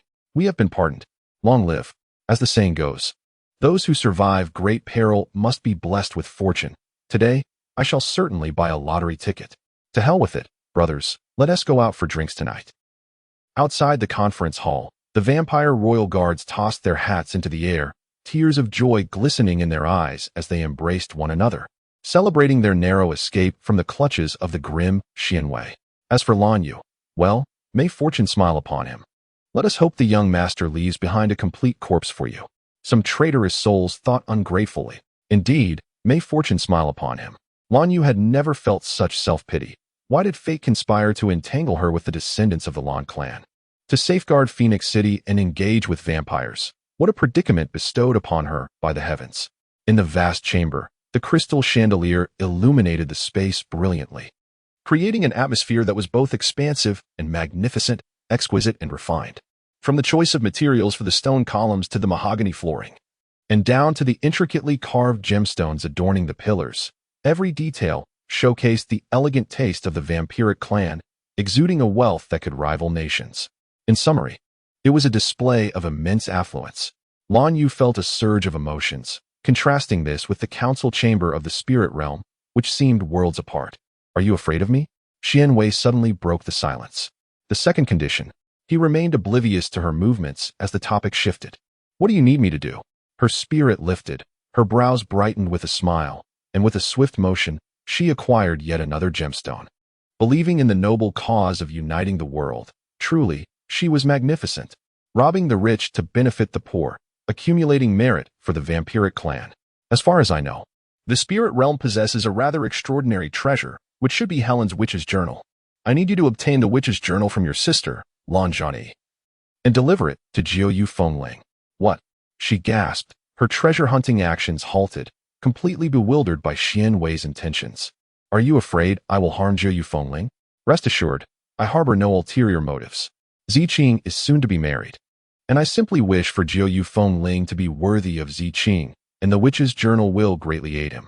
Xianwei cast a cold glance at Lan Yu, who quickly tightened her grip on the gemstone, anxiously watching him. It is not that she is petty, rather, Xianwei possesses genuine goodwill.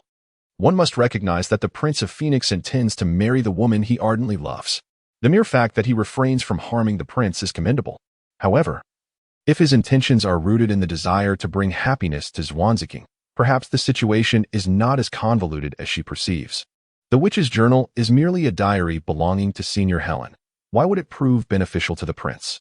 Furthermore, considering the profound depth of Fengling's spiritual power, she doubts he would require the witch's journal to enhance his mastery of spiritual energy. What is Xianwei truly contemplating? Once you have fulfilled 3 tasks for me, you shall be privy to all the secrets of Phoenix City. Assassination? Wuhan will escort you out of the Blood Clan. I demand you complete this second task within 3 days. His brow furrowed with severity, his demeanor austere. The entire plan has shifted. He initially intended to use Lan Yu to restrain Fengling, only to discover that the current Fengling remains utterly oblivious and shows no concern for an ordinary witch of the Blue Clan. A shiver ran through her, biting her lip in distress. What if she fails to accomplish this within 3 days? You see, my sister, Lan Yi, does not hold me in high regard.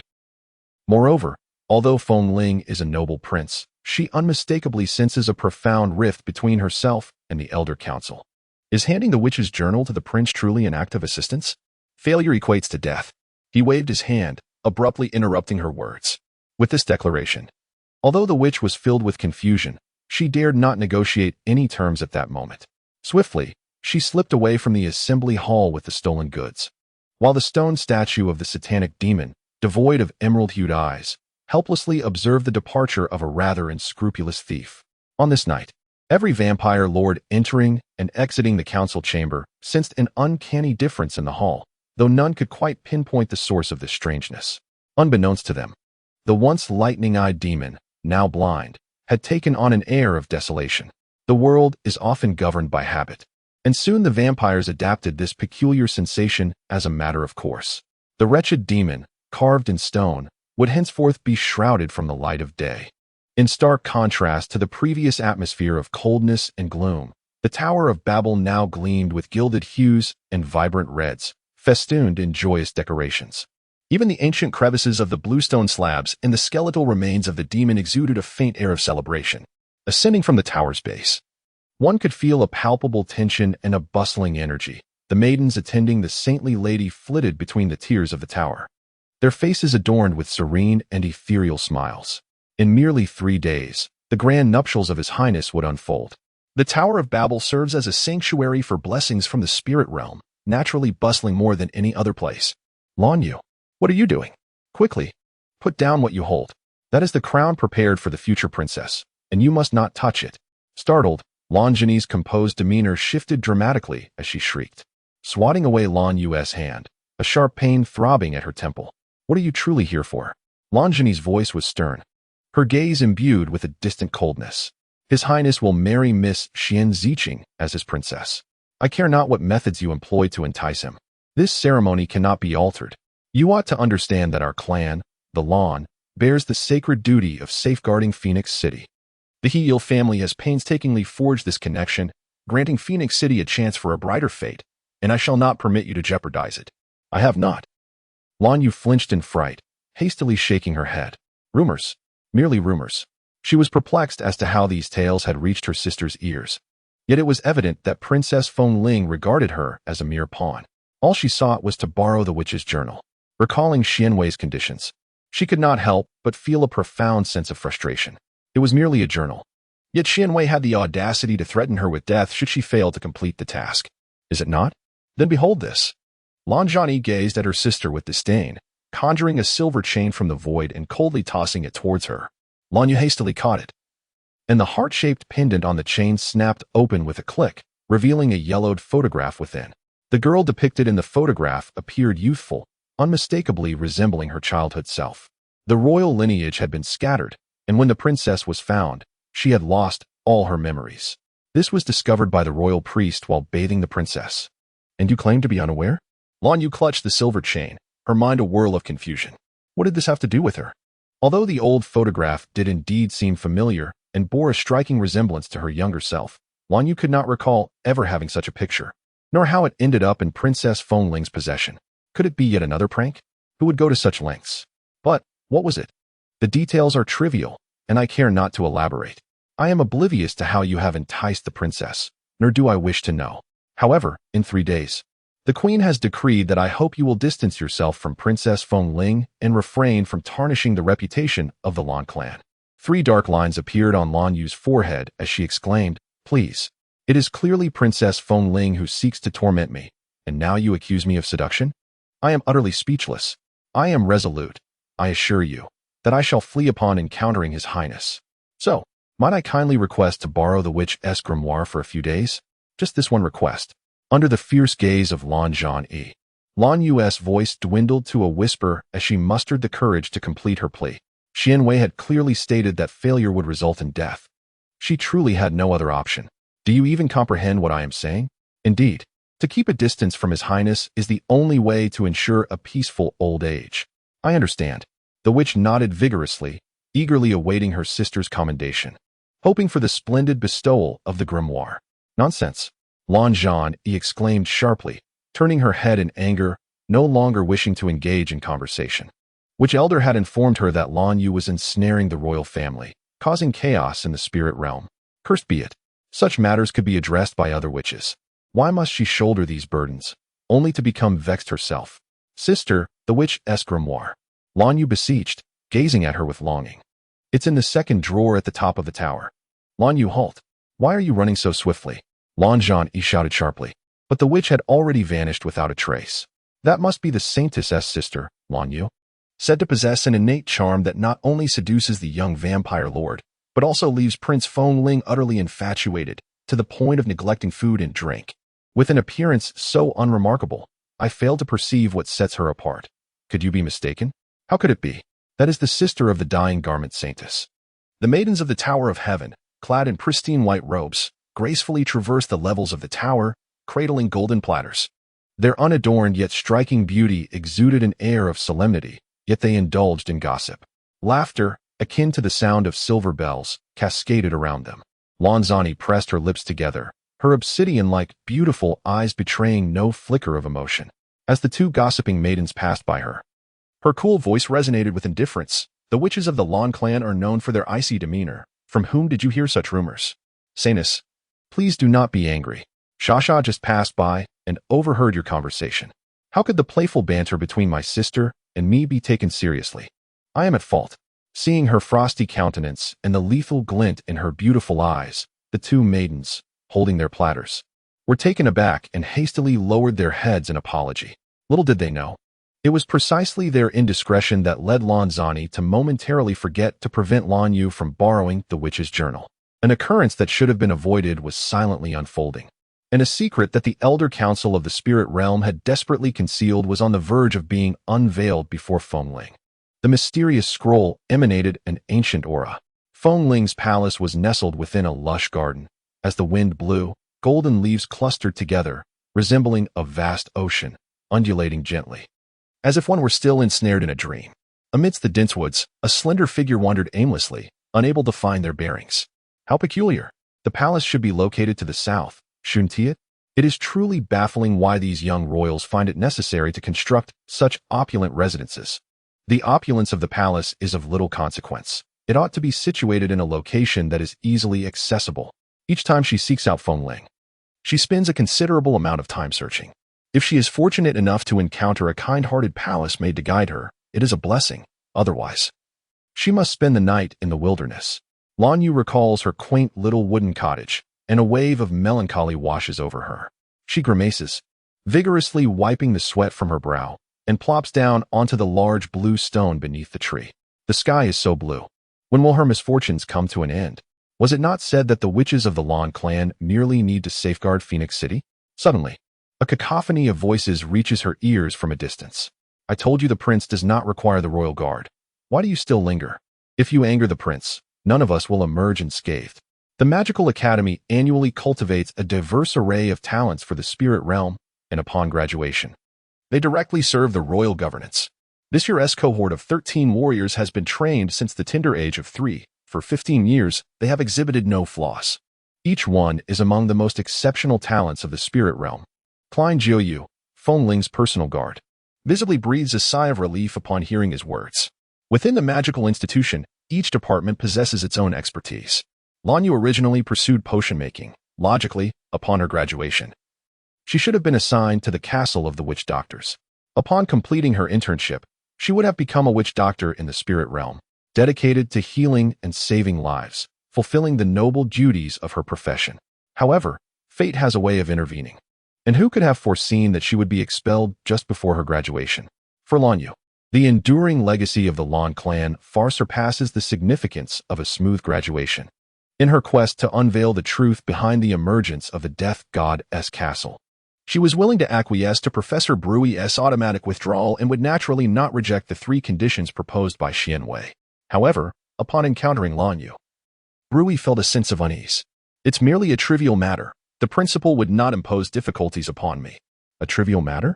Lan Yu furrowed her brow, distinctly recalling that failing to recommend was considered a grave error by the institution. Each mentor who returned in failure was marked with a significant demerit. How could this be deemed insignificant?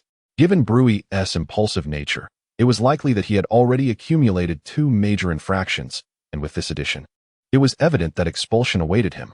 Within the realm of the potion department, Brui had indeed shown considerable care towards her. Lord Clay, please wait a moment. Miss Lan wishes to meet with His Highness Fengling? Has she lost her way again? Clay smiled as he observed her. He recognized this befuddled witch who frequently wandered aimlessly through the golden maple forest, unable to find her path. Should their paths cross, he could offer guidance, yet if not, each individual remained engrossed in their own affairs, left to fend for themselves. No, Lan Yu exclaimed, her face flushing crimson as she hastily shook her head. I would like to request Lord Clay to wait for a while longer. I believe His Highness Fengling might reconsider and accept the royal guards dispatched by the Magic Academy. Clay's expression turned conflicted. It is not that I am unwilling to assist, but His Highness has always been quite averse to the royal guards. For 3 years, no one has managed to persuade him to alter his stance, including the Council of Elders, who have made multiple attempts to sway him, all in vain. His words rang true, and Brui was well aware of this fact. Yet, as Lan Yu anticipated, failure to complete the principal's task would lead to his inevitable expulsion. Brui had initially come with the intention of testing his luck, but to his astonishment, he encountered Lan Yu, the very student he had inadvertently forced to withdraw due to a momentary lapse in judgment. Burdened with guilt, he found himself devoid of the motivation to persuade her further. However, Lan Yu remained unfazed. Her inherently naive nature prevented her from holding any ill will towards her mentor's past transgressions. At present, the spirit realm and the vampire clan were engulfed in chaos. With the impending arrival of the 9-9 heavenly tribulation, the mysterious emergence of the death god's castle in the mortal world had led to an increasing number of inexplicable human fatalities. Within the spirit realm, the safety of His Highness was not merely a personal concern, it was pivotal to the equilibrium of the entire realm. I believe His Highness should perhaps cast aside any prejudice and embrace the warriors recommended by Mentor Brewy. Cly understood that the girl before him was obstinate and would heed no one's counsel. Nevertheless, he had to concede that her words struck at the very heart of the matter. It was unexpected that such a seemingly naive young lady could perceive the intricacies of the mystical realm with such clarity. He shook his head in resignation. Miss Lawn, whether you stay or leave is not for me to decide. I promise to take you to see His Highness. If he declines once more, I ask that the members of the Magic Academy vow never to disturb him again. Is that agreeable? Agreed. Before he could finish his sentence, Lawn Yu interjected, her face alight with excitement. Mentor, I am creating an opportunity for you. Without an audience with His Highness Feng Ling, all your words would be in vain. Once you meet him, you can impart your wisdom in person. With your eloquence, you are sure to succeed. Do you remember the electric magic broomstick of the Fire Phoenix brand that you promoted at the beginning of the term? In merely half a day's time, those 400 brooms were completely snatched up. She had purchased one as well. However, after just a couple of days of use, that broom valiantly broke into two, destined to meet the great goddess of creation. Brewy glanced at her with a hint of disdain. You actually believe in advertisements? When I said they sold out, you took it to heart? Out of 400 brooms, I only sold one. The rest lie in the warehouse, covered in a thick layer of dust. It seems that the sole buyer was none other than her. The corners of Lan Yu's mouth twitched, and she was about to erupt in anger. The fury surged to her throat, yet she suppressed it. Foolish? Naive? To acknowledge that the person who bought the broom was herself would be to concede her own folly. Lan Yu felt as if struck by a thunderbolt, her mind reeling. She echoed his words in a daze, unwittingly agreeing. Yes, it is rather foolish. He claimed to have sold over 400 brooms, boasting of their exceptional quality, asserting they would last for a century or more, destined to become heirlooms. She had clearly been deceived. Just as Lan Yu's words fell, a soft scoff reached the ears of the gathered crowd, Clay's entire being tensed. And upon tracing the source of the sound, he immediately rendered a crisp military salute. Your Highness. Amidst the golden maple forest, within the dense thicket, the leaves rustled slightly, revealing a golden-haired youth in a light white shirt, a faint smile curving his lips. He stood tall and elegant, akin to a water lily blooming at the heart of a lake, poised gracefully, exuding an ethereal charm. Upon seeing him, Lan Yu quickly tugged Brewy to pay their respects. Your Highness. Lan Yu awkwardly pulled at the corners of her mouth, offering a dry laugh. Could it be that he is unaware that he is the very person who purchased that broom? At the time she acquired the broom, it seemed there was someone nearby. She did not remember clearly who it was. Was His Highness Feng Ling present or absent? Just as she was racking her brain without finding clarity, the gaze of the golden-haired youth swept over Brewy. Cly promptly stepped forward, introducing him. This is Brewy, the esteemed mentor of the potions department at the Magic Academy. Mentor, speak up. Upon seeing Feng Ling, Brewy was instantly rendered speechless, his eyes wide open, unable to utter a single word. Lan Yu, feeling anxious, hastily tugged at his sleeve. Jiu Feng Ling, the most beautiful youth in the spirit realm. His beauty transcends gender, indistinguishable from male or female, more dazzling than the most exquisite gem. Those who behold Feng Ling for the first time often find themselves entranced. As Lan Yu began to prompt Brewy to bow, she subtly noticed that the typically unrefined mentor was displaying an uncharacteristic loss of composure. Now, he was staring blankly, utterly at a loss for words, which was utterly embarrassing. Lan Yu grew anxious. Feng Ling had an exceptionally eccentric temperament, and if he were to become enraged, everyone would suffer the consequences. She desperately pulled at Brewy's sleeve, maintaining an awkward smile on her face, a sight that appeared rather comical. In a hushed tone, she fervently admonished Brewy, Mentor, wake up. Are you in a trance? Do not stare at His Highness. Do you realize how rude this is? The latter remained oblivious, as if he had not heard her words at all. Mentor. She emphasized her tone. Have you been watching too much of that evening drama? This is His Highness Feng Ling. I know you wish to persuade him to agree to retain the royal guard, but this approach is truly cowardly. Lan Yu's small face was etched with sorrow as she pitifully tugged at Brui's sleeve.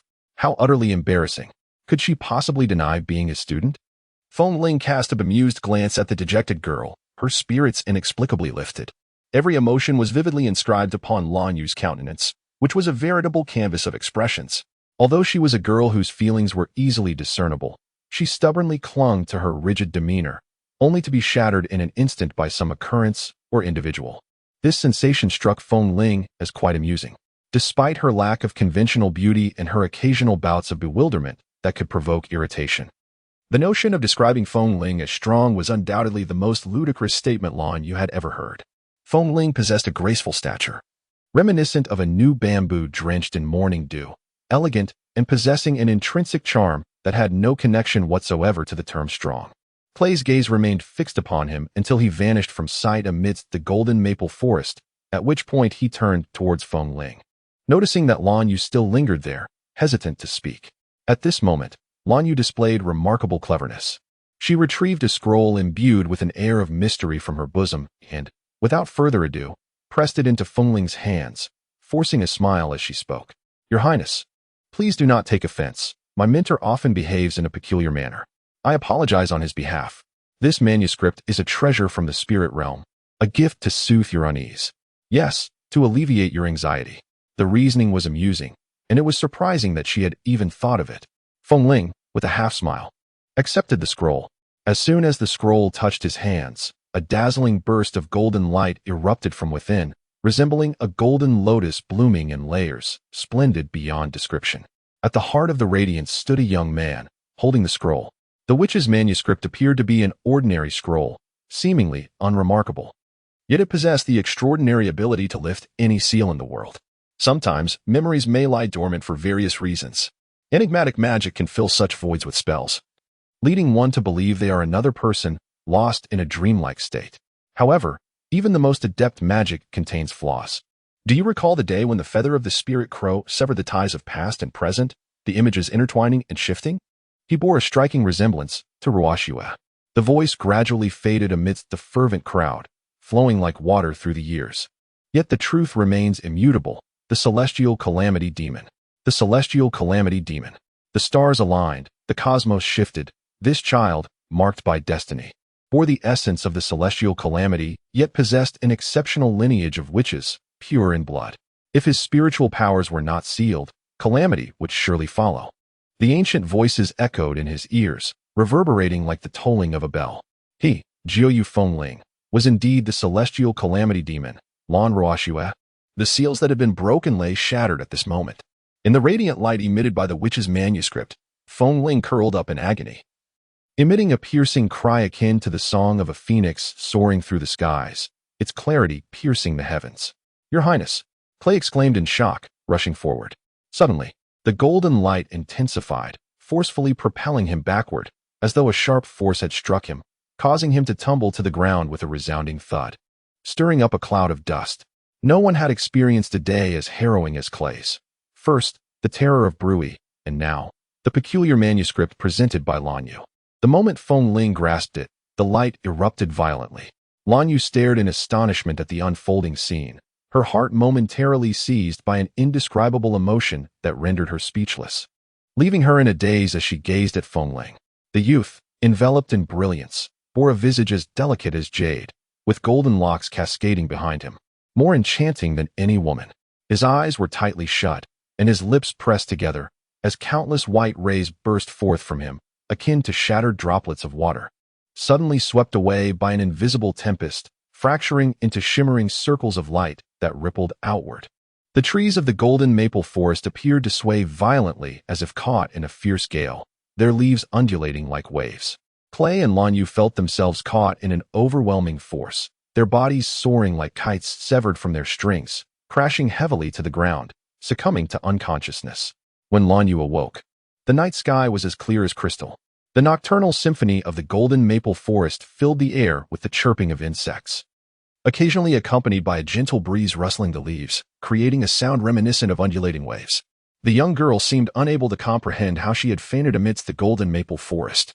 After a moment of dazed reflection, she rubbed her aching head and staggered to her feet, feeling disoriented for quite some time. I came to deliver the witch's journal. Behind the towering trees, a tall, jade-like figure silently observed as her silhouette gradually faded into the embrace of the golden leaves. He, who harbored a deep aversion for ordinary-looking, absent-minded girls, felt an overwhelming joy wash over him upon seeing her, a warmth gently spreading within his heart. No wonder she seemed familiar. No wonder he felt a pang of sympathy for her injuries. She was the one person in this world he could not bear to part with. The young man turned away, leaning despondently against the trunk, and every recollection of her features, her graceful brows and eyes, sent sharp pangs of sorrow through his heart. He felt as though all his strength had been siphoned away, gradually sliding down to the ground. Blue feather, sister.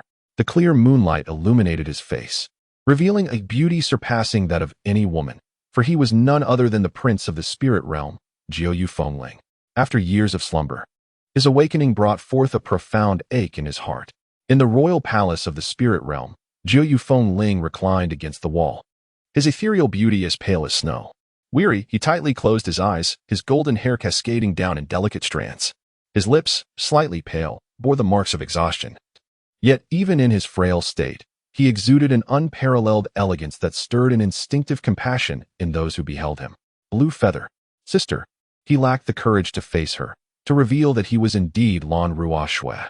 The moment he laid eyes on her, he was reminded of the countless transgressions he had committed under the guise of Jiu Fengling. He once vowed to her that he would protect her diligently, ensuring that no one would ever bully her again. Yet, ironically, it was he who inflicted the torment. Reflecting upon the perilous moment when she was nearly ensnared by the jade death decree issued by the Elder Council, he could not escape the painful truth that he was the one who had exacerbated her plight. The thought of having almost brought ruin to the woman he loved pierced his heart like 1,000 needles.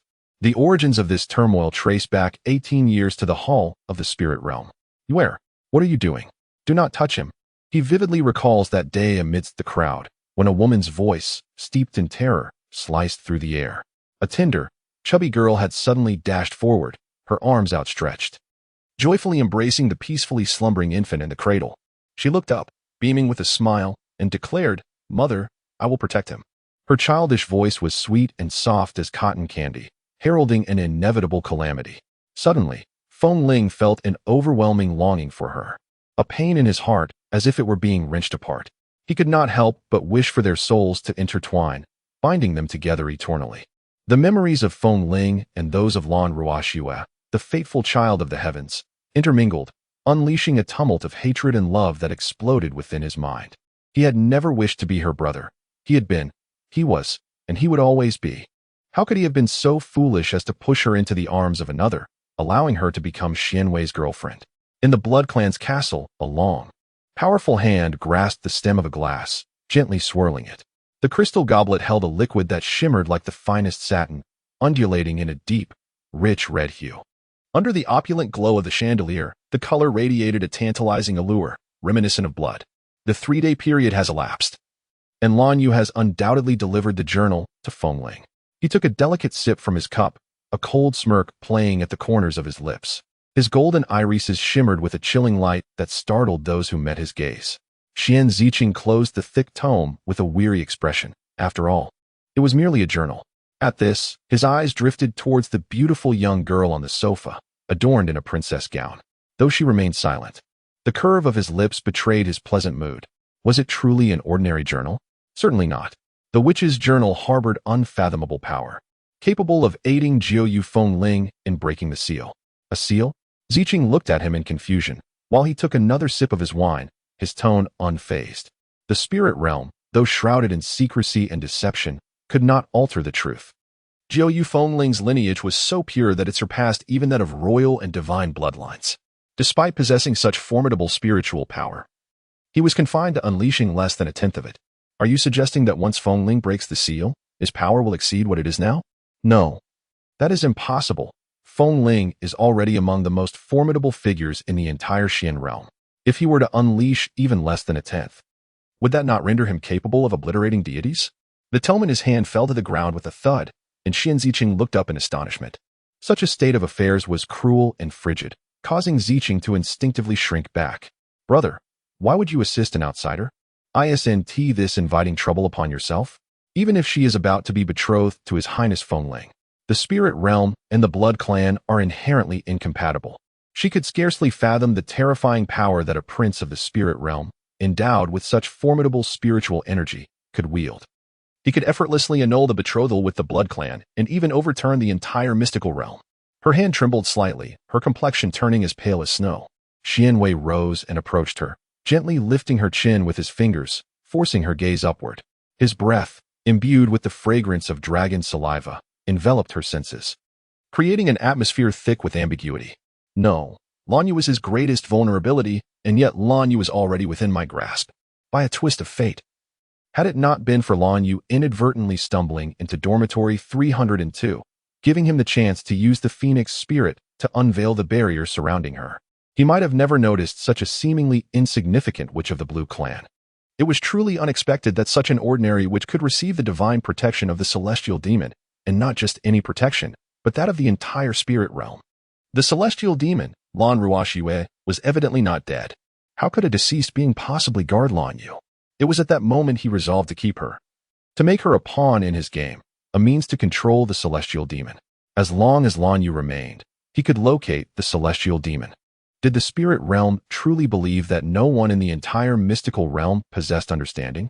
He had indeed once considered Lan Yu a burden, and had been incensed by her incessant surveillance, to the point of bringing her to Caesar Castle, intending to eradicate this bothersome figure with the dark powers.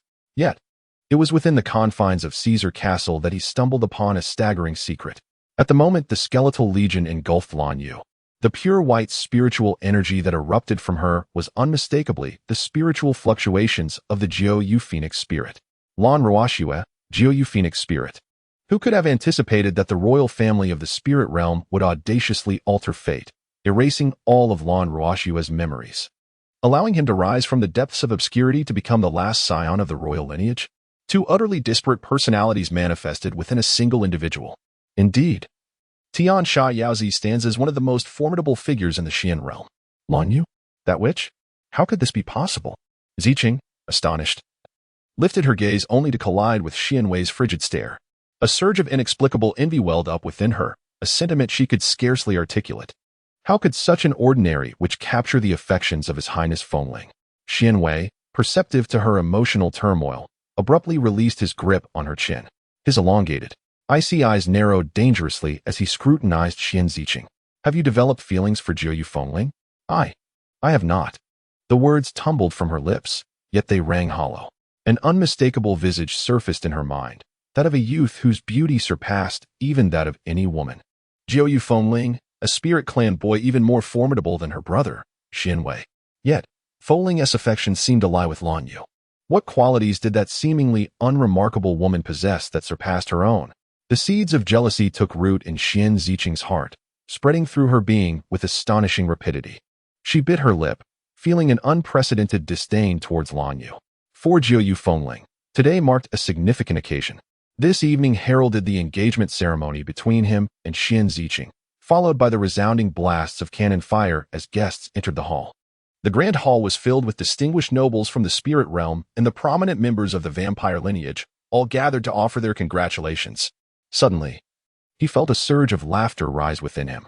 If marrying Zwanziking was once an unavoidable duty, symbolizing the alliance between the spirit and blood realms to jointly withstand the impending calamity of the 99 heavenly tribulations, it was his mission as a prince of the spirit realm. But now, he was clearly not a prince of the spirit realm. He was Lan Ruoxue. Why should he wed a vampire maiden? His heart belonged solely to his sister. Within the inner hall, the chandelier remained unlit, casting an emptiness over the vast chamber. Enveloped in silence, time passed slowly, and Fengling maintained his original position, leaning against the wall. His golden hair, kissed by the moonlight, shimmered with a soft glow, and on his strikingly beautiful face, which transcended gender, a nearly enigmatic smile emerged. The wedding, marked by the groom's disappearance, had thrown the spirit realm's grand hall into disarray. Your Highness, the Queen requests your prompt attendance. A group of maidens entered respectfully, delivering the Queen's command. Inform them to cancel the engagement. Shut up. Get out. Irritated by her hesitation, a flicker of displeasure crossed Fengling's face. A phoenix-like flame erupted from his palm, hurtling towards the speaking maiden. Yet, At the brink of impact, it halted abruptly. The fire phoenix soared, head held high, proudly flapping its wings. Feng Ling, with his golden hair billowing, resembled a celestial being of unparalleled beauty, exuding an air of authority that was chillingly palpable as he coldly scrutinized the fragile life before him. A piercing scream echoed as the terrified maidens scrambled in desperation to escape the inner hall. The news of the cancellation of the wedding between the spirit realm and the blood clan spread like wildfire, leaving everyone in a state of panic. The spirit realm claimed that the blood clan's lineage was tainted and that Xian Ziqing was unworthy of their noble prince Feng Ling. Thus the wedding was called off. However, the blood clan circulated a different narrative. Opinions varied widely, and the situation grew dire. Only Xian Wei had not attended the wedding at all. He had anticipated that the restored memories of Prince Feng Ling would lead to the cancellation. Unbeknownst to all, the catalyst for this series of events, classmate Lan Yu, was currently haggling with the shopkeeper in a pawn shop over 2 gemstones extracted from a statue of the satanic demon, engaged in the mundane struggles that every common individual faces.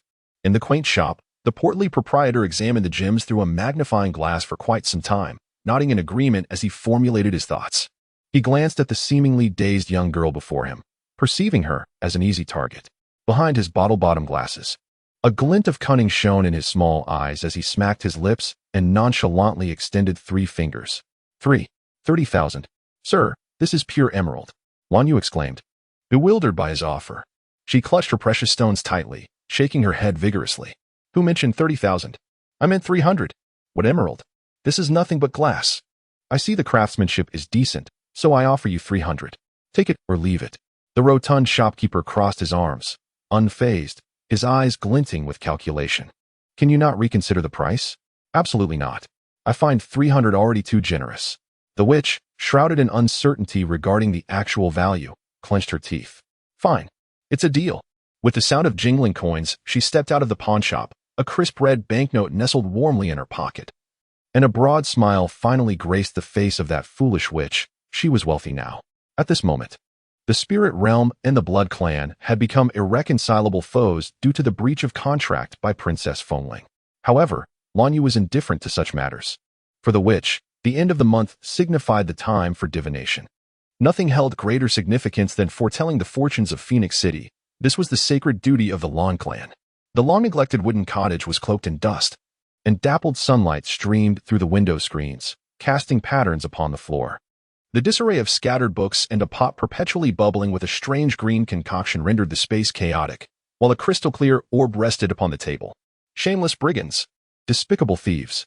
The young raven, still in the process of growing its feathers, squawked indignantly upon seeing Lan Yu enter, flapping its sparse wings in a flurry as it darted into the display case. With a resounding thud, the display case door slammed shut. Lan Yu paid it no mind. But the figure trailing closely behind her, Fei Yuyang, took an interest in the unfortunate raven. He forcefully pulled it from the confines of the display case, and the raven, fluffing its scant feathers, offered a courteous bow.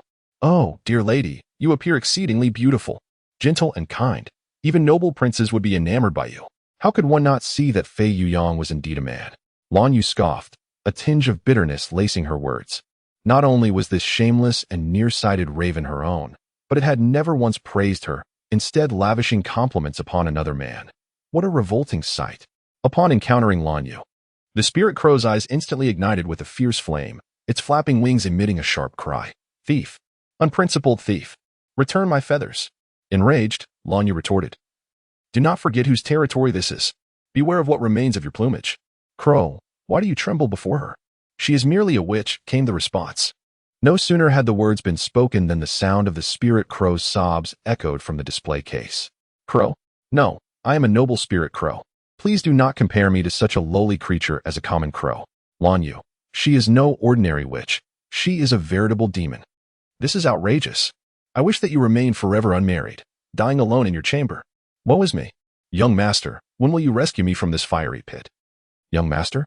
Who is your young master? I cannot say. That is a secret. I promised my young master I would not disclose it. The pitiful spirit crow preened its nearly bare feathers, its tone steeped in lament. Fei Yuan could not help but chuckle heartily. Lan Yu shot him a fierce glare, admonishing. Do not heed that crow's incessant prattle. It is so befuddled it cannot even remember its own age, counting only its feathers day by day. Her tone was filled with discontent, yet Fei Yuyang smiled knowingly. This was no ordinary spirit crow. Typically, when a spirit crow's feathers fall, they do not regrow. A featherless spirit crow is bereft of all wisdom and spiritual power, rendered incapable of speech. However, this particular spirit crow was different. He had ample reason to believe that this spirit crow was indeed extraordinary. You truly possess discerning taste, a stark contrast to that foolish witch. Since joining Blue Feather, Lingyu has not heard such flattering words for quite some time. With a graceful flap of her wings, she soared from the window and performed a perfect gentlemanly bow towards Fei Yuyang. Blue Feather perceived that not only was this crow a peculiar creature, but Fei Yuyang was equally strange for venerating a crow that had never uttered a kind word. She rummaged through her belongings in search of her divination tools, her mind a chaotic web of confusion. Where was the tortoise shell? And the coins? She had completely forgotten where she had misplaced her items. Look, that foolish witch cannot find her things again. She always tosses them about carelessly. If I were not here, she would undoubtedly trip over a tree. Lingya flapped her wings and flew over Fei Yuyang's head, diving into the scattered pile of books on the ground. With a few flaps, she seized the tortoise shell and released it above Blue Feather's head. With a dull thud, Blue Feather gasped in pain, grumbling as she picked up the tortoise shell. Clink, clink, clink. While she bent down, all the coins Lingya had been holding released from her beak and clattered down onto Blue Feather's forehead. Fuming, Blue Feather gathered the coins, shaking her fist in frustration, while Lingya had already taken flight. Suddenly, a flurry of footsteps echoed from outside, growing louder until they reached the door. The royal attendant's booming voice resonated in their ears. Your Highness, Princess Feng Ling has summoned Miss Blue Feather to the palace for an audience. Miss Blue Feather, please accompany me. I am in the midst of divination. But, Miss Blue Feather, please do not refuse. It is the princess's command. The messenger intercepted the voice, extending a hand, leaving no room for rebuttal, causing cold sweat to trickle down Lan Yu's forehead.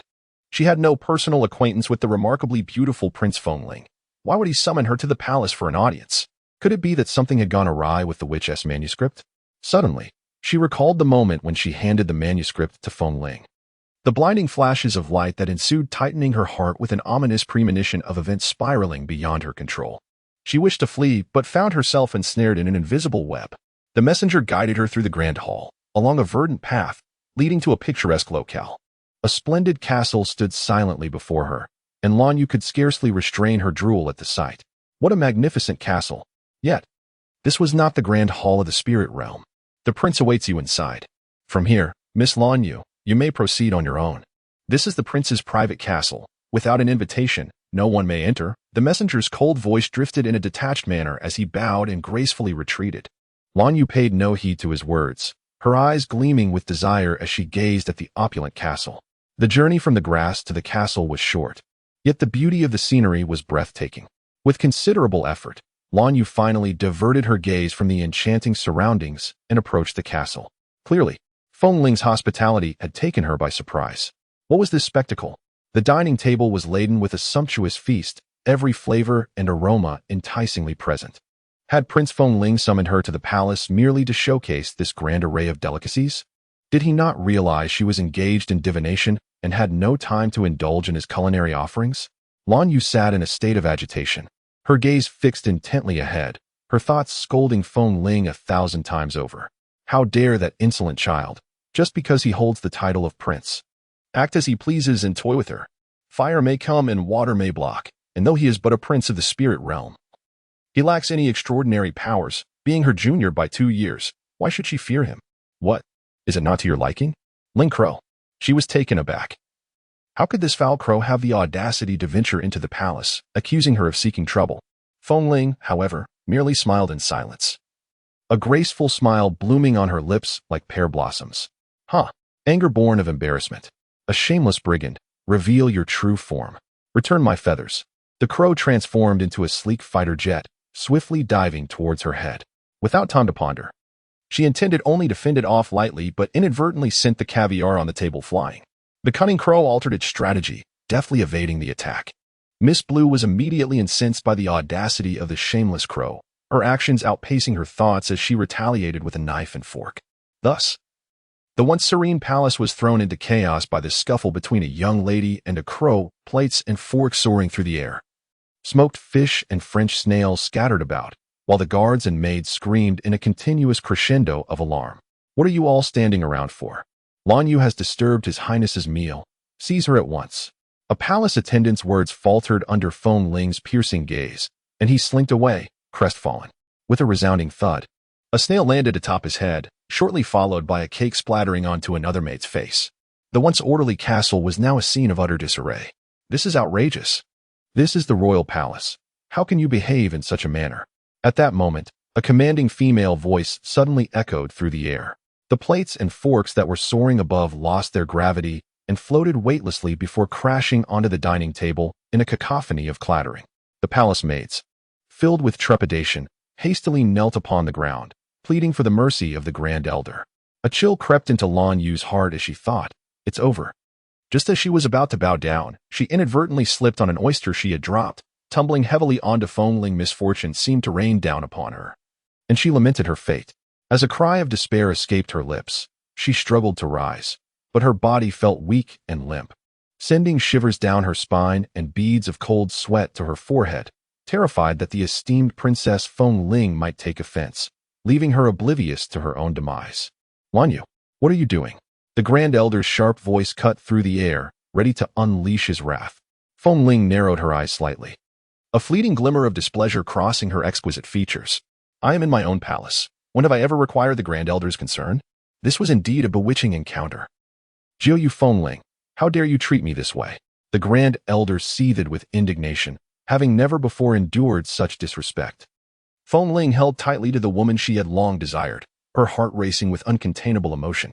He skillfully masked the deepening desire in his gaze for the soft, fragrant form in his arms was something he had not possessed in years, yet he dared not reveal his true identity. In his youth, he had buried that affection deep within his heart, and still did so now, fearing that Lan Yu would discover he was Ruosh Yue and would resent him for it. This feeling stirred an indescribable tumult within Feng Ling. Now she was in his embrace, their breaths mingling, their skins touching. Her brows, her eyes, her nose, her lips, all belonged to him. His ardent breath caressed the nape of her neck, his gaze languid and bewildered, while his slender fingers roamed freely over her form. Yearning for her, a longing that pierced his heart with an ache. No longer was he the cursed prodigy of the past, and she was no longer burdened by the need to toil for him. The seal had been lifted. Even in the absence of his status as the prince of the spirit realm, he possessed ample strength to safeguard her and ensure her happiness. This tableau ignited a blush and quickened the hearts of the maidens within the hall, stirring their youthful sentiments, prompting them to discreetly withdraw from the grand chamber. Yet, Lan Yu remained oblivious to the peculiar atmosphere, still attempting to extricate herself from his embrace, her heart brimming with trepidation, fearful that at any moment, the prince might turn against her, leaving her utterly annihilated. Sensing her restless movements within his arms, his muscles tensed involuntarily, a throbbing pain coursing through him. "What are you doing?" "Quack. Young master, my sympathy lies with you." After observing the intimate scene for an extended period, the spirit crow finally broke the silence, its voice a wavering interruption. Feng Ling's narrowed eyes flicked disdainfully toward the eavesdropper in the chandelier, as if chiding it for its prattling. The crow shuddered, nearly losing its precarious perch.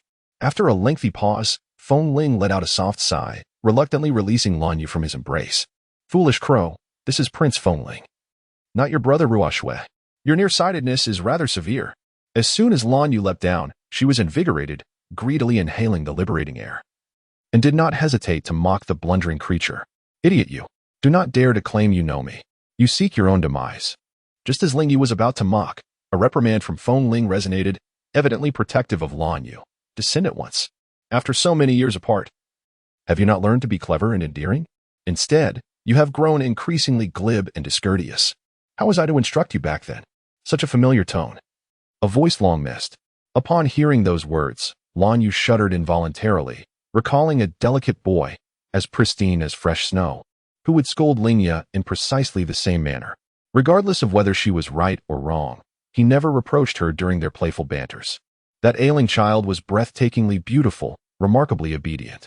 The mere thought of him still rends her heart with unbearable anguish. On those frigid days of initial snow in Yinchuan, he lay in her embrace, never again able to tenderly call her sister. The sky was so blue that it made her eyes sting. She once thought that was the pinnacle of her suffering, that a single feather could shatter her. Yet she later realized that the mere recollection would still wrench her heart. Unchanged by the passage of time, Ruo Shui, Ruo Shui, tears welled in her eyes as she beheld the striking youth before her, whose grace surpassed even the first peach blossom of spring's timid bloom. Such resplendence, it rendered her acutely aware of her own inadequacy. Though their features bore a striking resemblance, they were undeniably two distinct beings. Sister, have you truly forgotten Ruo Shui? I am Ruo Shui. Was it a hallucination? Why did she hear Ruo Shui calling her name? The delicate raven perched gracefully upon Feng Ling's shoulder, its ruby-like eyes shimmering with a tranquil brilliance. Feng Ling's golden hair cascaded down to his waist, and his countenance was astonishingly handsome. Within the inner hall, the silence was so profound that even the sound of a feather falling could be distinctly heard. Lan Yu inhaled deeply, hastily casting her gaze downward. As tears cascaded down to her feet, the prince jested. How could one compare oneself to the devilish child of destiny? Lan Yu wiped her tears in a frenzy, forcing a smile. Since Ruo Shui's demise, the Elder Council had prohibited any mention of Lan Ruo Shui, transforming it into a taboo within the spirit realm, as if uttering that name would summon calamity upon it. The devilish child of destiny? Is that truly how you perceive him? Feng Ling turned away, a shadow of melancholy crossing his features. His slender fingers slowly unfastened the intricate fastenings of his white battle robe adorned with dragon-patterned golden edges, allowing it to slip down, revealing his porcelain-like skin inch by inch to the air. Though his form appeared slender, the definition of his muscles was evident, strong and powerful. As the robe descended to his waist, a blazing phoenix emblazoned itself vividly in his eyes, fierce and majestic, seeming to ignite everything in its path as if it sought to pierce the heavens. Lan Yu gasped in shock, feeling as though her breath had been abruptly stolen away. His voice was soft, imbued with a subtle sorrow. The phoenix scorches the heavens, and the 9 skies tremble. The witch clan deems this ominous, believing it must be burned to ensure its eternal disappearance. Sister, have you forgotten?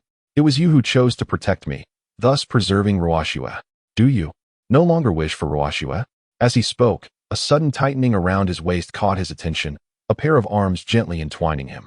Lan Yu's tears burst forth like a dam breaking. It was not so. It was not like that. She wept, a frigid little face pressed tightly against his back, where the fiery phoenix burned with heat.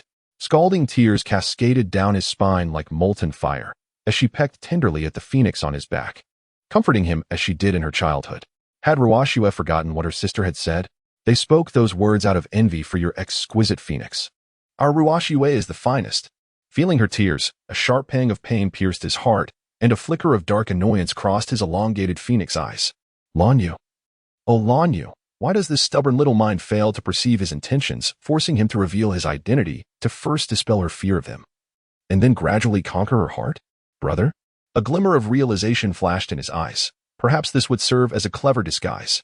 Perched upon the chandelier, an incredibly astute crow, having cultivated its essence, instantly comprehended the young master's sentiments, flapping its wings and suppressing a sly smile. After a moment, Lan Yu seemed to recall something, suddenly pushing Feng Ling away, leaving the latter bewildered by this abrupt twist, staring at her in confusion. Your Highness Feng Ling, are you planning to tease me again? My brother Ruo Shui, though small, is quite the spirited one, often claiming I hold him back and calling me foolish. How could you possibly be my brother? Huh? You wish to play tricks on me, don't you?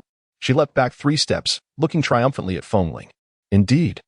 Feng Ling's invitation had not been made with the utmost sincerity. How could she dare to impersonate Ruo Shui to deceive her? It would not be so simple. Feng Ling was both amused and exasperated, a mental flower blooming on Lan Xiaoyu's forehead. What on earth is going on in that head of yours, Lan Xiaoyu? Is it filled with paste? How could one fail to recognize a person they have spent over a decade with? Lan Xiaoyu. You called me Lan Xiaoyu? Lan Yu was momentarily taken aback, rendered speechless. This address was only ever uttered by Ruo Shui when she was seething with indignation. Your Highness. Feng Ling, could it truly be Ruo Shui's younger brother? But how is that possible? Jiuyu Feng Ling, Lan Ruo Shui. These two individuals bear no resemblance whatsoever. Was she merely fatigued from the previous night, mishearing him? Observing her reaction with a cold gaze, Feng Ling was quite vexed. He crossed his arms and scoffed icily. Do you think there exists another person with the surname Lan in this place? With your level of foolishness, you might as well end it all by throwing yourself against a tofu block, lest you squander precious rice as a useless parasite. I am attempting to converse with you civilly, yet you refuse to listen, insisting on provoking my ire. His enunciation was precise, each word striking Lan Yu like a sudden chill. This was indeed Ruo Xue's younger brother, and to her dismay, he was incensed. Since childhood, she had harbored a deep-seated fear of Ruo Xue's wrath. When he was angry, her fate invariably turned dire. It was peculiar. Considering Ruo Xue was merely 2 years her junior, why should she fear him at all? Lan Yu attempted to maintain a serious countenance. Yet the moment her gaze met Feng Ling's narrowed eyes, her resolve faltered, though she felt immense relief that Ruo Xue was alive. Why must it be Feng Ling who was standing before her? This sentiment was undeniably perplexing.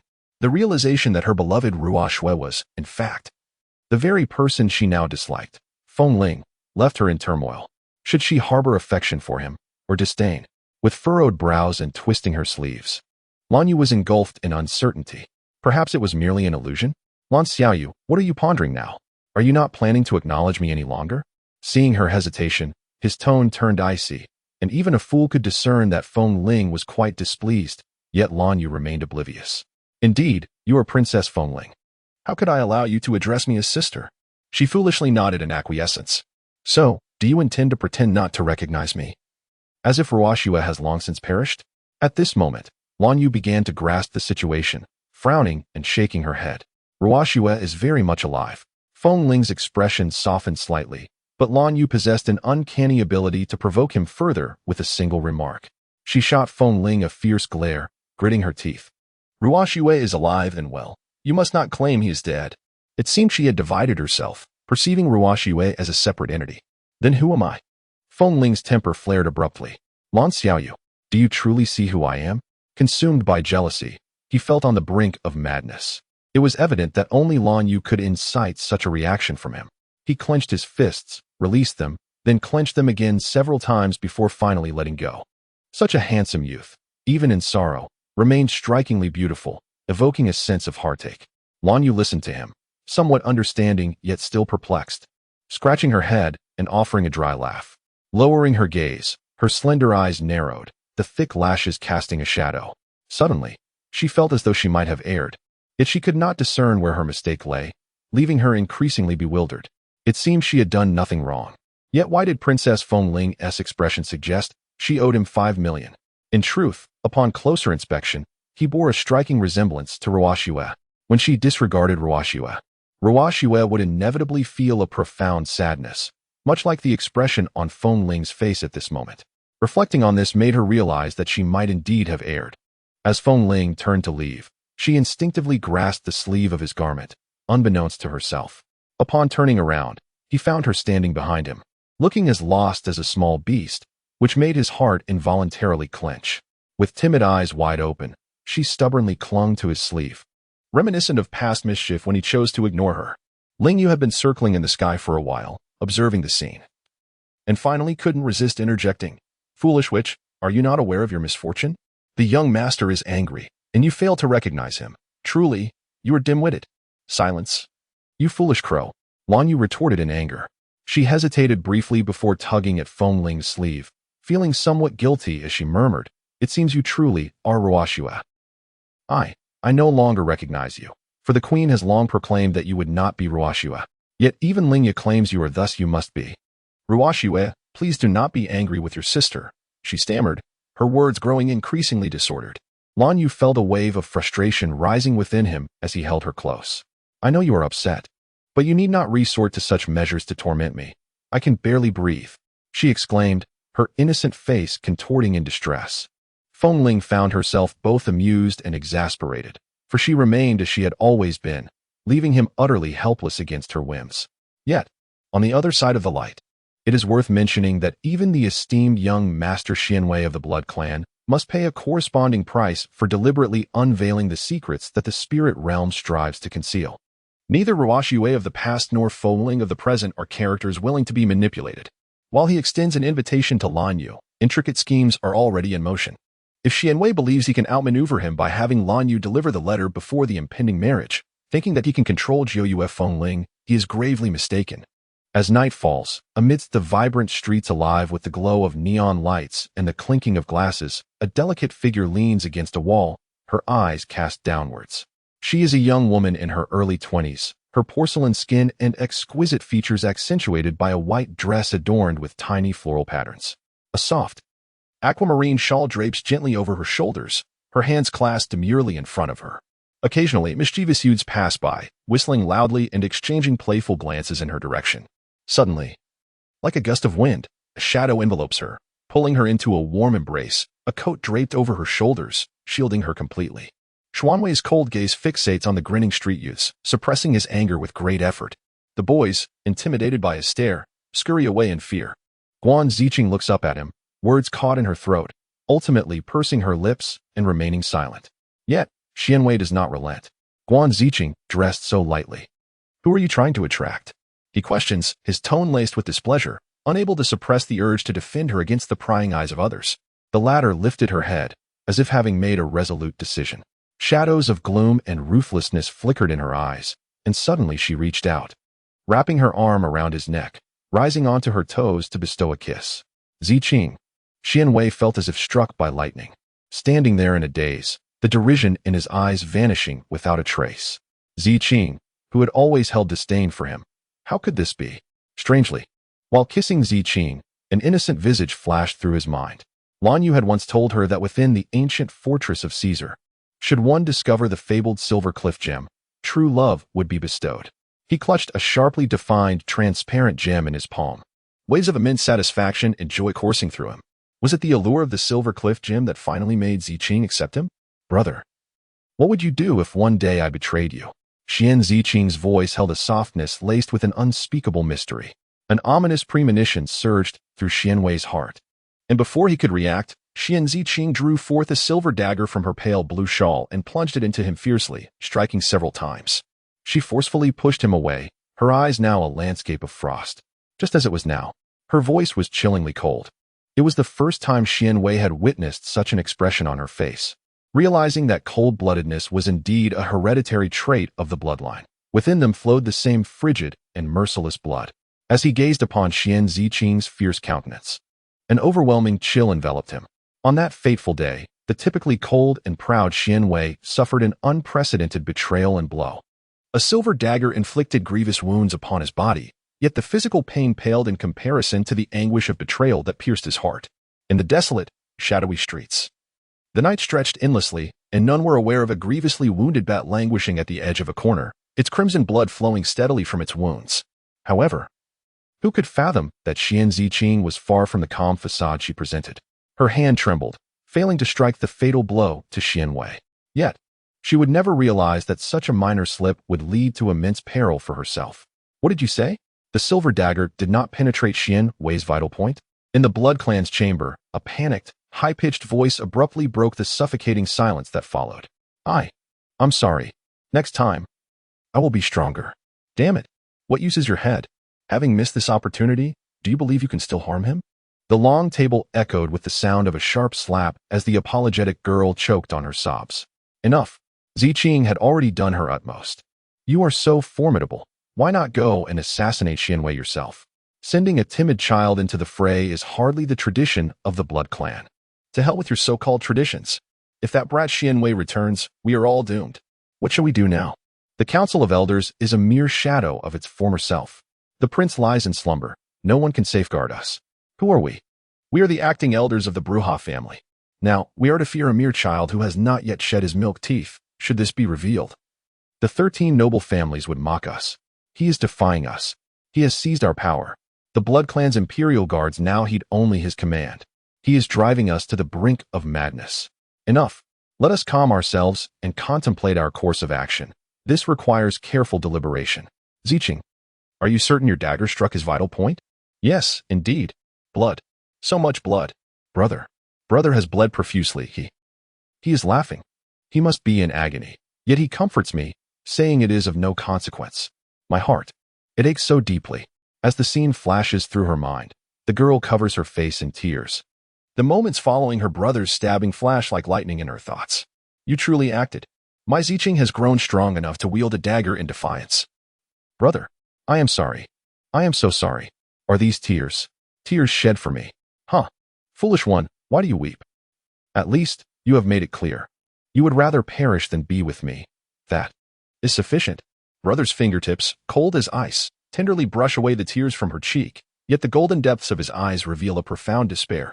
The lingering warmth of his touch remains on her face, her heart aching fiercely, as the elder's roar echoes in her ears. What jest is this? How can you feel pain for him? Have you forgotten how he coerced you? You were siblings. Biological siblings engaging in such disgraceful acts. It is absurd. How can you partake in his absurdity? She stands bewildered, tears streaming through her fingers in torrents. However, has she not always held affection for His Highness Fengling? She harbors disdain for her brother, for he has thwarted her chance to wed the man she adores. Thus, by some twist of fate, she consented to the elder's proposal to assassinate Xian Wei under the cover of night. How could she possibly develop feelings for her own brother? It is entirely natural for her to possess fraternal sentiments towards him. After all, she is merely a child. What now? It is of no great consequence. Since Xiqing's dagger struck at his vital point, Xian Wei must be at his most vulnerable. We shall not wait for him to regain his strength at this moment. We must search the heavens and the earth to find him and eradicate the threat completely. The final 4 words echoed with resounding force, resembling a death knell that fell heavily upon the air. Achoo! Achoo! As the saying goes, one thinks, then curses, and finally mutters. Counting on her fingers, she mused. Could it be mere coincidence that she sneezed twice? Who would be so idle as to speak ill of her behind her back?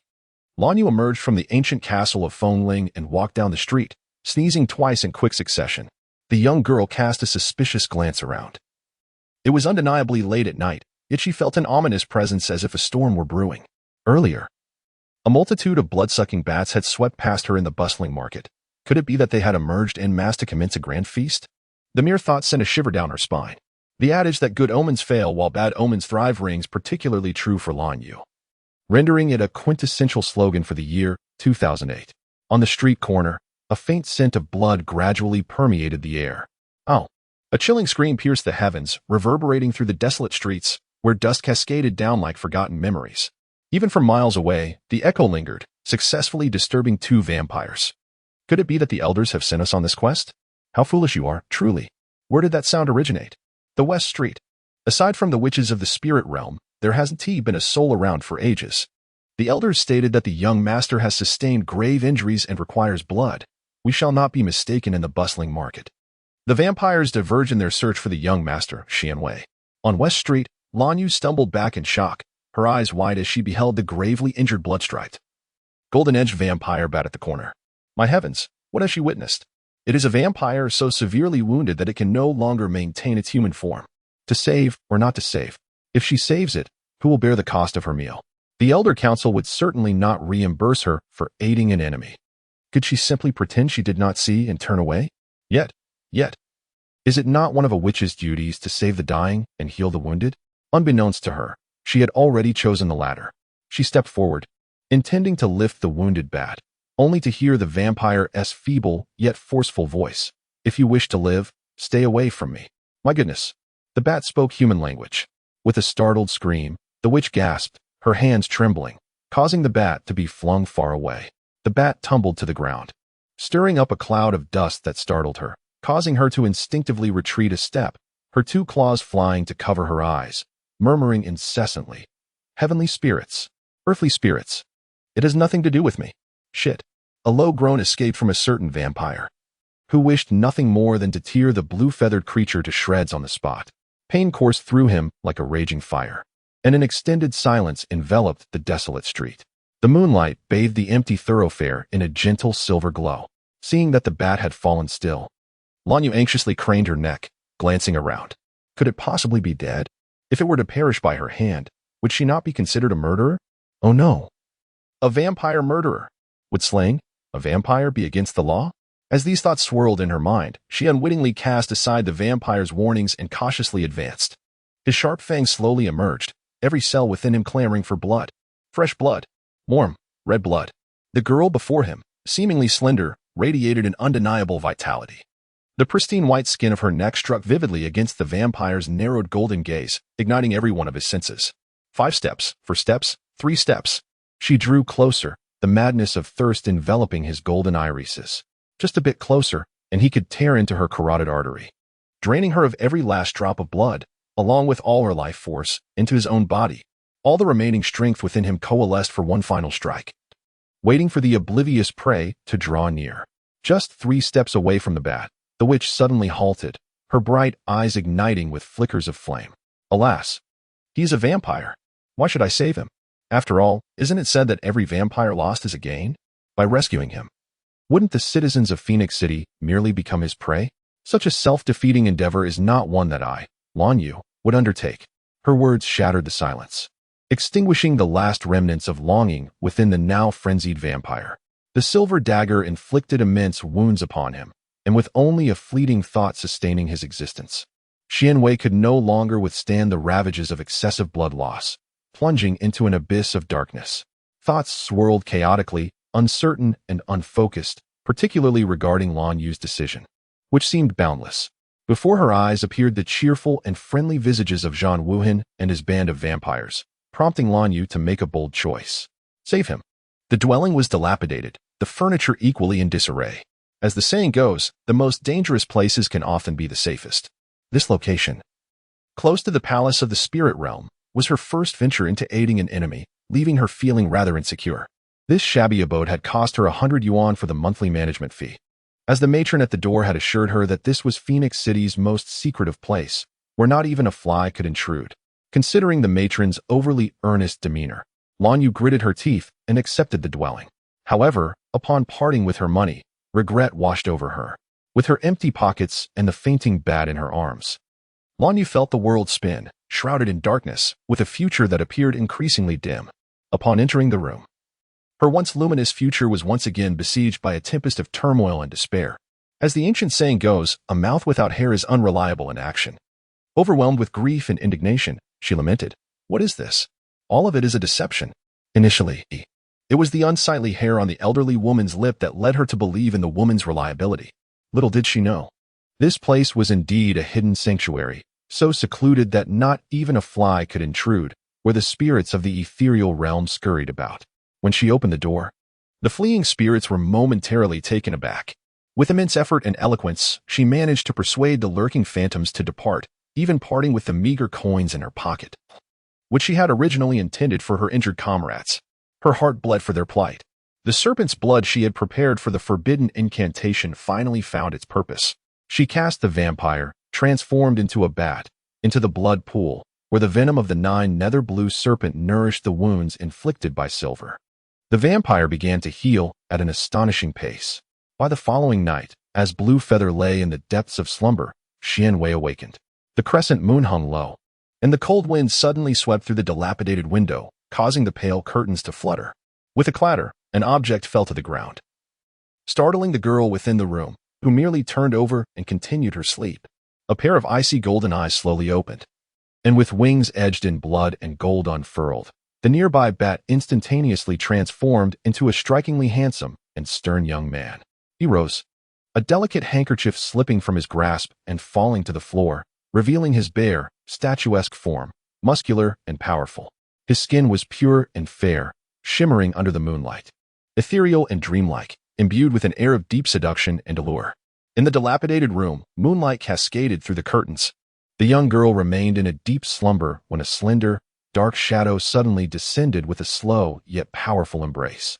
His delicate kisses trailed down her forehead, and the girl, lost in her sweet dreams, remained oblivious as his paper-thin lips brushed against the corner of her mouth. A rush of icy, cold air jolted Lan Yu awake, her eyes widening as a magnified, handsome visage collided with her gaze, eliciting a startled gasp. "Xianwei, what are you doing?" "Hush, do you not like me?" he murmured softly, his narrow golden eyes narrowing slightly, sealing all words between her lips and teeth, deepening the kiss. "Like? How could I not like?" It was evident that she should feel joy, yet inexplicably, it felt as if a bucket of cold water had been suddenly poured over her. Lan Yu struggled desperately to push Xianwei away, yet he firmly confined her within his slightly cold embrace. Xuanwei's handsome features remained as impassive as ever, but his thin lips tenderly caressed her mouth before traveling to her neck, his ambiguous breath enveloping her, leaving her inexplicably flustered. I. She shrank in his arms like a frightened little beast, unable to meet his bare form with her gaze. "Tell me your unfulfilled wish." His voice was cool yet melodious, much like his persona. Even as he coldly rebuffed any approach, he sparked an undeniable affection within her. Those words struck Lan Yu like a bolt from the blue, awakening her fully. The vampire clan was notorious for using love as a means to hunt. They possessed perfect appearances and elegant manners, easily ensnaring the hearts of unsuspecting young human girls, who willingly surrendered their bodies and everything else. He was that very bad. He yearned to drain her of her lifeblood. He was poised to usurp her existence. She struggled with all her might, pleading, "No, release me. I refuse to become your sustenance." Ruashue, Ruashue. She had only just found Ruashue, having vowed to protect him for eternity. Her mission, her guardianship. And so many tasks yet to accomplish. Why? Why had it come to this? The overwhelming sensation of betrayal engulfed her. Chilling tears streamed down her cheeks, soaking her hair, cascading onto the thin cotton blanket beneath her. His lips alternately pressed against her neck, drawing in her essence, as his gleaming fangs slowly emerged, brushing against her delicate skin. A profound terror struck her heart like a lightning bolt, rendering her speechless, her words lodged in her throat, choking her. Lanyu. It is you. Foolish girl, a deep male voice struggled to articulate, as if he was just now realizing the identity of the person in his arms. Exhausted, he finally released his grip, and the crisp air rushed in, filling her lungs. The young girl hastily pulled up her collar, retreating to the corner. Her clear, dark eyes timidly regarded the striking youth with golden irises, reminiscent of snow-covered landscapes. He pressed his forehead, the fervent crimson in his gaze gradually fading, replaced by a piercing agony. Like a wounded beast, his voice shattered the silence, tearing through his throat with a frenzied cry, "Get out! Get out!" The fervent obsession of the vampire for blood is beyond the comprehension of a mere witch. In moments of tranquility, he can manage his insatiable thirst, yet now, with his fangs pressing sharply against his jaw, an agonizing burn sears through him, every fiber of his being clamoring as if on the brink of explosion. He fears that if she lingers any longer, he will unhesitatingly rend her arteries and indulge in her lifeblood. Why not end her life? What holds him back? Why does his mind conjure the visage of Lanyu instead of Ziqing, the one who rescued him from his grievous state on West Street, bringing him to this very place and offering him the blood of the 9 underworld serpent for sustenance? Why extend her mercy? In the realm of spirits, the witch and the vampire are sworn enemies. Any ordinary witch would have already plunged a dagger into a wounded vampire. Why does she choose to save him? Why not simply end his existence? And what of himself? Why does he hesitate to strike? By draining her blood, he could restore all his vitality, exact revenge. He could retaliate against all who betrayed him. Yet, allowing her to flee signifies the demise of his own existence. The prey is within reach, so why restrain his reason? All these questions coalesce into a pained howl directed toward the heavens, filled with anguish. Lanyu appears momentarily stunned, fumbling on the uneven ground, grasping a brick and foolishly offering it to him, stammering an explanation. Use this to smash her head. End it all, without worry. As she steps closer, Xianwei stumbles back 2 steps. The delicate whiteness of her neck, the warmth of her pulsating artery, everything heightens the last remnants of his sanity. His eyes glimmered with a chilling light, and he pressed his cracked lips together, staggering to distance himself from Lanyu. Pointing towards the door, he barked fiercely, "Get out. Do not make me repeat myself." His voice was as solid as ice, reverberating through the air. Everything crashed into his heart like a bolt of lightning. A certain oblivious individual suddenly realized that before him stood a vampire capable of easily tearing him apart.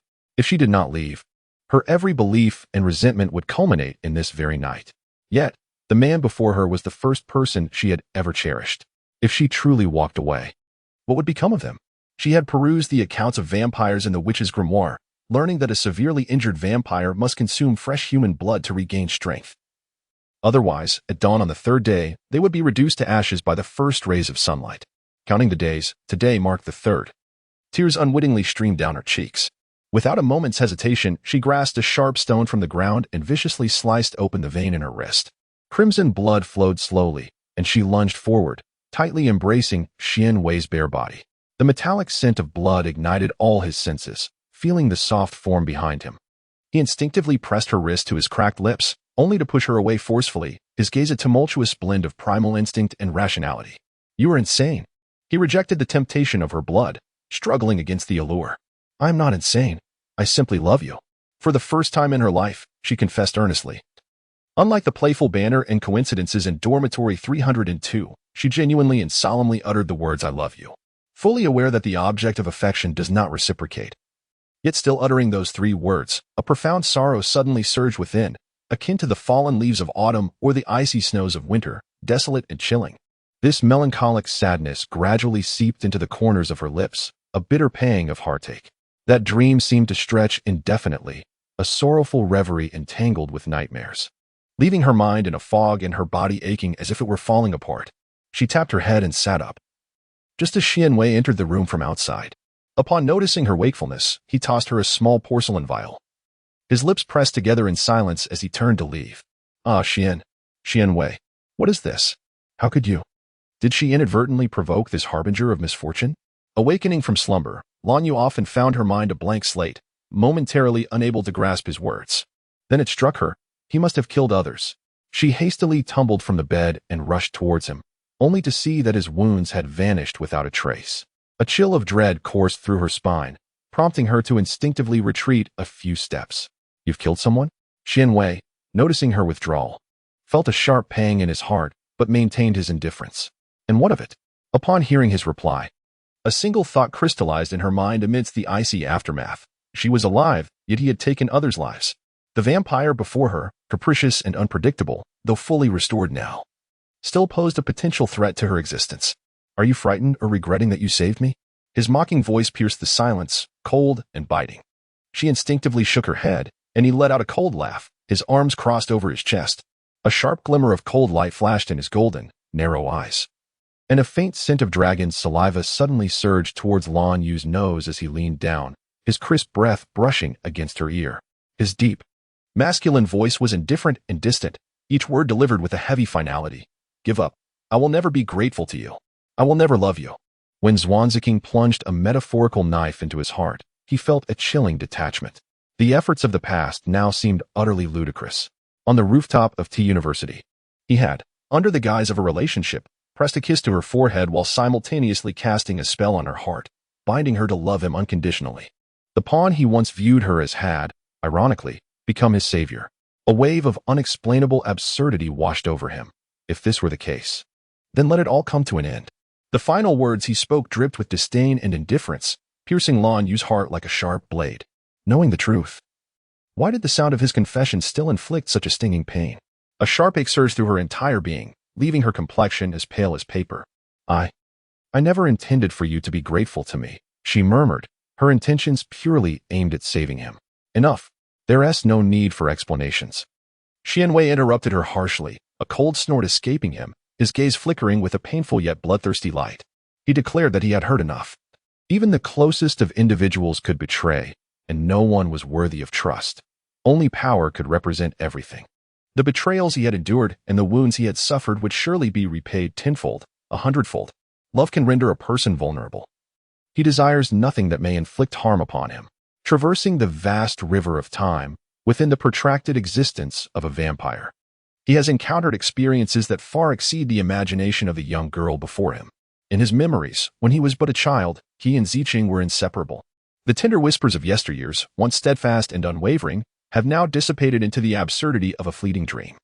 It is unfathomable to think that the very sister who once vowed to remain by his side, the one he resolved to safeguard with his life from any harm, is now the one wielding silver to bring about his demise. His mother once remarked that the blood of their vampiric lineage runs cold, and that they can only rely on draining the lives of others to attain eternal youth and longevity. Such an interminable existence, devoid of a pure and beautiful love, would be a profound tragedy. His mother sacrificed her life in pursuit of love, while he nearly forfeited his existence to bear witness to the hypocrisy and cruelty of love. Xian Ziqing, his sister, does she truly believe he is unaware of her admiration for the prince of the spirit realm? Does she genuinely think he is oblivious to her clandestine pact with Fengling? To barter her brother's life for her own love, this is the girl whom Xianwei cherished deeply.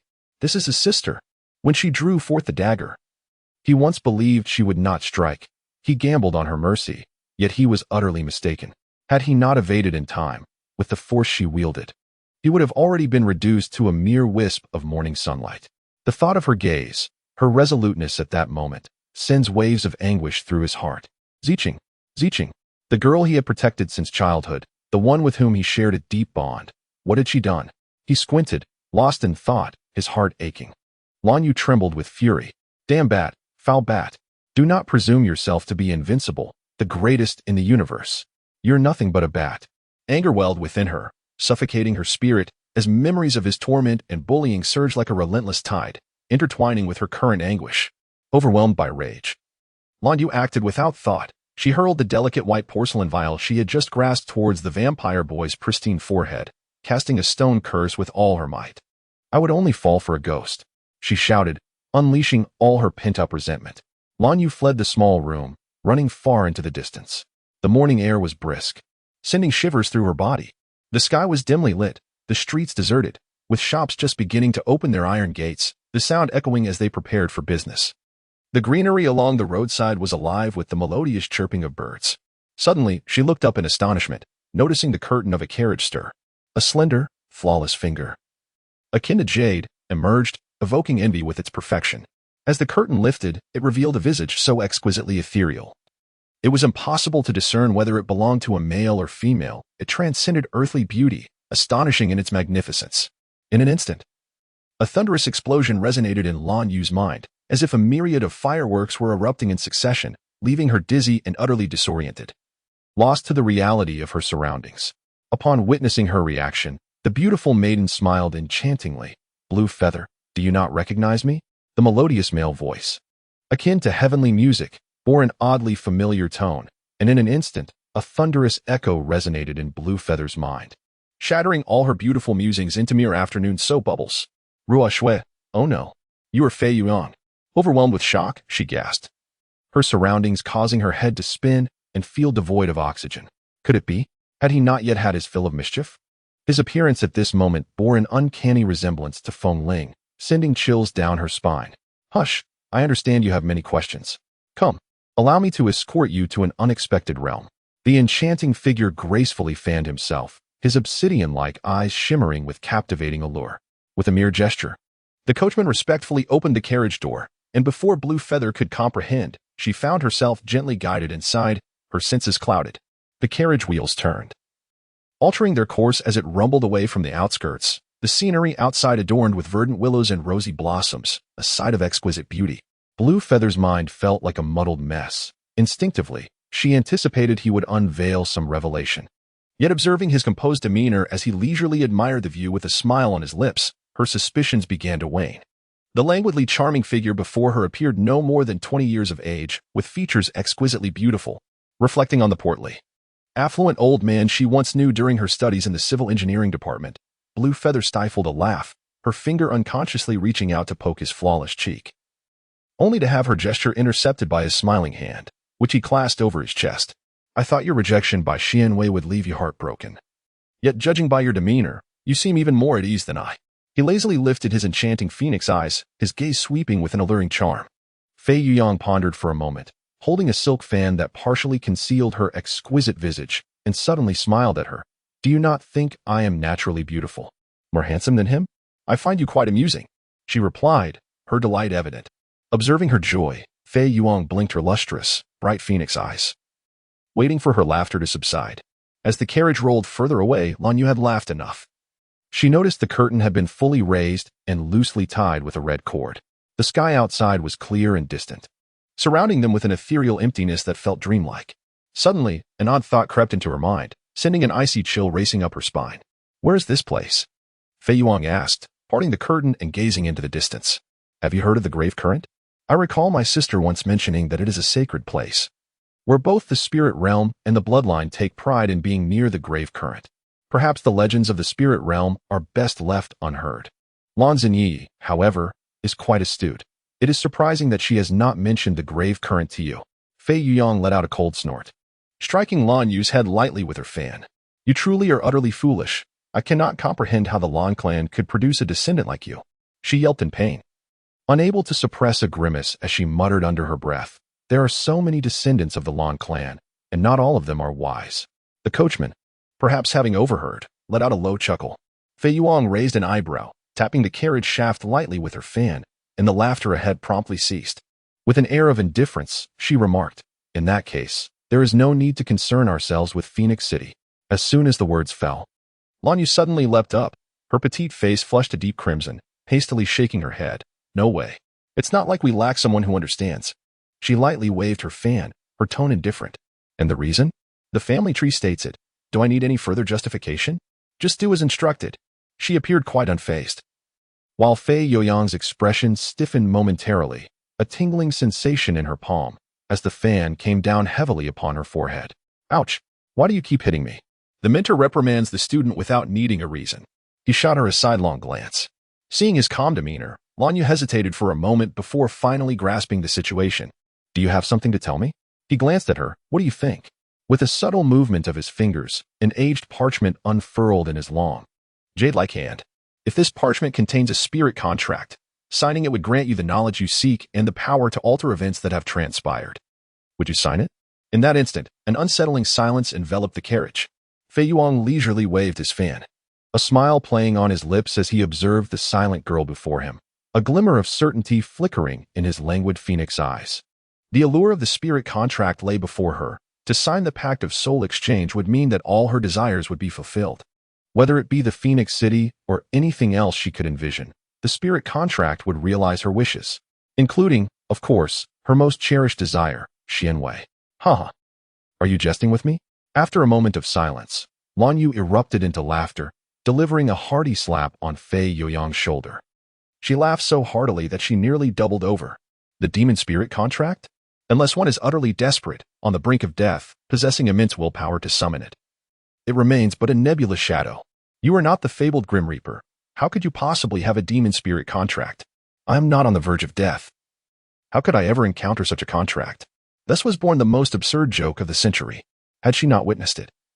She would never have imagined Fei Youyang possessed such a whimsical talent. Truly, she was their mentor. Lanyu marveled at this thought, laughing to the point of discomfort. This is no jest, Fei Youyang articulated slowly, tapping the cart's yoke. The driver ahead stirred, and the door swung open. The driver stepped inside, gently lifting the brim of his cloak that had obscured his brow, revealing a fiery mark upon his forehead. From the very beginning, Lanyu had found that raspy voice, seemingly torn asunder, eerily familiar, yet she could not place it. It was only upon seeing the figure before her, feeling the chilling aura that enveloped him like death itself, that realization struck her with sudden clarity. He Yil? The Ghost Witch, it is you. What an honor. Miss Lanyu, that you still remember me. The voice, as if ripped from the throat, dripped with bitter sarcasm. Its chilling resonance felt like an invitation from death. Subtly descending beside her. To sign or not to sign, it rests solely upon the whim of Miss Lanyu. The sight of the demon spirit contract is disquieting. Miss Lanyu is undoubtedly aware that her time is drawing near. Xianwei, being the scion of the Blood Clan, possesses the ability to restrain himself from extinguishing your life. Yet he is powerless to prevent the venom from his fangs from seeping into your veins. When the blood poison manifests, you will be consumed by an insatiable thirst for the lifeblood of every creature around you. In that moment, the grandeur of Phoenix City, your responsibilities, and your sense of duty will pale in comparison to a single drop of crimson blood. A hoarse voice intones heavily, sending shivers down Lanyu's spine. Instinctively, she crawls closer to Fei Yuang, clutching tightly to the fabric of his sleeve, prompting a low, melodious chuckle from him. Are you afraid? He inquires, patting her back with a smile as radiant as spring blossoms, dazzling in its brilliance. Am I becoming a vampire? Lanyu murmurs, her gaze fixed on the ground as she nervously fiddles with the hem of her garment, her fingertips icy to the touch, her voice quivering with unintentional trepidation. Once you sign this contract, such a fate will not befall you. As his words linger, the aged parchment unfurls with an almost prophetic grace. The vigorous strokes of ink cascading into her vision like a masterful carving, each letter imbued with a chilling, blood-stained intensity. The mere sight of it beads sweat upon Lanyu's forehead. Sign it. Sign it. You shall attain everything you desire. A voice, seductive and insistent, echoes repeatedly in her ear, weaving a tantalizing spell, its volume swelling like a thunderclap in her mind, compelling and tempting her. Sister, would I fare better without you? If Fei Yuang encounters even the slightest misstep, I shall demand your life in exchange. Despair. I shall never be grateful to you. I will never love you. Faces alternated. Yet a rugged male voice thundered suddenly in her mind. The mission of my blue clan is to protect Phoenix City. Father. It is father. She joyfully sought the source of the voice, but the mist was dense, obscuring all visibility. Nevertheless, her father's voice resonated like thunder. What a jest. The rules passed down by our ancestors are meant to be upheld.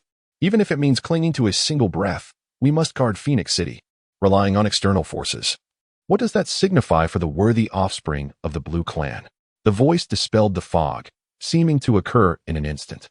Yet feeling as if a century had passed, all uncertainties transformed into wisps of smoke and dissipated. Lan Yu awoke abruptly from her nightmare, drenched in cold sweat. Suddenly lifting her head, her thoughts became crystal clear, her bright black eyes fixed intently on He Yilu. The chilling voice of the ghost which rang out. Assertive and commanding, I know who you are. Clenching her fists, the timid girl moments ago now stood with newfound courage. You are of the Red Clan, the race that was annihilated by vampires over 300 years ago. It turns out it was the spirit pact that prevented your extinction. Humph, your gaze is indeed commendable.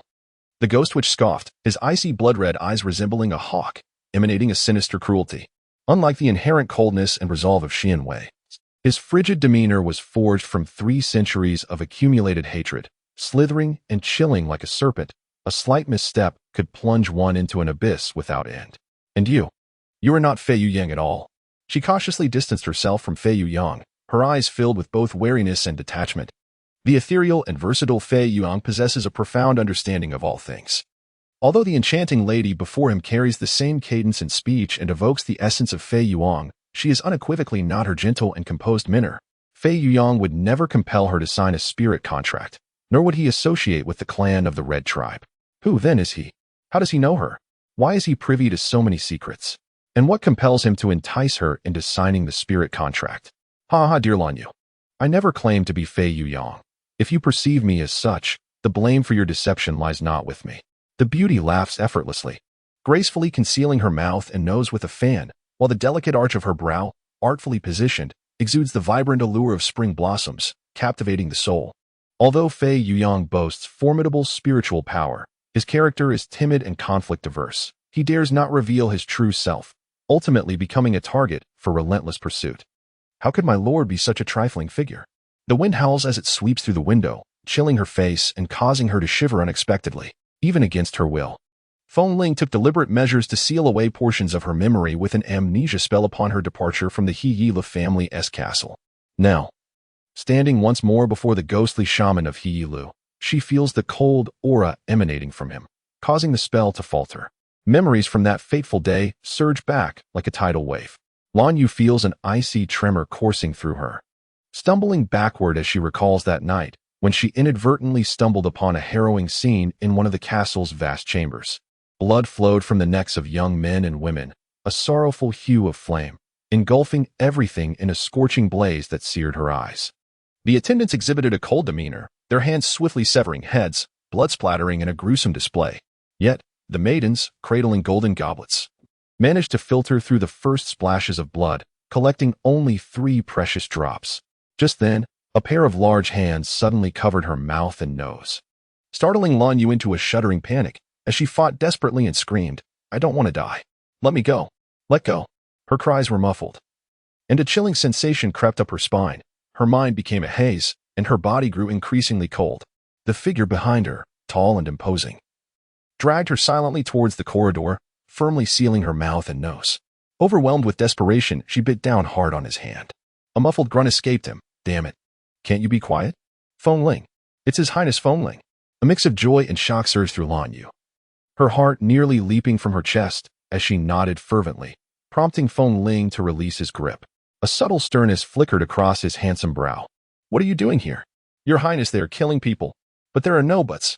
Do you think your life can always escape danger so fortuitously? You're not dead yet. I don't know. I just feel utterly exhausted. Shit. The stench of blood wine is overwhelming.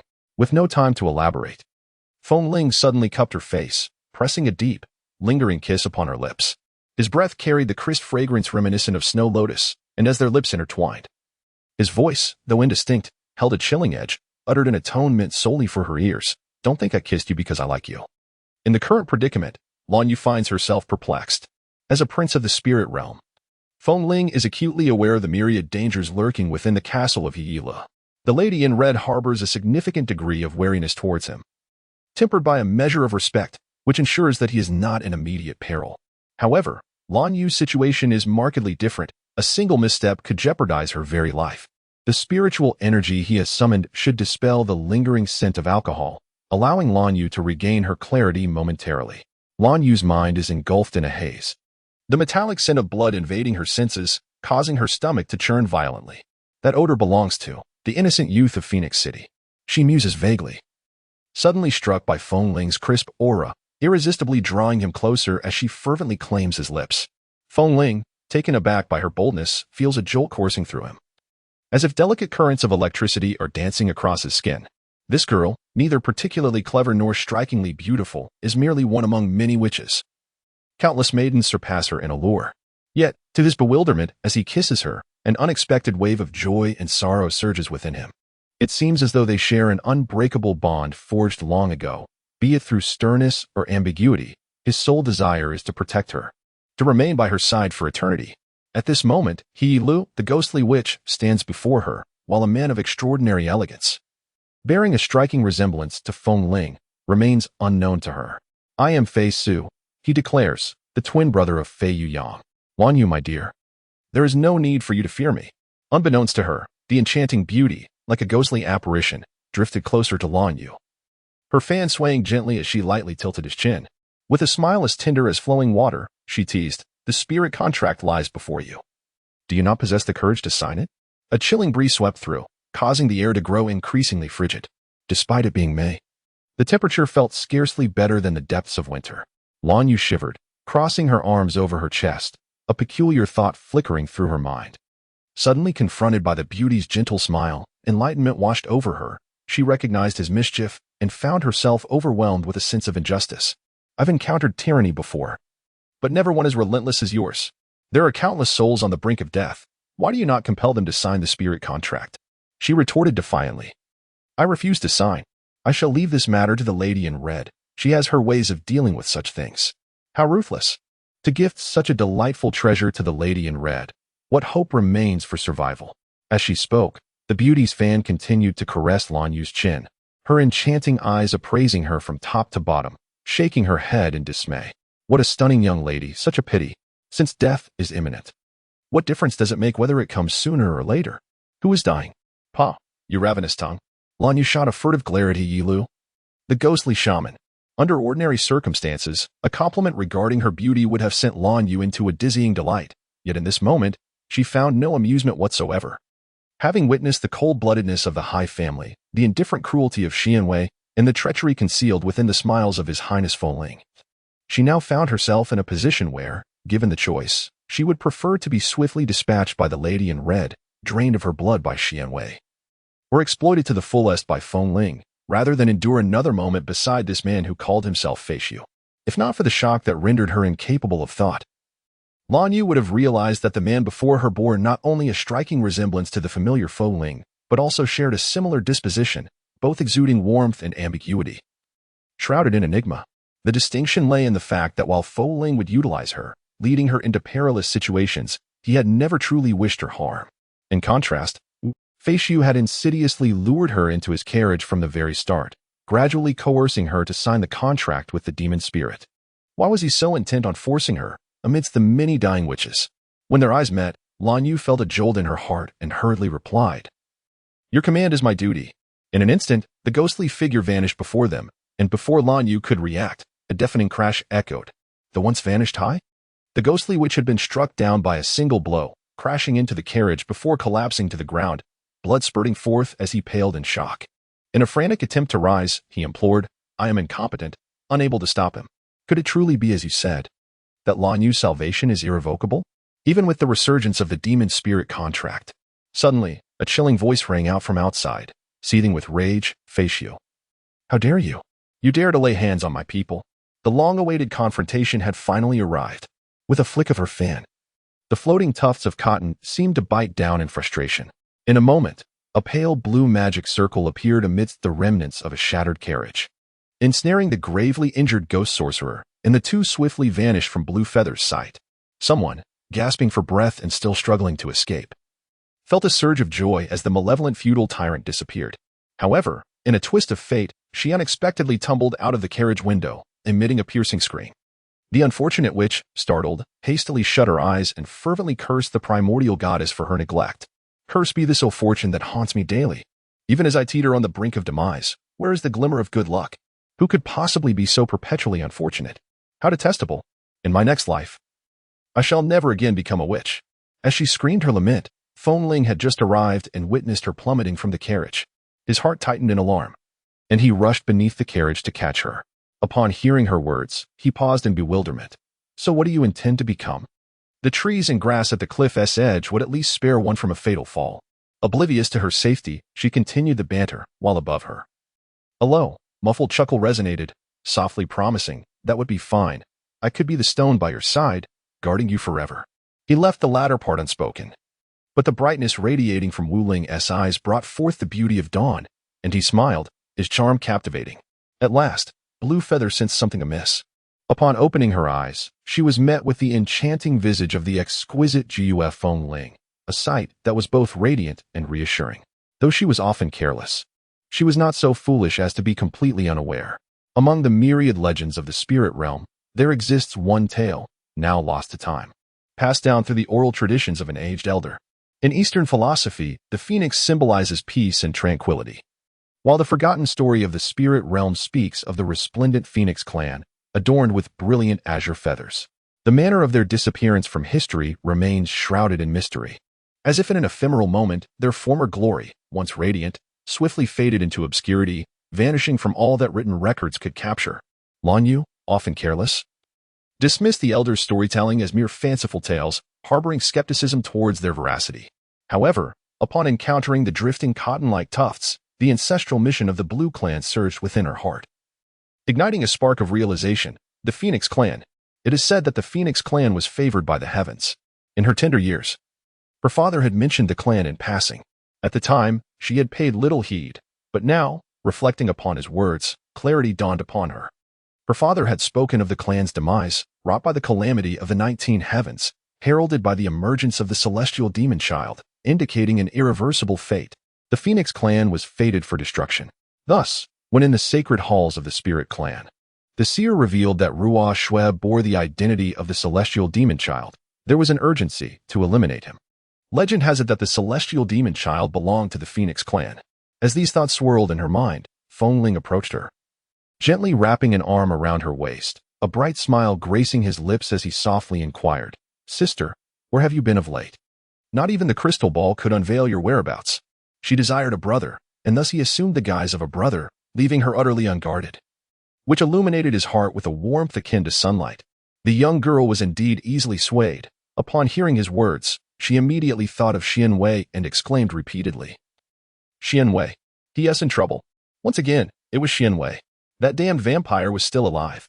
Upon hearing her words, Feng Ling's gaze darkened instantaneously. His fist clenched tightly within his sleeves, an icy murderous intent crystallizing in his eyes. Lan Yu, oblivious to his concealed fury, inquired, "Is it true that the poison in the Blood Clan's fangs is truly incurable? Did he harm you?"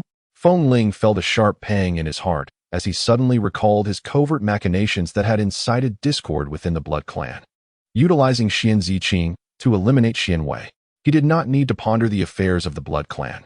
He understood that they absorbed human blood to replenish their vitality. Could it be that he had ingested Lan Yu's blood? No. She hurriedly shook her head in denial. He held his breath, his dense lashes fluttering down like delicate fans, concealing the tumultuous fury in his phoenix-like eyes, which trembled slightly as he cleared his throat. "It's merely that after several years of absence, we have grown estranged. Does my sister wish to keep everything from Ruoh Shui?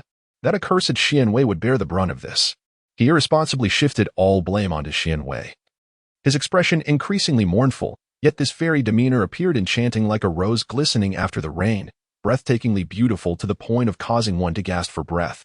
Lan Yu, growing anxious, insisted, "I did not.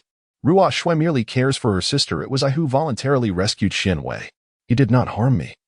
I am still here, perfectly well," she stammered, her heart growing more and more troubled. Despite her fiery temperament, upon encountering Ruoh Shui, her tongue seemed to have been caught by a cat, leaving her utterly speechless. Lan Yu, anxiously twisting the hem of her garment, caught a glimpse of Feng Ling's icy gaze, where a fleeting glimmer of bloodthirsty malice and unyielding coldness flashed by, so swift that she doubted her own perception. Xian Wei had indeed harmed her. Jiu Feng Ling vowed to ensure that the accursed vampire would pay the price he so rightly deserved. The appearance of Fei Su and the establishment of the Demon Spirit Pact were mere rumors whispered among the Phoenix Clan, yet as they spread, she sensed that the fate of the 99 heavenly tribulations was not one of annihilation. Was the blood poison truly incurable? Would she perish, quietly resting upon the thorny vessel? The women of the Lan tribe revered the goddess of creation, yet they held a deeper belief that life originated from the sea. For 3 consecutive days, Lan Yu secluded herself within the wooden cabin, fervently poring over ancient tomes passed down through the ages. Inscriptions in clerical script, great seal script, and small seal script unfolded before her, and she entertained no doubt that she might even encounter oracle bone script. Within the cabin, Lan Yu immersed herself in knowledge, oblivious to the passage of day and night. Outside, the spirit realm was in chaos, the witch clan in turmoil, and the world in disarray. While she lingered inside for several days, Feng Ling had stood watch outside for an equally extended period. One was consumed by fiery urgency, while the other remained leisurely at ease. As the spirit realm conference approached, the elders were tormented by headaches, each elder bearing a different demeanor. Only the third elder, unable to maintain his composure, glared at the cold-faced, disdainful transmission attendant before him, unable to contain his decades of restraint, tightening his collar and bellowing in fury. What did you say? His Highness refuses to attend the Spirit Realm Conference? It has been an entire week, a whole week without his presence. And so what? The envoy guard brushed aside the hand of the third elder, his demeanor indifferent. How? The third elder's voice suddenly rose, filled with agitation as he slammed his palm upon the table. Dare you question me? He truly believed that his noble lineage of the Jiyue, Fengling bloodline warranted such audacity. Was his present state not merely a consequence of? At this juncture, the great elder, who had been quietly simmering with suppressed anger, interjected abruptly, casting a piercing gaze upon the envoy. I inquire of you. Her voice resonated with a commanding authority, causing the envoy to stiffen momentarily, his attitude shifting to one of deference. Pray, speak. What has His Highness been occupied with lately? The envoy lowered his head, contemplating for a moment before hesitating. He replied earnestly, regarding His Highness's affairs, I am not privy to discuss. If the great elder truly seeks to know, it would be prudent to visit the shores of Ling Lake. After the envoy's departure, a heavy silence enveloped the assembly of elders. After a prolonged pause, the second elder, with a grip so fierce that it shattered the porcelain cup in his palm, fixed his steely gaze across the assembly towards the direction of Ling Lake, declaring vehemently, I have always maintained that this girl, Lan Yu, cannot be permitted to remain. You were skeptical, insisting on adhering to Fengling's wishes. Otherwise, the death decree of Baiyu that day would have sufficed to eliminate her, sparing us the troubles we now face. She is merely a diminutive witch of the Lan clan. How significant can she truly become? A mere witch? The third elder forced a smile, responding to his brother's severity. With a cold scoff, he waved his sleeve dismissively, serious or not. A visit to the Tongtian Tower to check if the witch's ledger remains would provide clarity. As his words fell, an audible gasp echoed through the assembly. They had gone to great lengths to ensnare Lan Ruoshue's memories with illusions. Regardless, as long as the cursed demon child can be utilized for her own purposes, wagering the future of the spirit realm is not out of the question. She could find nothing, absolutely nothing, regarding the witch being harmed by the fangs of a vampire. There was no mention of it in any of her texts. Lan Yu lay despondently on the ground, feeling utterly drained of strength. Disheveled books were strewn about, and the girl sprawled in a starfish position amidst the tomes and the floor, her eyes tightly shut. Was she simply unfortunate? Every witch knew to maintain a distance from vampires, yet she foolishly cast aside that ancient wisdom and ended up saving a severely injured vampire. It was no wonder that others remained unscathed while she, a witch, was the sole victim of blood poison. Was this not a disgrace for the clan of Blue Witches? To be defeated by blood poison was truly unacceptable. Lan Yu pressed her pale lips together, her hands clenched into fists.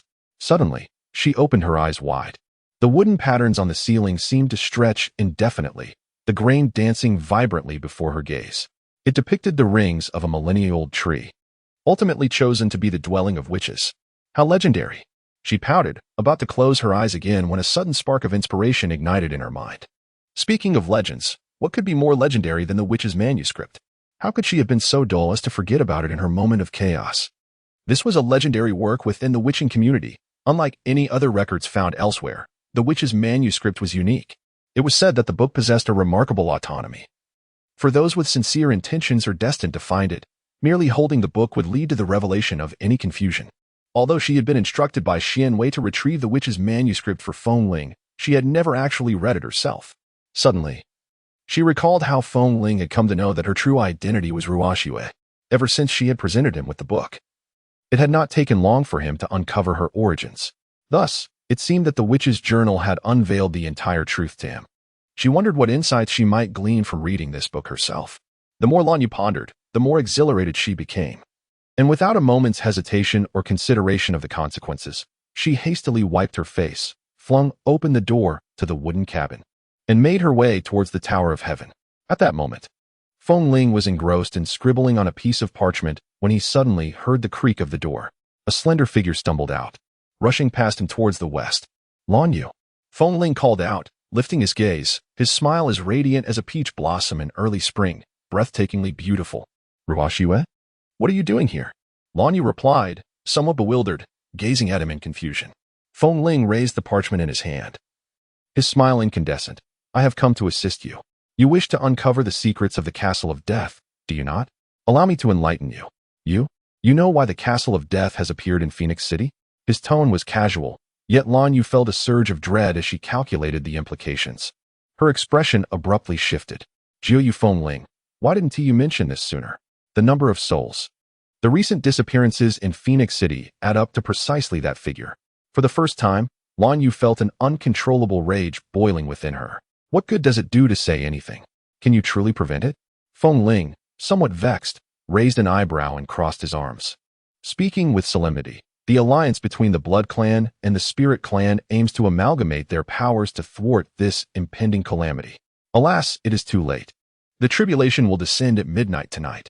This city is steeped in sin, irredeemable, and thus it shall be consumed by heavenly flames. Where are you going, Lanyu? He reached out to grasp her arm. To save lives, Lanyu exclaimed, urgency etched on her face. You cannot save them. The demon spirits have already scattered the seeds of divine fire. Once the clock strikes midnight, the entire city will be reduced to nothingness. No one, be they from the Blood Clan or the Spirit Realm, can evade this disaster.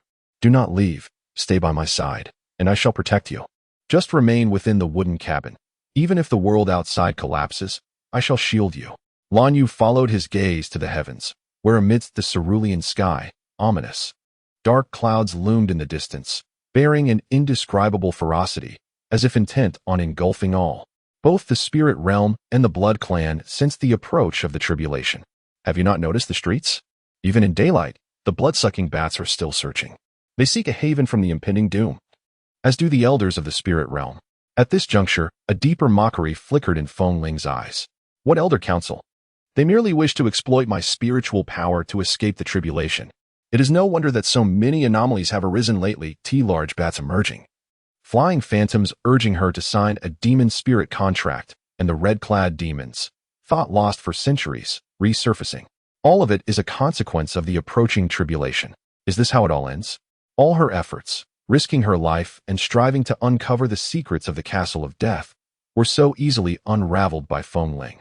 The truth was that the entire Phoenix City, including the Spirit Realm and even the Vampire Clan, could not withstand the calamity of the 9-9 heavenly tribulation and the ensuing heavenly fire. Yet, Feng Ling had promised that as long as she remained here, staying put, no one could harm her. A sudden spark ignited in Lanyu's eyes as she eagerly grasped Feng Ling's hand. You have a solution, don't you? You can change this tribulation. Feng Ling's gaze drifted to a particular spot in the center of the dark clouds, and an involuntary smile graced his lips. What does the tribulation concern me? Even if the entire Xian realm were to be obliterated, it would not affect me in the slightest. His expression radiated delight, showing no regard for the lives within Phoenix City or the Xian realm. Lanyu's heart sank. If you choose to ignore it, others will take action. Lanyu, where are you going? Don't run off. Phoenix City is currently rife with frenzied vampires and monsters. Are you not concerned for your life? Lanyu summoned her flying broom, her eyes gleaming with resolute determination. Feng Ling's expression suddenly changed, and in a moment of panic, he attempted to seize the witch who was taking flight on her broom, only to grasp at empty air. Anger simmered within him as he hurried after her, yet Lanyu's speed was akin to a flash of lightning, leaving him utterly disoriented in an instant. He struck the tree with a fierce punch, his stunningly beautiful features darkening with a heavy gloom that swiftly morphed into profound despair. Clearly, this has nothing to do with you. Why do you concern yourself with them? Human life is inherently fragile, including the lowly vampires and witches of the Xian realm. These matters are not your concern. Are you aware of the sheer terror that comes with opposing a spirit demon? Even he lacks the confidence to claim certainty. Suddenly, memories of the celestial upheaval from years past flooded his mind. When he first entered this world, no one from the witch tribe dared to approach him, except for her, who vowed to protect him. To act against the odds has always been the essence of Lan Yu's character. Is it not this very trait that intertwines his fate so closely with hers? Lan Yu. Now, I shall report a piece of urgent news. A vast bank of dark clouds approaches our city. It is said that heavy rain, perhaps even a storm, will commence at midnight. All night workers are advised to carry umbrellas and remain vigilant for their safety. With a soft click, the television was turned off, abruptly silencing the sweet voice of the female anchor. Lan Yu stood beside the sofa, her expression fraught with anxiety as she gazed at Fei Yuyang. The latter had reverted to his true form, remarkably resembling the Fei Su that Lan Yu had seen on that fateful day, though his demeanor lacked any malevolence. It became evident that he was indeed a spirit demon. He set the remote control aside, his gaze lowered in contemplation. You possess great wisdom. Surely you must have a solution? Lan Yu implored, nearly in tears as she stood by his side. I am but Xiao, an oracle, not a deity, he replied. Spirit demons are the only beings capable of contending with the divine race. They have bound their souls to demons, wielding unfathomable power, and I am powerless against them. But your brother Fei Su is a spirit demon. Could you not speak with him and persuade him to abandon the heavenly tribulation? She pleaded. I do not understand.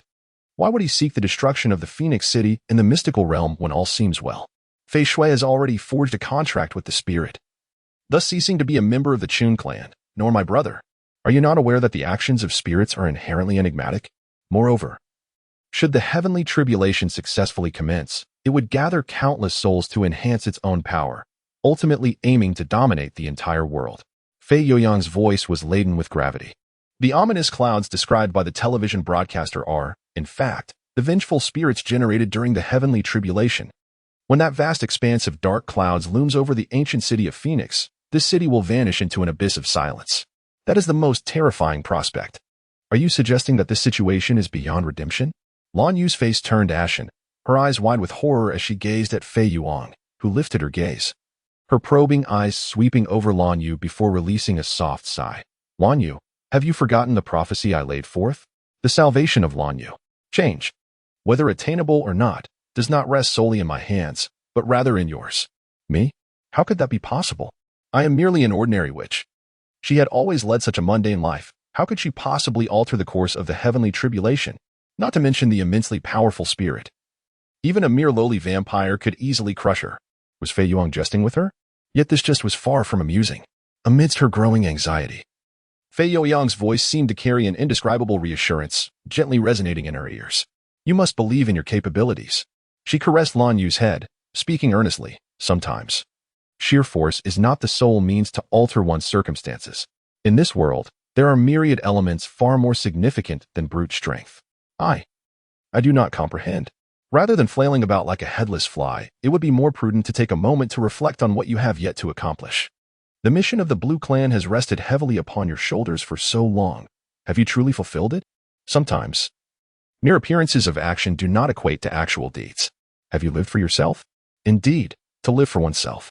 The midnight hour tonight heralds the end of the mystic realm. Why not ponder what it is you truly desire to pursue? The countless citizens of Phoenix City, though bound by the mission of the Blue Clan, do you not subconsciously yearn for something beyond this? As an ordinary witch, Blue Feather, what is it that you long to do most, and what weighs upon your heart? Release your burdens. Why not seize the moment to embark on what you most desire? With a gentle smile, Blue Feather lowered her head in contemplation. In an instant, she sprang to her feet, filled with fervor, unable to contain her frustration. Wasn't that merely a matter of leaving behind final words and settling affairs? Ahem, while you may have a point, it is not entirely accurate. A loud bang echoed as the agitated Blue Feather stormed out. Infuriatingly, she had sought him to discuss strategies, not to hear about final arrangements. Sitting on the sofa, Fei Yuyang observed her resolute departure, a hint of sorrow flickering in his eyes. How swiftly time passes. 3 centuries have merely flown by, and once more, the time of tribulation approaches. In the previous calamity, he had prophesied that Fei Shu would be the savior, yet Fei Shu had signed the contract with the demon spirit, easily subverting his prophecy. And now, what a Blue Feather! Will she, in her quest for safety, abandon the notion of salvation and instead seek a pact with the demon spirit? The flight of thoughts is unbearable. Merely contemplating it stirs an indescribable pain within the heart. In the face of life and death, will the timid blue feather flee in terror? It is dusk, and with the imminent arrival of a sudden downpour, the number of leisurely wanderers by Ming Lake has dwindled significantly. Blue Feather sits by the lakeside, hugging her knees, as the somber sky casts an unshakable chill upon her. She has always been aware of the formidable regenerative abilities of the Blood Clan. As long as there is a supply of blood plasma, they are immortal beings. Her entire body feels rigid, and she clenches her fists in a state of numbness. Even if it is someone she holds dear, the indiscriminate slaughter cannot be excused. Though the little witch appears timid, deep within her lies an unwavering conviction, one that must not be shattered or overturned. It is evident that the tension within the young girl is reaching a breaking point. A loose garment is thrown over her head, and the mocking voice of Xian Wei reaches her ears. Although it seems rather absurd to explain to such a diminutive witch, I must express my gratitude for your assistance. Gratitude? She needs no such thing. She had saved someone who had harmed her and inflicted suffering upon humanity. She feels a pang of regret for her actions. Her expression fierce as she glares at Xian Wei. The latter's lips curl into a faint, icy smile. Enough of that. I replenished my strength and healed my wounds using discarded blood plasma from the hospital and some red wine brewed from grape juice. I have not crossed your boundaries. So there is no need for such a fierce demeanor. You ought to recognize just how potent the regenerative abilities of the Blood Clan are. Just as classmate Lan Yu was on the verge of summoning her wand to engage in a fierce confrontation with Xian Wei, she suddenly heard him utter those words. It was neither the indifferent remark of yesteryear nor the aloof demeanor that suggested, "What does it matter to you?" He, so proud, so haughty, actually expressed gratitude to her. In that fleeting moment, the anger Lan Yu had been harboring evaporated like mist, leaving her as deflated as a punctured balloon, devoid of any fighting spirit. The wand, which had just begun to manifest its shadow in her grasp, vanished in an instant. The young girl felt a profound sense of despair for a witch of her caliber. Tears seemed inevitable. If it were her sister, there would have been no need for such an emotional buildup to unleash her wand. Her sister would have confronted adversity with bravery, even against a vampire, in times of discontent. The truth behind her persistent worries revealed itself in a manner she had not anticipated. It was not a path of destruction and bloodlust. Suddenly, she found herself devoid of confidence, as if all her strength had been siphoned away. Shoulders slumped, she stood there, staring vacantly at the blood-clad young man who had appeared before her. Still bearing the same striking features as when they first met, his brows and eyes exuding an ineffable elegance and coldness. He remained undeniably handsome. A sense of frustration washed over her. Why had she developed feelings for a vampire, noble she ought not to adore? Standing in the biting wind, she felt the chill of the elements. Xian Wei furrowed his brow and reached out to help her adjust her outer garment. Deep down, he longed to apologize, to express remorse for the hurtful words spoken that day, to acknowledge the pain he had caused her. Yet, he remained silent, astonished to find himself harboring such tenderness for a mere young witch. Lan Yu felt a sense of melancholy, her fingers anxiously tugging at the hem of her garment. Was she truly so detestable? Why did this individual unleash such scathing words upon her? Despite the sharpness of his remarks, it did not hinder Lan Yu from seeking solace in conversation. Have you heard of the prophecy from Shao? He claimed that the day of destruction would arrive tonight at midnight. The chilling tone of his voice sent a shiver down her spine. She took a step back, and then another. In that fleeting moment, a sudden clarity struck her. This was a vampire, a being she could never truly cherish. Regardless of her yearning to draw closer, he remained a heartless and unyielding presence. How could she entertain such absurd fantasies? Why would he extend his aid to her? What right did he have to assist her? Xian Wei observed her retreating figure. A pang of sorrow welled up within him. He had never been able to decipher his feelings for Lan Yu, this ordinary-looking, somewhat scatterbrained young witch who seemingly possessed no qualities to captivate him. She had witnessed him at his most disheveled and humiliated, had suffered his unjust wrath and torment, and despite being deeply wounded by his actions. It was this very girl who rescued him in his moment of vulnerability. He could deceive himself, attributing her infatuation to a mere kiss on the rooftop, a spell cast to ensnare her heart. Yet, at that time, he had been on the brink of collapse, his powers depleted, incapable of ensnaring her into a lasting enchantment. The only plausible explanation was that Lan Yu was, in essence, a kind-hearted girl. It was her innate goodness that compelled her to save him in such dire circumstances. Could this be the redemption foretold in the legends of the bloodline? According to the lore, those descendants of the vampire lineage who attain redemption shall discover their true love in this lifetime. However, upon seeing her, why does one always think of Zicheng? Recalling the moment of betrayal? This noble young master of the Blood Clan could no longer contain his vexation, striking a nearby willow tree with a fierce blow. Blue Feather. Oh, Blue Feather, your fate is sealed. You are finished. Silence. Perish utterly. A certain bird sang with excessive cheer. With a swoosh, a half-eaten tomato was cast aside. And the spirit crow, swaying in mid-air, lost a few feathers, gleefully flapping its wings, relishing in the torment it inflicted upon her. It's over. It's over. The sharp, raspy voice echoed in the air, oddly comical. The young lady, while savoring her final meal, swatted away the feathers that had fallen upon her face. Contemplating that as a witch of the spirit clan, it seemed rather unbecoming to face the impending apocalypse in such a manner. An apple, a sheep. Her vision gradually blurred. And with a tilt of her head, she succumbed to slumber. Scattered around her were several apples and a few feathers. The long night stretched on. Even the apples had succumbed to sleep. 10 minutes later, the lights suddenly blazed to life. A figure pushed open the wooden door and strode in with a carefree demeanor. Blue Feather, what on earth are you doing? Still sleeping at this hour? When Fei Yuyang arrived, the scene that met him was this. And in a fit of exasperation, he yanked her from the bed. The spirit crow, which had also been dozing off, sprang back to life. This mischievous bird mocked loudly. Old man, why are you bothering with her? Placing your hopes on her is the most foolish endeavor in this world. Foolish lawn you. Foolish lawn you. Silly bird. If you continue to babble, I shall roast you into honey-glazed crow wings. The girl, still in a hazy slumber, mumbled her threats. Her pearly white teeth gnashing with a crunch against Fei Youyang's arm.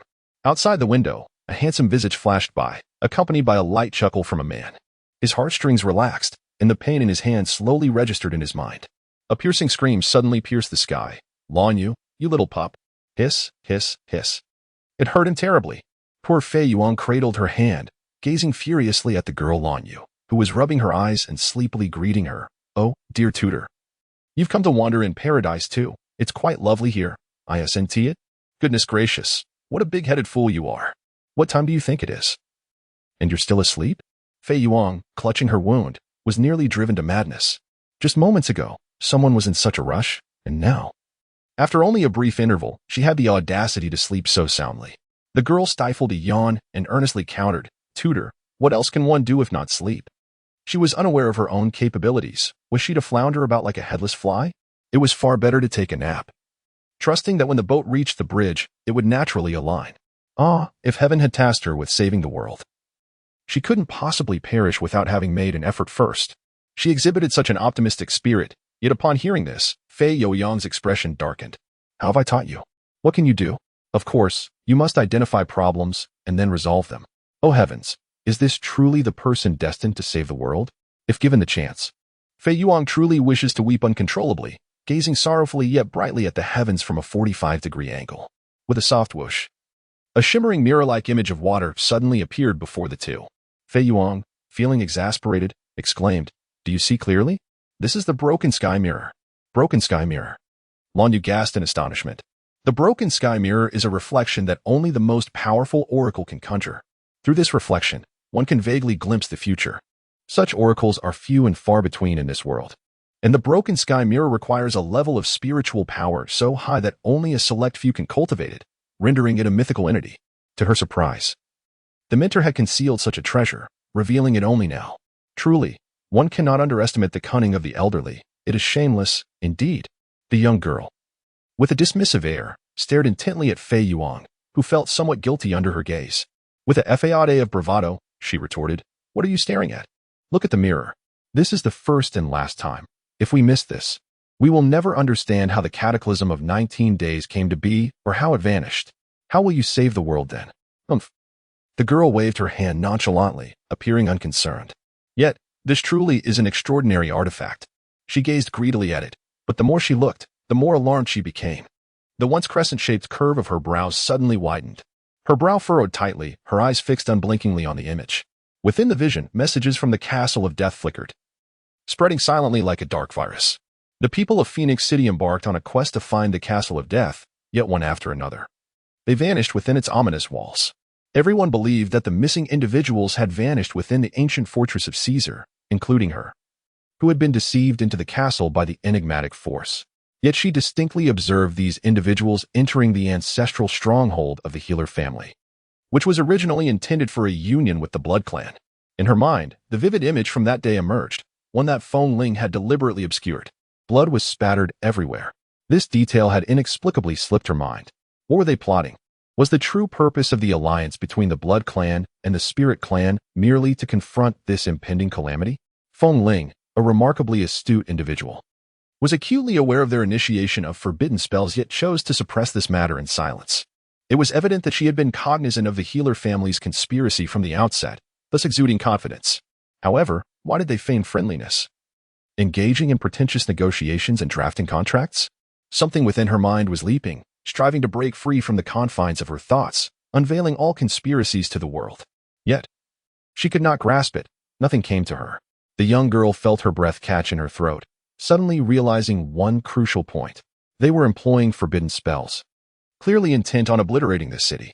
The little one abruptly rose, slamming her palm onto the table, sending a cloud of dust into the air, and exclaimed, "That is the healer family's conspiracy." Before her words could fully escape her lips, a thunderous shout from Fei Yuang shattered her train of thought. "Pay attention. Do not make a sound." Startled, Lan Yu immediately reined in her errant thoughts. "Yes, pay close attention. Do not make a sound." The truth was drawing ever closer. Just a little more scrutiny, a fraction more observation, and the answers would be revealed. Lan Yu clenched her fists, entirely captivated by the scenes unfolding within the mirror of breaking heaven. At that moment, a brilliant window was abruptly penetrated by a blinding blade of magical wind. A short yet sharp gust sliced through the air with astonishing swiftness, striking towards Lan Yu. It was the deranged members of the Assamite clan. "Quick, take cover." Fei Yoyang's expression shifted dramatically. Without a moment's hesitation, he shoved Lan Yu aside. Yet, it was too late. Surrounded and outnumbered, countless wind blades, akin to the icy glare of demons, surged forth relentlessly, shooting towards them like meteors. The little wooden cabin was suddenly reduced to splinters. Unlike previous assaults Fei Yuyang had endured, this time, the Assamite clan appeared intent on exterminating everyone within the cabin, leaving no trace behind. The cacophony of splintering would echoed ominously in his ears. The young girl curled up, clutching her head, rolling frantically on the ground as wind blades rained down around her, sending clouds of dust billowing into the air. The spirit crow flapped its wings, screeching in midair. "Help! They're killing us! Help! They're killing us!" As the blades grazed her arms, inflicting numerous small wounds, the girl, terrified, echoed the crow's cries. The night was heavy with the chilling screams of men, women, and crows, creating a bizarrely theatrical spectacle. Even the assassins from the Middle Eastern desert exchanged glances, finding the situation absurd. Did killing truly require screams for added thrill? Yet, these cries only served to heighten their excitement. At the critical moment, just as Lan Yu and Fei Yuang were about to confront each other, an unexpected figure, cold and aloof, surged into the fray like a gleaming dagger suddenly dropped from a scroll. The shadows twisted into a chaotic mass, and Feng Ling's voice, imbued with an indescribable malice, pierced through the air with chilling clarity. "Fei Yuyang, protect Lan Yu and flee. I shall spare you today for your reckless use of the broken sky mirror." Her words sliced through the frozen stillness, illuminating the darkness with a glimmer of hope. Ling Yu suddenly burst into laughter, exclaiming, "My master has arrived." "Feng Ling," Lan Yu screamed, yearning to rush to her aid, but was abruptly halted by Fei Yuang. A slender green blade of wind swept past her scalp, severing a lock of her hair. "We must go. Hurry." The howling winds drowned out their voices, and in an instant, they seemed to vanish. Strands of hair clung to their faces, blurring their vision as they stumbled in their desperate escape. Once they had distanced themselves, the young man entangled with the Middle Eastern assassins emerged like a flash of cold light from the crowd. A fierce smile curled at the corner of his lips. His voice laced with an unspoken intent to kill, rippling like the surface of a lake disturbed by a sudden breeze. Beneath the moonlight, the youth spread his arms wide. In the night, they resembled wings, summoning a howling wind. Although his figure appeared slender and serene, in that fleeting moment, he seemed to descend like a celestial being. "Phoenix Clan, the cursed demon child. The demon has arrived. Flee." In the presence of the powerful, the weak trembled and wept in despair. In the arid deserts of the Middle East, these merciless specters have ensnared the very souls of the onlookers, causing them to flee in sheer terror. A youthful voice, imbued with a blend of softness and an undercurrent of chilling authority, coldly proclaimed, "Foolish race, you should not violate our pact. Those who harm him shall descend into the depths of hell." As he extended his arms, a searing blaze of crimson flames erupted from the earth, engulfing the entire world in a vast inferno. From within the flames, anguish cries echoed, resonating through the heavens, gradually fading until they dissolved into mere ashes. Gasping for breath, the young girl, Lan Yu, and her companion, Fei Yuang, barely managed to escape. Covered in soot and appearing quite disheveled, they collapsed to the ground, panting heavily. The intensity of their exertion left Lan Yu feeling as though her heart might burst from her chest. How would I know? I'm not one of those lunatics, she exclaimed in exasperation. Minder, this is utterly irresponsible. At this rate, our very lives are in jeopardy. Before the heavenly tribulation even arrives, we might meet our end. Observing Lan Yu's frantic demeanor, Fei Yuang coughed awkwardly, a twinge of guilt surfacing within him. Indeed, it appears that way. He had utilized the celestial mirror. And it seemed that Feng Ling was quite incensed. Though he now belonged to the Shao clan, no longer a member of the Phoenix tribe. The formidable power of the celestial demon child from the Phoenix lineage was undeniably overwhelming, instilling a sense of fear even in him. Thus, the shadow by the window was certainly not a figment of imagination. Feng Ling had been watching over Lan Yu all along. He dared not reveal this matter to Lan Yu, fearing she might seek help from Feng Ling, potentially causing unforeseen troubles. Thus, he spoke ambiguously. Ever since I became Shao, those fellows have been hunting me down. Who knows what they are up to? Nevertheless, after all this time, I am still alive and well. It's nothing really. His carefree words lacked any convincing power. The young girl regarded him with suspicion, pressing further. So, you mean they began to pursue you only after you became Shao? Yes. Fei Yuang was about to voice another complaint when he suddenly noticed Lan Yu deep in thought. As he prepared to gently tap her to prevent her from dozing off again, he was startled by her exclamation, her eyes gleaming with a sudden cold light. I figured it out. This expression took Fei Yuang by surprise. Figured out what? I finally realized that they began to hunt you because you became Shao. It's because you know too much that you shouldn't know. They are related to the 19 Heavens calamity, and they fear you might reveal the secrets. The more she pondered, the more plausible it seemed. Her words plunged Fei Yuang into contemplation. His gaze brightened suddenly. Indeed, that must be the case. But what connection do these lunatics have with the 19 Heavens calamity? Show me the breaking heaven mirror again. Before Lan Yu could finish her sentence, Lingya interrupted. No. The master will be angry, and when he is angry, it is terrifying.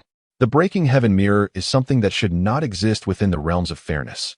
Should it occur again, not only will the caster suffer backlash, but even those who witness the event shall face divine retribution. The fate of Fei Yuang is of no concern to Feng Ling. However, should anything befall Lan Yu, Feng Ling would descend into madness. Fei Yuang cast a glance at Lingya, shrugged nonchalantly, and remarked, You've heard it. Ponder it yourself.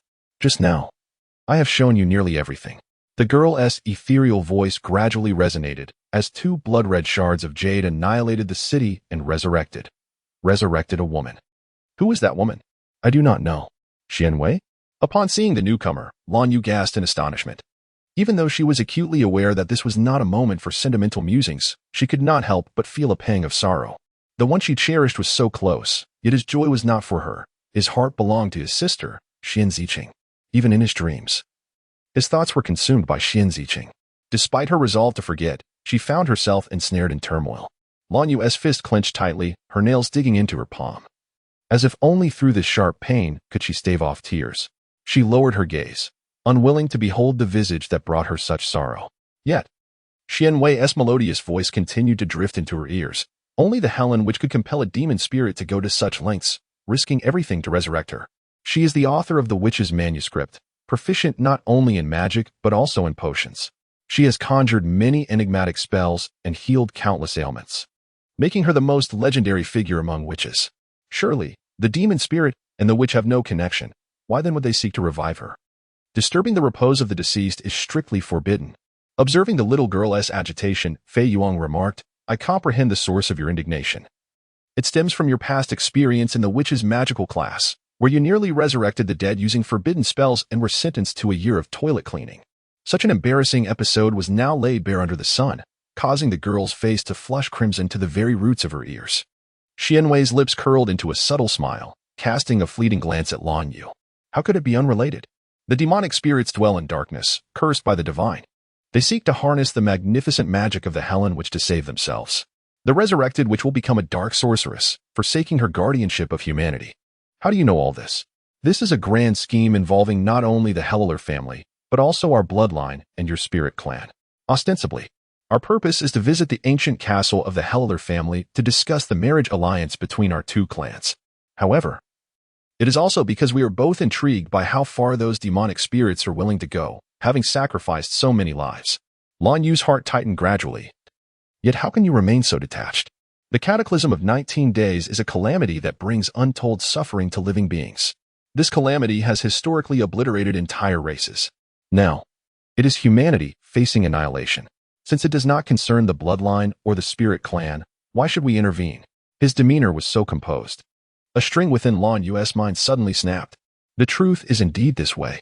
It is precisely because it bears no relevance to them that everyone stands idly by. Those corporeal beings were merely pawns in a ritual intended to resurrect the witch Helen. When the spirits of the abyss forsake the laws of existence and can roam freely beneath the sun, the first to face annihilation will be the Phoenix City. Serving as a dire warning for all humanity, everyone shall either be assimilated by these spirits or meet their demise at their hands. Thus, did Fei Yuang entice Lan Yu into signing that fateful contract?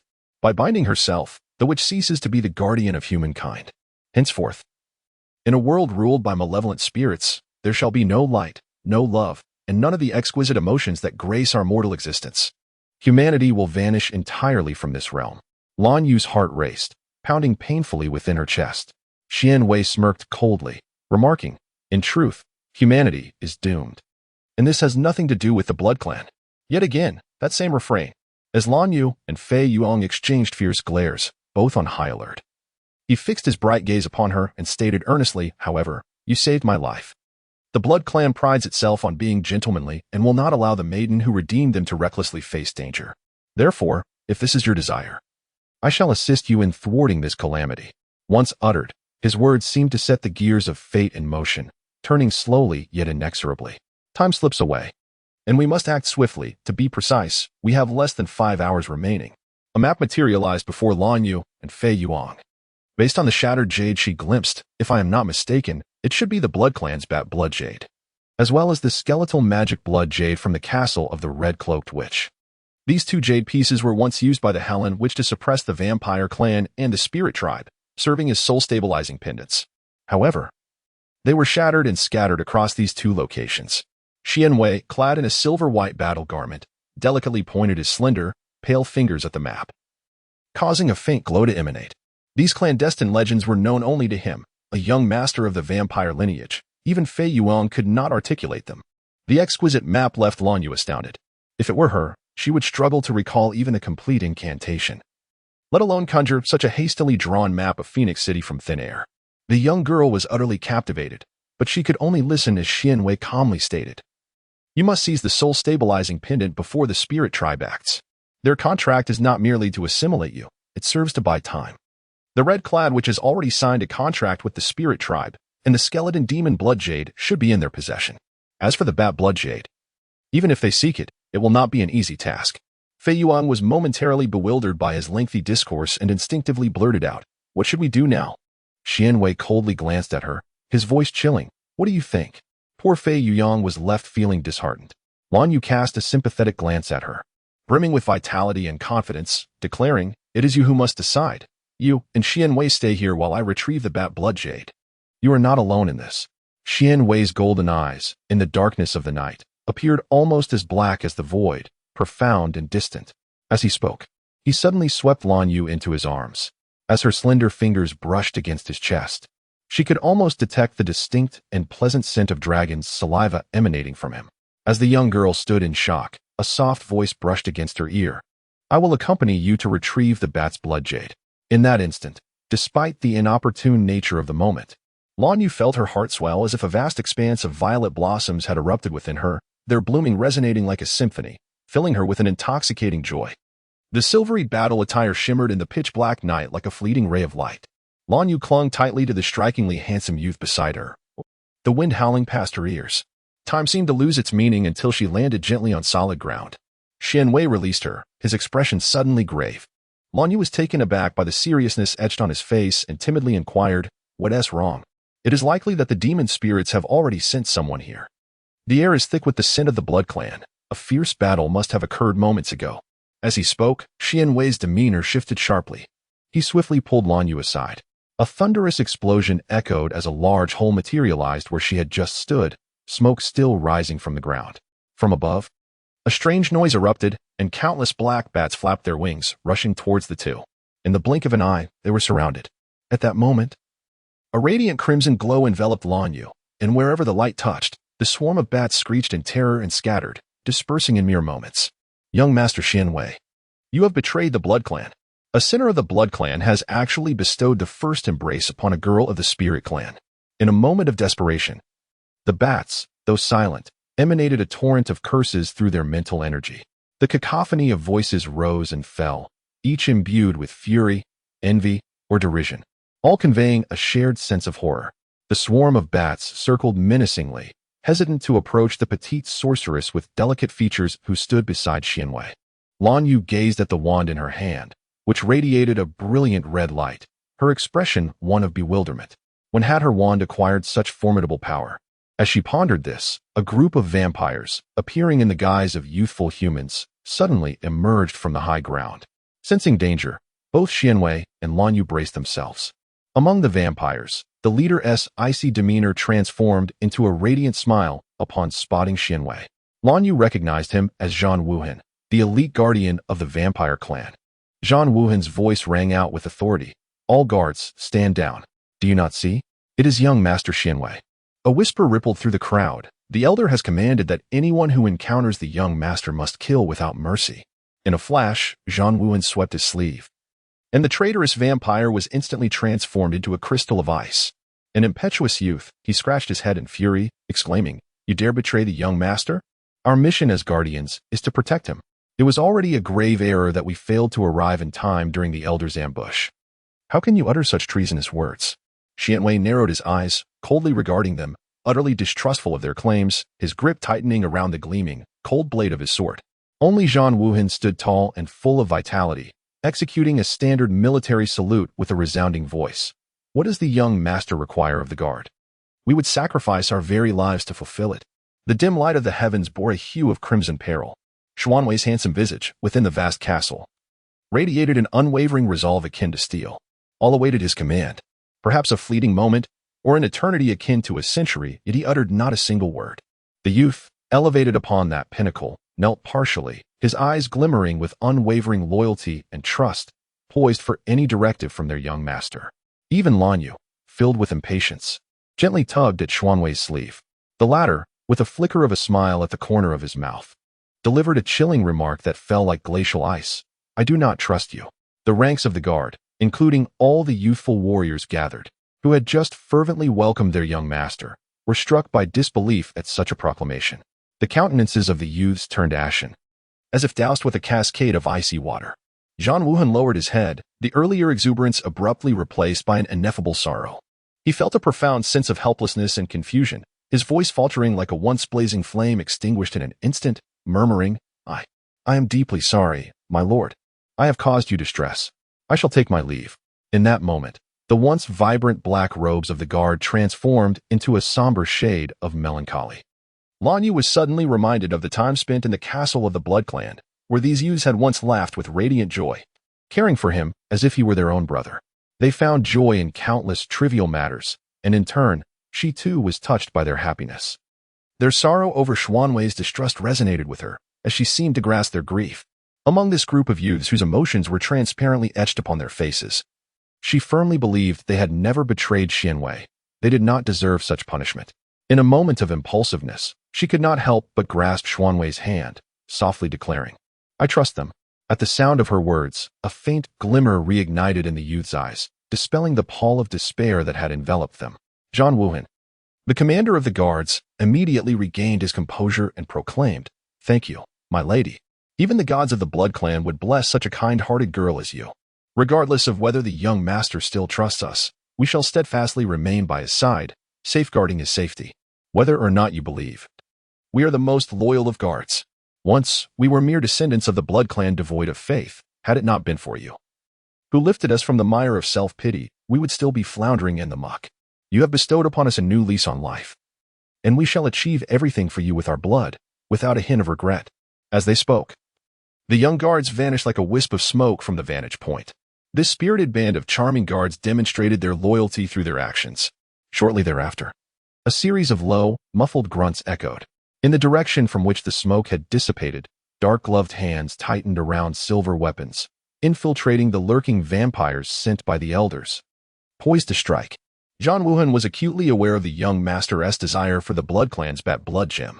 Therefore, they would forge ahead, clearing all obstacles in their path for the young master. An ethereal conviction surged forth, erupting into an unparalleled brilliance. For reasons unknown, Lan Yu was suddenly overcome with an impulse to weep. Had it not been for Xian Wei, these guards might have been her adversaries. Yet even as foes, they commanded respect, for the guards led by Zhang Wuhan efficiently eliminated all impediments, allowing Xian Wei and Lan Yu to traverse their journey with remarkable ease. Along the way, before their arrival, numerous bloodstains and unmistakable signs of conflict marked the ground. However, it was no surprise that they encountered no resistance whatsoever. In less than the time it takes to brew a cup of tea, the two had traversed the heavily fortified underground castle and arrived at the enigmatic sacred ground. Upon reaching this place, Lan Yu immediately sensed an unsettling atmosphere subtly enveloping her. This was a resplendent underground palace, with the pink-painted pillars adorned with numerous sacred artifacts of the Blood Clan. The luminescence of the night pearls illuminated the grand hall, dispelling any semblance of a foreboding ambience. The vibrant murals predominantly featured bats, their depictions so lifelike that it felt as though they might burst forth from the paintings and engulf everything in their wake. Beyond this, it resembled an opulent epic, each scene narrating the history of the Blood Clan. Unable to resist, Lan Yu reached out to touch the night pearl embedded in the mural. Ah, this old habit. She simply could not shake it. Xian Wei cast a glance her way, unusually refraining from further comment. At that moment, the wand in Lan Yu's hand suddenly radiated a brilliant red light. The luminosity was as mesmerizing as blooming peach blossoms, dazzling enough to render one unable to look away. Xian Wei's expression darkened abruptly. He swiftly stepped forward, anxiously positioning himself in front of Lan Yu.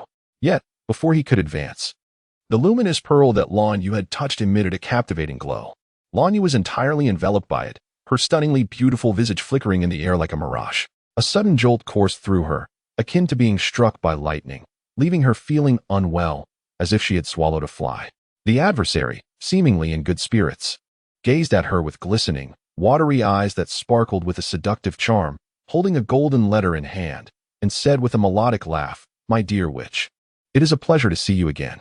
Xian Wei's dark eyes glared coldly at him, demanding, "What have you done to her?" A sudden peal of laughter erupted, as Fei Su rested his chin on one hand, regarding Lan Yu, ensconced in light, with an air of fascination, akin to admiring a delicate masterpiece, utterly entranced and satisfied. His lips, as translucent as the finest silk, parted slightly as he replied with a mellifluous tone, "What have I done? What do you think a demon spirit can do to a witch? Securing the witch's fingerprint was no small feat, yet I have succeeded. She has finally signed the demon spirit contract. Should we not pop the champagne in celebration?" Fei Su's laughter was particularly enchanting, while an indescribable chill gripped Xian Wei's heart. "You bound the contract with the luminous pearl?" He realized, pondering the traces of their earlier battle. He had always thought that Fei Su, lacking pure-blooded lineage, would be of no consequence even upon entering the sacred grounds, thus he had remained dismissive. Yet, he did not anticipate that the target of Fei Su was not the Bat Blood Jade, but rather Lan Yu. As he beheld Lan Yu bathed in dazzling light, a sudden pang pierced Xian Wei's heart. The sword of light in his hand surged violently, infused with the might of wind and thunder, poised to strike the ethereal figure of Fei Su in midair. Suddenly, he heard Fei Su's gentle laughter. "Young master of the Blood Clan, do you wish to slay me? If you harm even a single hair before the contract is fulfilled, the one you aim to protect, Lan Yu, shall." Without needing her to finish, Xian Wei understood the grave consequences of a disrupted contract for both parties. The handsome youth of the Blood Clan found that his sword could no longer penetrate even a fraction of the air. In truth, his motivation for aiding Lan Yu was shrouded in deeper complexities. He did not wish for the world to meet its end, for in such destruction, he would be unable to prove his worth, unable to demonstrate before Xian Ziqing his capabilities, never having succumbed to Fengling. He longed to show Xian Ziqing that her choice had been erroneous from the very beginning. A single strike of his sword could shatter this contract, allowing Lan Yu to regain her freedom. She could still fulfill her role as a savior. The world would remain unchanged. and he and Lan Yu would continue as two parallel lines, forever devoid of intersection. Had he been the once indifferent and selfish Xian Wei, he would have undoubtedly struck without a moment's hesitation. Yet now, despite his desire to dismantle the contract, he lacked the courage to plunge the blade downward. Before him, the visage of Lan Yu repeatedly surfaced, whether smiling, sorrowful, enraged, or displaying any myriad of emotions. Each image vividly danced in his mind, bringing him joy and a profound sense of reluctance. Unable to bring myself to act, I could not bear to see her suffer. Fei Xiu laughed with an air of nonchalance, his ethereal figure suspended in the air growing ever more enchanting and beguiling. He remarked, as the scion of the Blood Clan, "Are you truly going to harm me? With your abilities, inflicting injury upon me should be as effortless as a breath. Are you frightened? Are you concerned?" Though you have long been reluctant to admit it, the old man's insight has always been astute. You have an affection for Lan Yu. Unbeknownst to yourself, you have cherished her all along, ha ha ha. Even metallic vessels seem to be tainted by such laughter, exuding a faint air of sharpness and coldness. Those rays of light reflected sharply into Xuanwei's eyes, piercing them with an unexpected intensity. Beads of sweat trickled down Xuanwei's brow, clouding his vision, leaving him feeling as though all strength had been abruptly drained from his body. The hand that gripped his sword began to tremble. Time passed, second by second. Within the holy realm, the slender maiden, perpetually enveloped in radiant light, seemed to awaken from a dream, tearing through the brilliance. Her expression one of bewilderment as she clumsily rolled on the ground like a ball. The young girl glared at the luminous pearl on the wall, her face contorted in deep resentment. "Which, dear blue-clad enchantress, come forth to the grand dark empire and become." Before Fei Xiu could complete his alluring summons, something unknown suddenly struck him fiercely on the head. Lan Yu, shaking her hand in indignation, declared, "What on earth? I thought it was a luminous pearl, but it turns out to be an egg. Who on earth embedded an egg in the wall and had the audacity to stick it there with double-sided tape?" It was then that Fei Xiu's bewitching visage was adorned with a cascade of egg white, slowly dripping down his face. His countenance was suffused with fury. In the Dark Kingdom, where rigid class hierarchies prevailed, such blatant affronts to the demon lord by a fledgling spirit were utterly inconceivable. The enchanting visage of Fei Xiu turned ashen, as he began to chant incantations, poised to unleash his formidable power upon Lan Yu. Suddenly, he beheld the young girl springing up in terror, her finger pointed at him, stammering, "Demon! Spirit! Xian Wei, run quickly, this fellow is quite peculiar." While she spoke, her finger unwaveringly directed at Fei Xiu. Even the most self-assured Fei Xiu felt an unsettling premonition creeping in. Never had a fledgling spirit dared to defy the demon lord in the Dark Empire. Xian Wei regarded Lan Yu with curiosity as she grasped his hand tightly, dragging him away without a word. The warmth emanating from her touch was a stark contrast to the frigid essence of dark beings. His intrigue deepened, and with a skeptical gaze, he observed the vivacious young girl. Lan Yu flitted about like a headless fly, pulling him from east to west, then from south to north. Yet they could not discern the direction of escape. As despair and frustration mounted within her, Xian Wei calmly articulated, "This is a magical array activated by sorcery. Without the power of the Bat Blood Jade, neither we nor Fei Xiu could ever hope to escape." A sharp crack echoed in her mind, akin to a string snapping. Subsequently, her lips twitched violently, and she shifted her gaze to Xian Wei, muttering, "If that is the case, why did you not inform me sooner? Could you hear what I was saying while you dashed about like a headless fly?" The poor girl was immediately petrified. The ethereal figure finally transformed into an ordinary yet handsome man, no longer a mere wisp floating in midair. He coldly remarked, "Lan Yu, your fingerprint has failed to activate the contract." His tone was excessively severe. However, upon reflection, the failure to activate the contract could be seen as a positive development. Thus, she timidly tightened her grip on the wand, her body brimming with vigilance as she fixed her gaze on Fei Xiu, ever prepared to counter any sudden onslaught. Though Fei Xiu's expression was grim, he retained his composure, casting a cold glance at Xian Wei as he stated, "So it is. You have already undergone the initial embrace and have become one of the bloodkin. The contract of the witch spirit is naturally ineffective against you." Since Lan Yu had not signed the spirit contract, the trio's contention naturally focused on the bat-shaped blood jade. In nearly the same instant, Xian Wei and Fei Xiu transformed into two wisps of green smoke, racing towards the highest point within the sacred ground. There, a menacing bat-shaped blood jade exuded a chilling aura and darkness under the luminous glow of a pearl. The two shadows, one dark and the other silver, collided in midair, igniting brilliant sparks. Amidst the explosive display, a thunderous roar reverberated, and the palace transformed into an entirely different battleground. In this vast expanse, wind, rain, and thunder clashed violently. Amidst the dazzling chaos, Lan Yu could hardly discern who was who. They grappled with one another, raining down shards of ice or flames from the sky, interspersed with splashes of vivid crimson blood. Her heart raced, threatening to leap from her throat. Overwhelmed by the imminent peril, she could not help but raise her voice in protest. Unable to discern the nature of the sudden surge of power, her typically unremarkable magic shimmered with unexpected brilliance in that fleeting moment. With a swift whoosh, a broom crafted from fragrant sandalwood materialized before her. She soared upwards like a shooting star, ascending to the pinnacle with breathtaking speed. The Bat Blood Gem, a legendary artifact said to be touchable only by those of the bloodline. Although Lan Yu had received her initial embrace, she was not a pure descendant of the 13 noble families. Pressing firmly on the broom's tail, she witnessed a flame burst forth, racing towards the Bat Blood Gem. Suddenly, a thunderous explosion echoed around her. The gem, under the gaze of all present, began to shatter, piece by piece, inch by inch. Each fragment detonated like a bomb in midair, sending debris flying in all directions. Lan Yu, who was closest, felt the sharp edges of the shards graze her arm, leaving her bloodied and bruised. A piercing pain radiated from her arm, spreading throughout her body, rendering her face a ghostly white. In her moment of dazed confusion, a multitude of missile-like fragments rained down upon her. Overwhelmed with fear, Lan Yu froze, momentarily forgetting to flee. In that heart-stopping instant, a dark cloak appeared in midair, and a pair of arms securely enveloped her, calmly whisking her away from peril. A subtle fragrance wafted into her senses as she looked up to behold the serene smile of Feng Ling, her visage etched vividly in her mind. Regardless of the fear and anxiety she had previously felt, the sight of that familiar face dissolved all her negative emotions into nothingness. In her mind, only the visage of Ruo Shui, who had grown gradually from childhood to adulthood, remained. This was the most cherished memory of her warmest childhood. Suddenly, she realized that whether it was Feng Ling or Ruo Shui, he had always been her dearest brother.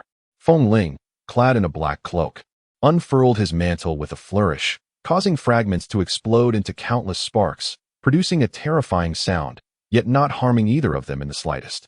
However, Feng Ling's expression appeared somewhat haggard as he gathered his arms, safely bringing Lan Yu down below. In the next moment, his fingertips sharply flicked her forehead. The young girl rubbed her head, about to retort, when she suddenly noticed that Feng Ling had rescued her using merely a cloak, transforming the soft fabric into a shield that could withstand all threats. Such a remarkable ability could only be achieved with immense spiritual power. Lan Yu swallowed hard, feeling that her brother was astonishingly formidable beyond measure. She was about to shower him with praise when Feng Ling, with a tone of displeasure, coldly admonished her, insisting that she should take care of herself, questioning her presence at the Blood Clan's sacred grounds. This was not about love and justice. Another sharp flick struck her forehead, and Feng Ling's handsome face bore a stern expression, truly exasperated, asking who was being frivolous. Lan Yu had no retort, merely grinning foolishly. Feng Ling, with an impassive demeanor, enveloped her within his protective sphere, and with a few deft movements of his cloak, he effortlessly deflected all dangers. He coldly stated, "That Bat Blood Jade is a fake. Someone isn't using their brain. Can't you at least think a bit?" His tone was icy, and it was evident he was referring to Xian Wei. Lan Yu shrank his neck, unable to suppress a soft murmur, unaware that Xian Wei also did not know the Blood Jade would be swapped. Feng Ling's heart felt as though it had been cruelly wrenched, even at this moment. The girl still spoke on behalf of that accursed vampire. His expression darkened noticeably, and his tone grew heavy. For the Blood Clan cared little for the existence of the 19 Heavens calamity. They were inherently denizens of darkness. As his words fell, Xian Wei, entangled in battle with the flying fluffs, suddenly shot forth a piercing glare, fiercely piercing the countenance of the exquisitely beautiful Spirit Clan prince. Xian Wei scoffed, declaring that even as children of darkness, they were still superior to the fallen Spirit Clan. The term fallen Spirit Clan bewildered Lan Yu as he looked toward Xian Wei. Such an assessment was profoundly shocking. Prince Feng Ling's Ruo Shui was the most outstanding child of the Spirit Clan. How could they possibly have fallen, unbeknownst to her? When Xian Wei uttered this phrase, Feng Ling's expression abruptly turned as cold as the frigid night, devoid of any emotion. A brilliant, icy magic wind blade surged forth, ruthlessly aimed at Xin Wei. Do not harm him. In an instant, Lan Yu rushed forward, intending to shield Xin Wei from the wind blade. A sudden, unbearable pain surged through Feng Ling's heart, which had remained calm until that moment. The wind blade in his hand came to a halt. Shadows peeled away. Before him, the chaotic scene of blood and violence seemed to slow to an excruciating crawl. As his senses dulled, he distinctly heard the sound of his own heart shattering. The seductive voice of the flying fluffs was soft and languid, each word resounding clearly. Like Lan Yu, Feng Ling had received the contract of the demon spirit. He is the fated demon child, destined to bring about the world's destruction from the moment he entered this realm. This fact remains unknown even to Lan Yu. The Bat Blood Jade was never located in the sacred grounds of the Blood Clan. Rather, it was stolen by the elder of the Spirit Clan to resurrect Ruo Shui.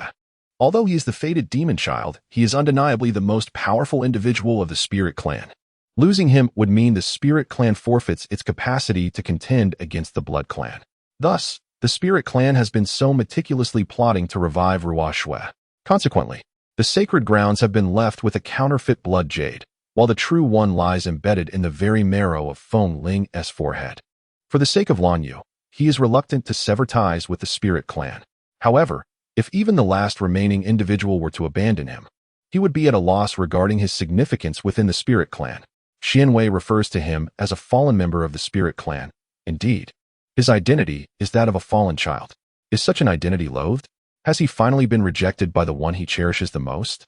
Feng Ling is engulfed in an overwhelming sorrow, while the ethereal spirit of the demon seems to revel in this atmosphere. The voice of the spirit gradually slows in Feng Ling's ears, seducing him step by step. Come, fated demon child, come into our embrace, do not hesitate. Come. Come. The voice carries an indescribable allure, rendering Feng Ling's delicate visage ghostly pale. No, Feng Ling, you must not succumb. You must not be swayed by the demon spirit. In his mind, an anxious voice suddenly resonates, urging him not to forget those who bring warmth to his heart. As long as there remains a flicker of warmth within your heart, you shall not descend into darkness. Lan Yu would never wish to witness your downfall. No, he possesses Lan Yu. He still has her. Mother, I yearn to protect him. Their destinies were irrevocably intertwined from the moment that fateful decree echoed within the halls of the Spirit Clan. Do you recall our childhood, when he was often tormented? The children of the Spirit Clan would jeer and chase after his youthful form, brandishing sticks, chanting, "It is him. He is the harbinger of misfortune. Kill him. Kill him." Yet, it was always Lan Yu, dear sister Lan Yu, who rushed to shield him, embodying the fierce protector, much like a hen guarding her chicks. Though fear gripped her, she bravely confronted them, demanding, "What are you doing? Why do you bully my brother?" This foolish witch, it was she who saved the one deemed unworthy of salvation. My brother is not someone who should be forsaken. The slender girl stood resolute, fiercely guarding her battered sibling. The fists of the Spirit Clan children fell relentlessly upon her. Yet the little girl, tears brimming in her eyes, exerted every ounce of her strength to shield him from harm. At that time, Lan Yu was frail, her complexion pale, indicating her poor health, yet she steadfastly resisted any assault upon him. She silently bore the brunt of those blows, beads of cold sweat trickling down her forehead, blood seeping from her wounds onto her hands, all the while smiling gently to reassure him. "Do not fear, Ruo Shui, it is nothing." A lie. How could it be nothing? How could it be nothing? After those individuals departed, he wept while cradling Lan Yu, tears cascading down his cheeks as the frail Lan Yu lingered on the brink of life. In that moment, he remained naive, yet came to a profound realization.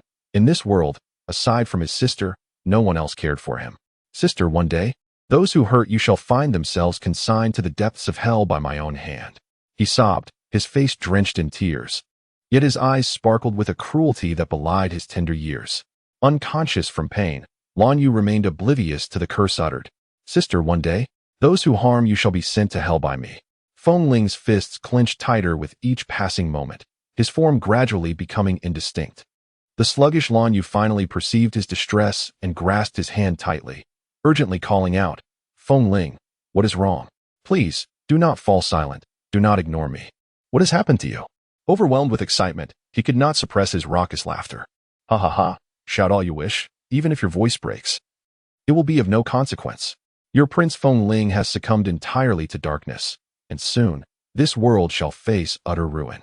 Farewell, unfortunate Lady Witch, or rather, the Vampire Witch now. As his words faded, the indistinct figure of Feng Ling vanished simultaneously with the drifting snowflakes in the sacred ground of the Blood Clan. This astute and intelligent oracle had never known fear. Yet upon hearing that melody, his expression darkened abruptly. It is said that when an oracle hears the song of a siren, it heralds the imminent arrival of death. Just as his heart seemed to plunge into despair, the door was abruptly flung open with a loud crash. Outside stood the breathless Lan Yu, her voice tinged with urgency. Master, I need your assistance. Feng Ling has been corrupted by a malevolent spirit. At that moment, Fei Yuyang was recuperating in the wooden cabin.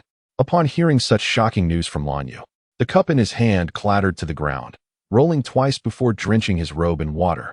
The revelation was so staggering that it left him momentarily paralyzed with disbelief. His voice trembled as he stammered, "What did you say? Feng Ling has been corrupted? There is no time for further discussion. We have only 1 hour left." She exclaimed in desperation. "I could sacrifice everything. This world means nothing to me, but Feng Ling, he is the child I must protect. And I cannot allow any harm to befall him." She grasped Fei Yoyang's hand tightly, her eyes shimmering with unwavering resolve. Thunder rumbled ominously. Within the witch's realm, the bloodline of guardianship finally awakened. At that moment, Lan Yu was no longer the same. Feng Ling's corruption had brought her to a profound realization of her own abilities. However, Fei Yuyang could not take solace in Lan Yu's transformation. The young girl, wiping her tears away fiercely, implored, "Master, please speak to me. I need your guidance to save him."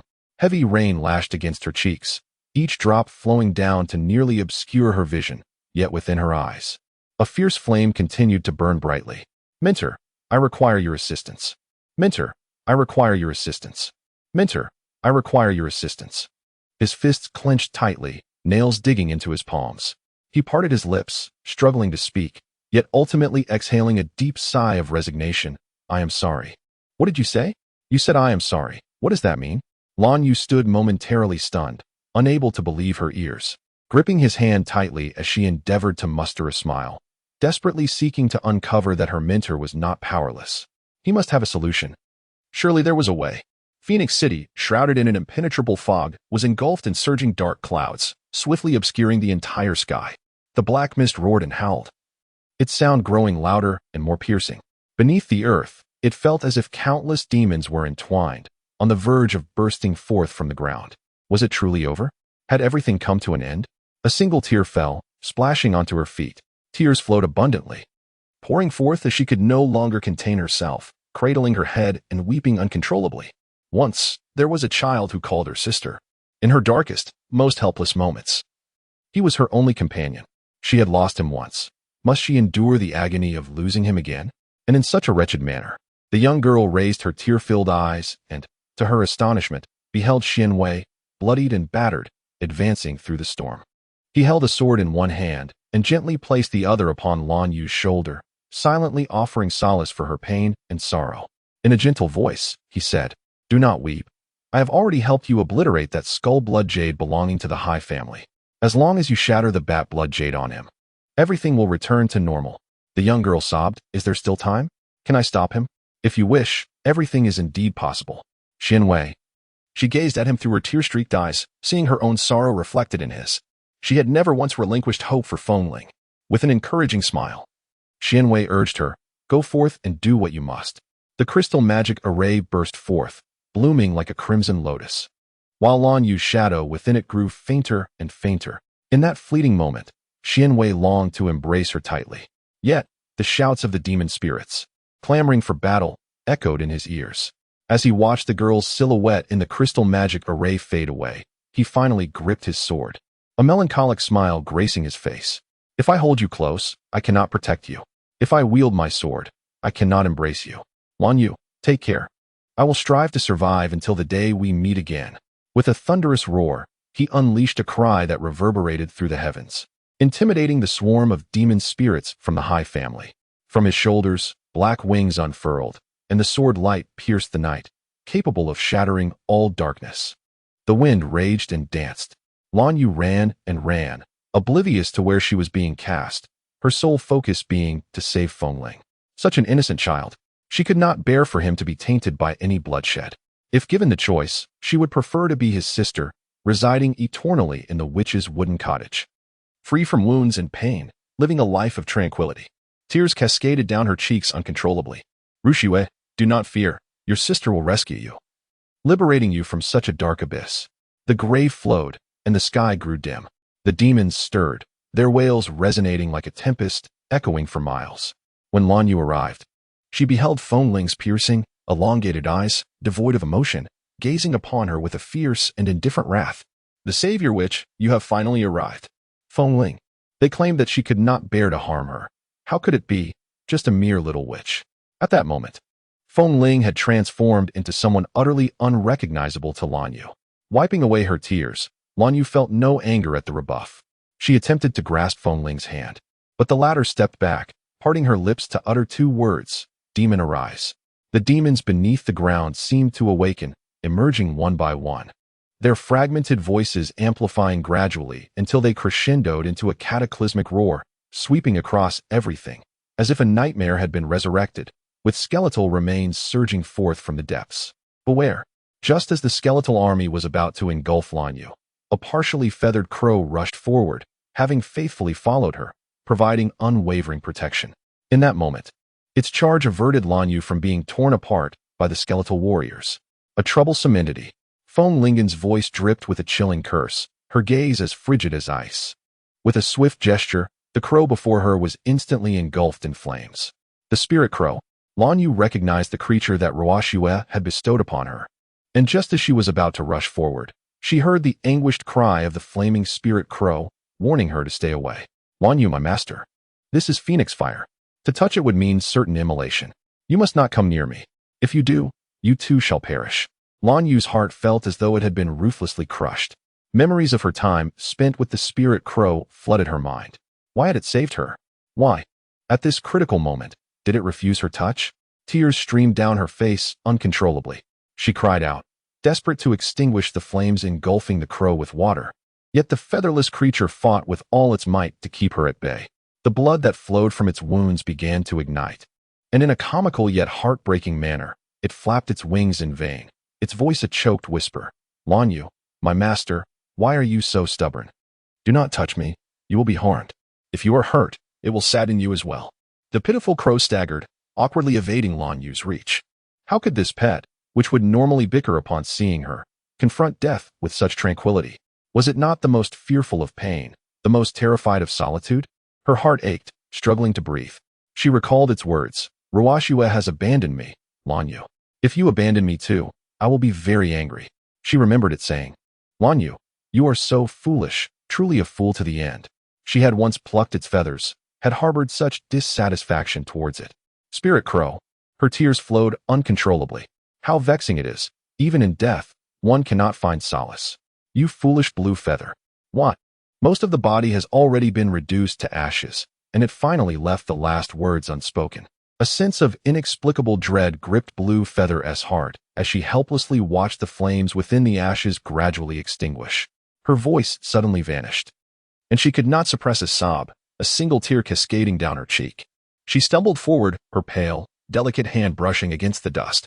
Golden rays of light dissipated at an astonishing speed, scattering into nothingness, with souls torn apart, lost forever. Why? Why has it come to this? As she caressed the ashes, another tear slipped down, unnoticed by anyone, as the golden light on the raven ceased to disperse, tainted by the tears of Gigi. The raveness spirit gradually took on a complete form, swirling around Blue Feather a few times, soaring into the sky, casting a lingering glance at Feng Ling before resolutely departing into the depths of the heavens. The earth trembled as if in divine wrath. With flying sand and stones sweeping across the landscape, a bloody scent intermingling with decay, hitting the people with a suffocating force. Blue Feather clenched her fists, gazing at Feng Ling, suddenly at a loss for words, only able to shed tears like rain. I swear by the mission of the Blue Clan Witch, by the duty of a witch, to protect those whom I must guard, ensuring they are shielded from any malevolence. At that moment, a brilliant light suddenly burst forth from her forehead. It is said that the witch's grimoire possesses boundless power. When the witch's seal is broken, the power of the grimoire can be wholly wielded by the witch. In this present moment, the power of the witch's journal has been utterly unleashed. Once regarded by the spirit realm as a mere parasite, a cowardly wretch, the blue feather which has been sealed away with such formidable strength, leading all to believe she was but a useless being of her kind. Yet, this underestimated parasite possesses the most enigmatic power in the universe. The delicate figure of blue feather sways in the wind. Her slender, pale hand suddenly rises, summoning forth a tempest, as the heavens and earth dramatically shift in hue. Trembling in response, a resplendent explosion of light ensues. Initially a mere trickle, it converges into a torrent, swiftly engulfing all in its path. That colossal sphere of radiance transforms the stormy night sky into a brilliance akin to daybreak. Feng Ling, touched by such luminescence, experiences an excruciating pain coursing through his body. His mind briefly illuminated amidst the blinding glow. The light grows larger and sharper, enveloping him entirely. As he concentrates on his thoughts and strength, preparing to resist, he suddenly beholds the tear-streaked visage of blue feather amidst the brilliance. Despite possessing unparalleled power, her expression is one of profound sorrow and anguish. In that instant, a sharp pain pierces Feng Ling's heart. Blue feather, he murmurs, uttering her name. He is fully capable of dispelling the radiant light. Yet this fleeting clarity evokes a cascade of memories. His fists clench tightly, then release, as if crushed by the weight of a passing train. Strangely, despite having fallen into the depths of darkness, he finds himself grappling with emotions that should not exist. However, he was acutely aware that if he were to break free from the constraints of brilliance, Lan Yu would be utterly incapable of withstanding the backlash of the spiritual force emanating from the notebook. Such excruciating pain ultimately compelled him to let out a heart-wrenching scream. It hurt immensely, truly, it was unbearable. With each increment of suffering, the tender voice of Lan Yu from his childhood echoed in his mind. Mother, I wish to protect him. Please do not harm him. He is my brother. Ruo Shui, do not perish. Elder sister will safeguard you, always. Ruo Shui. Tears streamed down Feng Ling's cheeks, and though he felt overwhelming anguish, a faint smile graced his lips. It was not that there was a lack of affection. It had always been present. His elder sister, his dearest Lan Yu, had always cherished and shielded him. If this were indeed his sister's choice, then he would endure any bitterness and pain in silence, refusing to cause her distress. In the enveloping darkness, the clock struck midnight, resonating 12 solemn chimes. At that moment, the bat-shaped blood jade embedded in Feng Ling's forehead shattered with a startling clarity. Suddenly, he transformed into a radiant beam of light, lifting his head and breaking into a smile that tore through the clouds like the rising sun, radiating an intense brilliance that pierced to the very marrow of his being, filled with resolve. The light emanating from Lan Yu intertwined with the brilliance of his soul. Merging into one, Lan Yu wept torrents of tears, helplessly watching as he morphed into an ethereal shadow, his body trembling uncontrollably. She cried out, yearning to grasp the boy who was gradually drifting away from her, Feng Ling. With his long hair cascading like a waterfall, his gentle and exquisite features radiated warmth. His ethereal voice gradually reached Lan Yu's ears as he spoke. If this is your desire, if you wish for the world to return to its former state, then I shall grant it to you. No matter how much pain or suffering it entails, I will fulfill your wish. It was precisely because of her guardianship that he could forget all sorrow and anguish. The ancestral mission of the Lan clan was not merely to protect Phoenix City, but to safeguard the people of the Phoenix lineage. And Feng Ling was the last of his kind. As Feng Ling transformed into a beam of light, it pierced through the layers of darkness.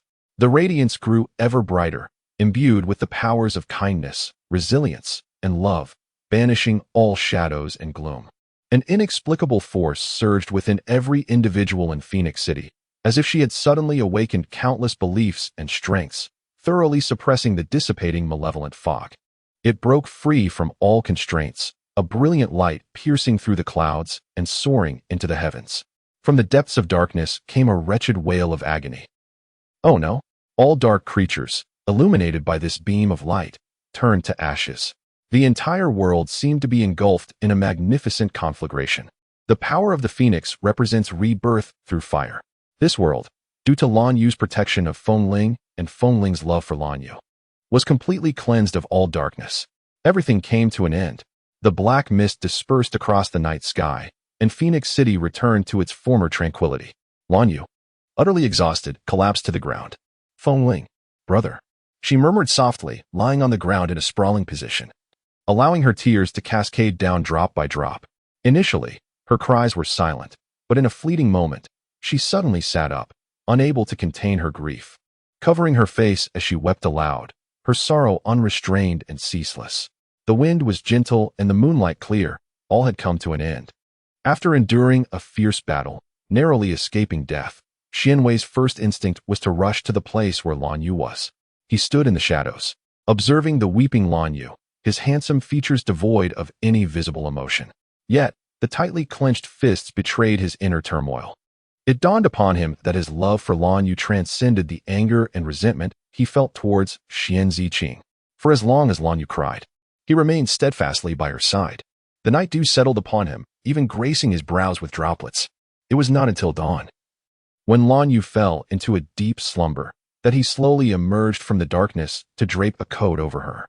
He cautiously extended his hand, his slender, delicate fingers yearning to caress her weary visage, yet upon witnessing her infant-like serenity, he felt as though he had been scorched, hesitant to make contact.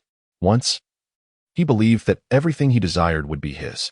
Yet now, he realized for the first time how many things he dared not pursue. He feared Lan Yu's resentment towards him. The brilliance that did not belong to him felt too precious to approach carelessly.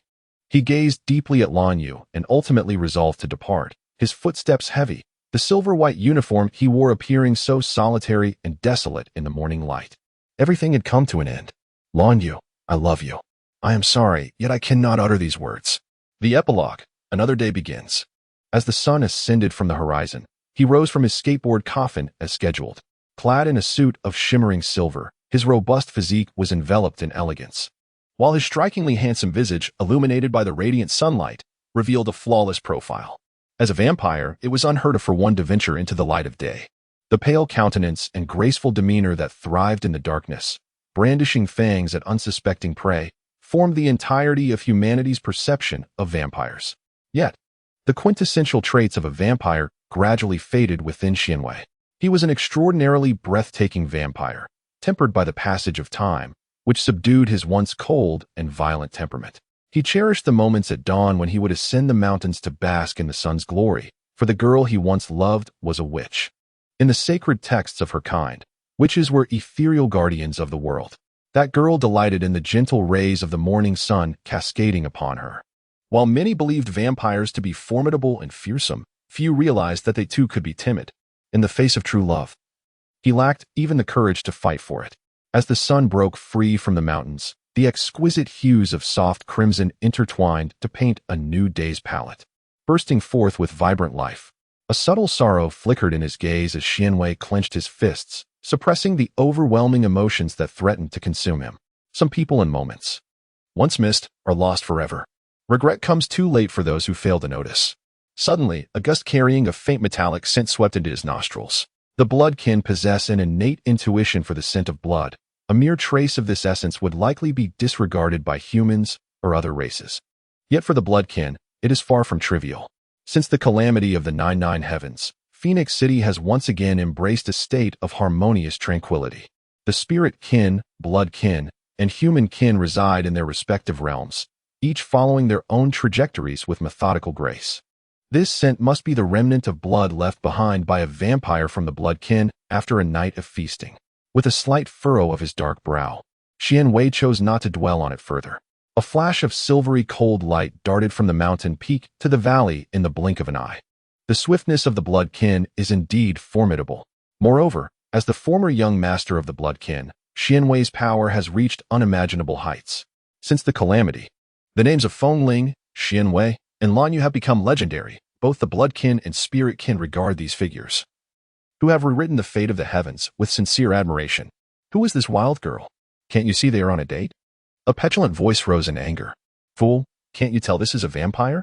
A clear and melodious female voice, laced with subtle mockery and determination, suddenly echoed in the air, causing Xianwei, who was about to depart the valley, to halt in his tracks.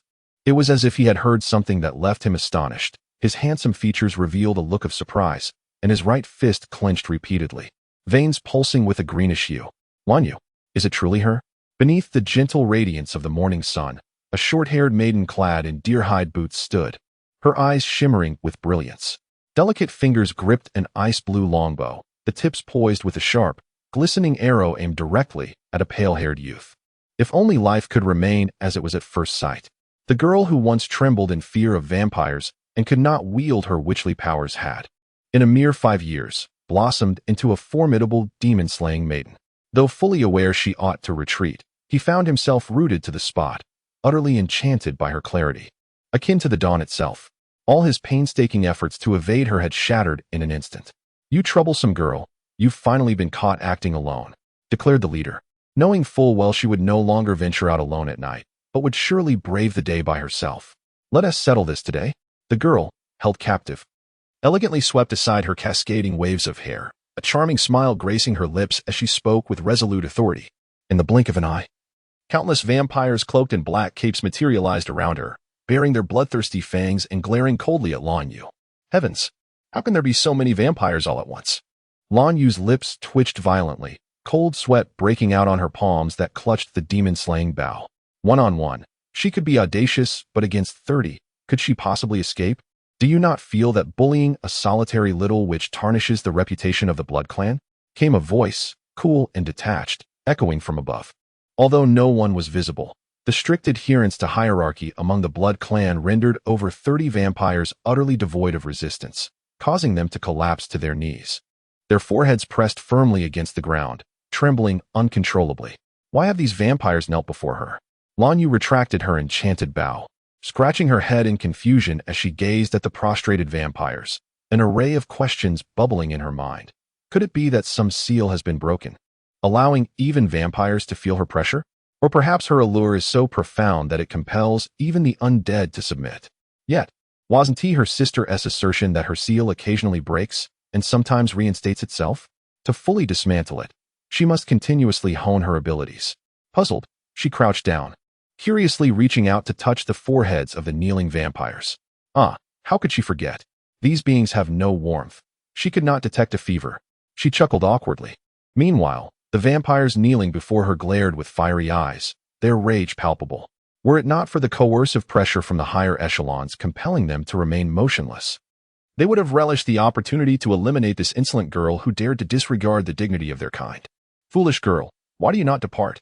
Observing the bewildered expression on the young girl's face, Xianwei couldn't help but feel a mix of annoyance and amusement, remarking, "This girl, while her strength has indeed grown, her befuddled nature remains unchanged after 5 years." Lan Yu had waited in anticipation for that very phrase. No sooner had the words left Xianwei's lips than she darted forward like a released arrow, swiftly closing the distance to Xianwei's side. Xianwei never anticipated that she would possess such abilities, and for a moment, he was taken aback. While he stood there in astonishment, Lan Yu approached him, her lips curving into a smile more radiant than the sun, her adorable little canines sparkling like the gems on a shattered magic bow, gleaming with a pristine white light. "Xianwei, it truly is you." She greeted him with a cheerful grin.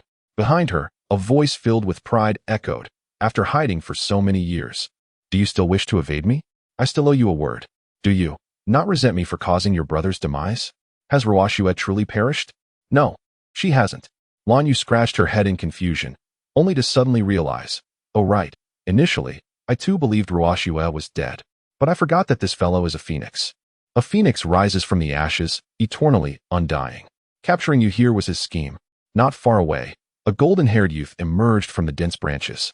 Clad in a flowing white mage robe, he sat amidst the twigs, his frame slender and delicate, with a golden crescent adorning his forehead, exuding elegance and charm. However, at that moment, Fengling appeared somewhat exasperated.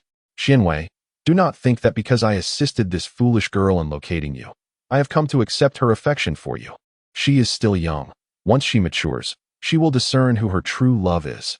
The golden-haired youth exclaimed, visibly flustered. Stunned by his previous remark, Xianwei felt a flicker of light in his eyes, which swiftly transformed into overwhelming joy. "You mean, Lan Yu has feelings for me?" Though the words remained unspoken, warmth and elation blossomed within his heart for the first time.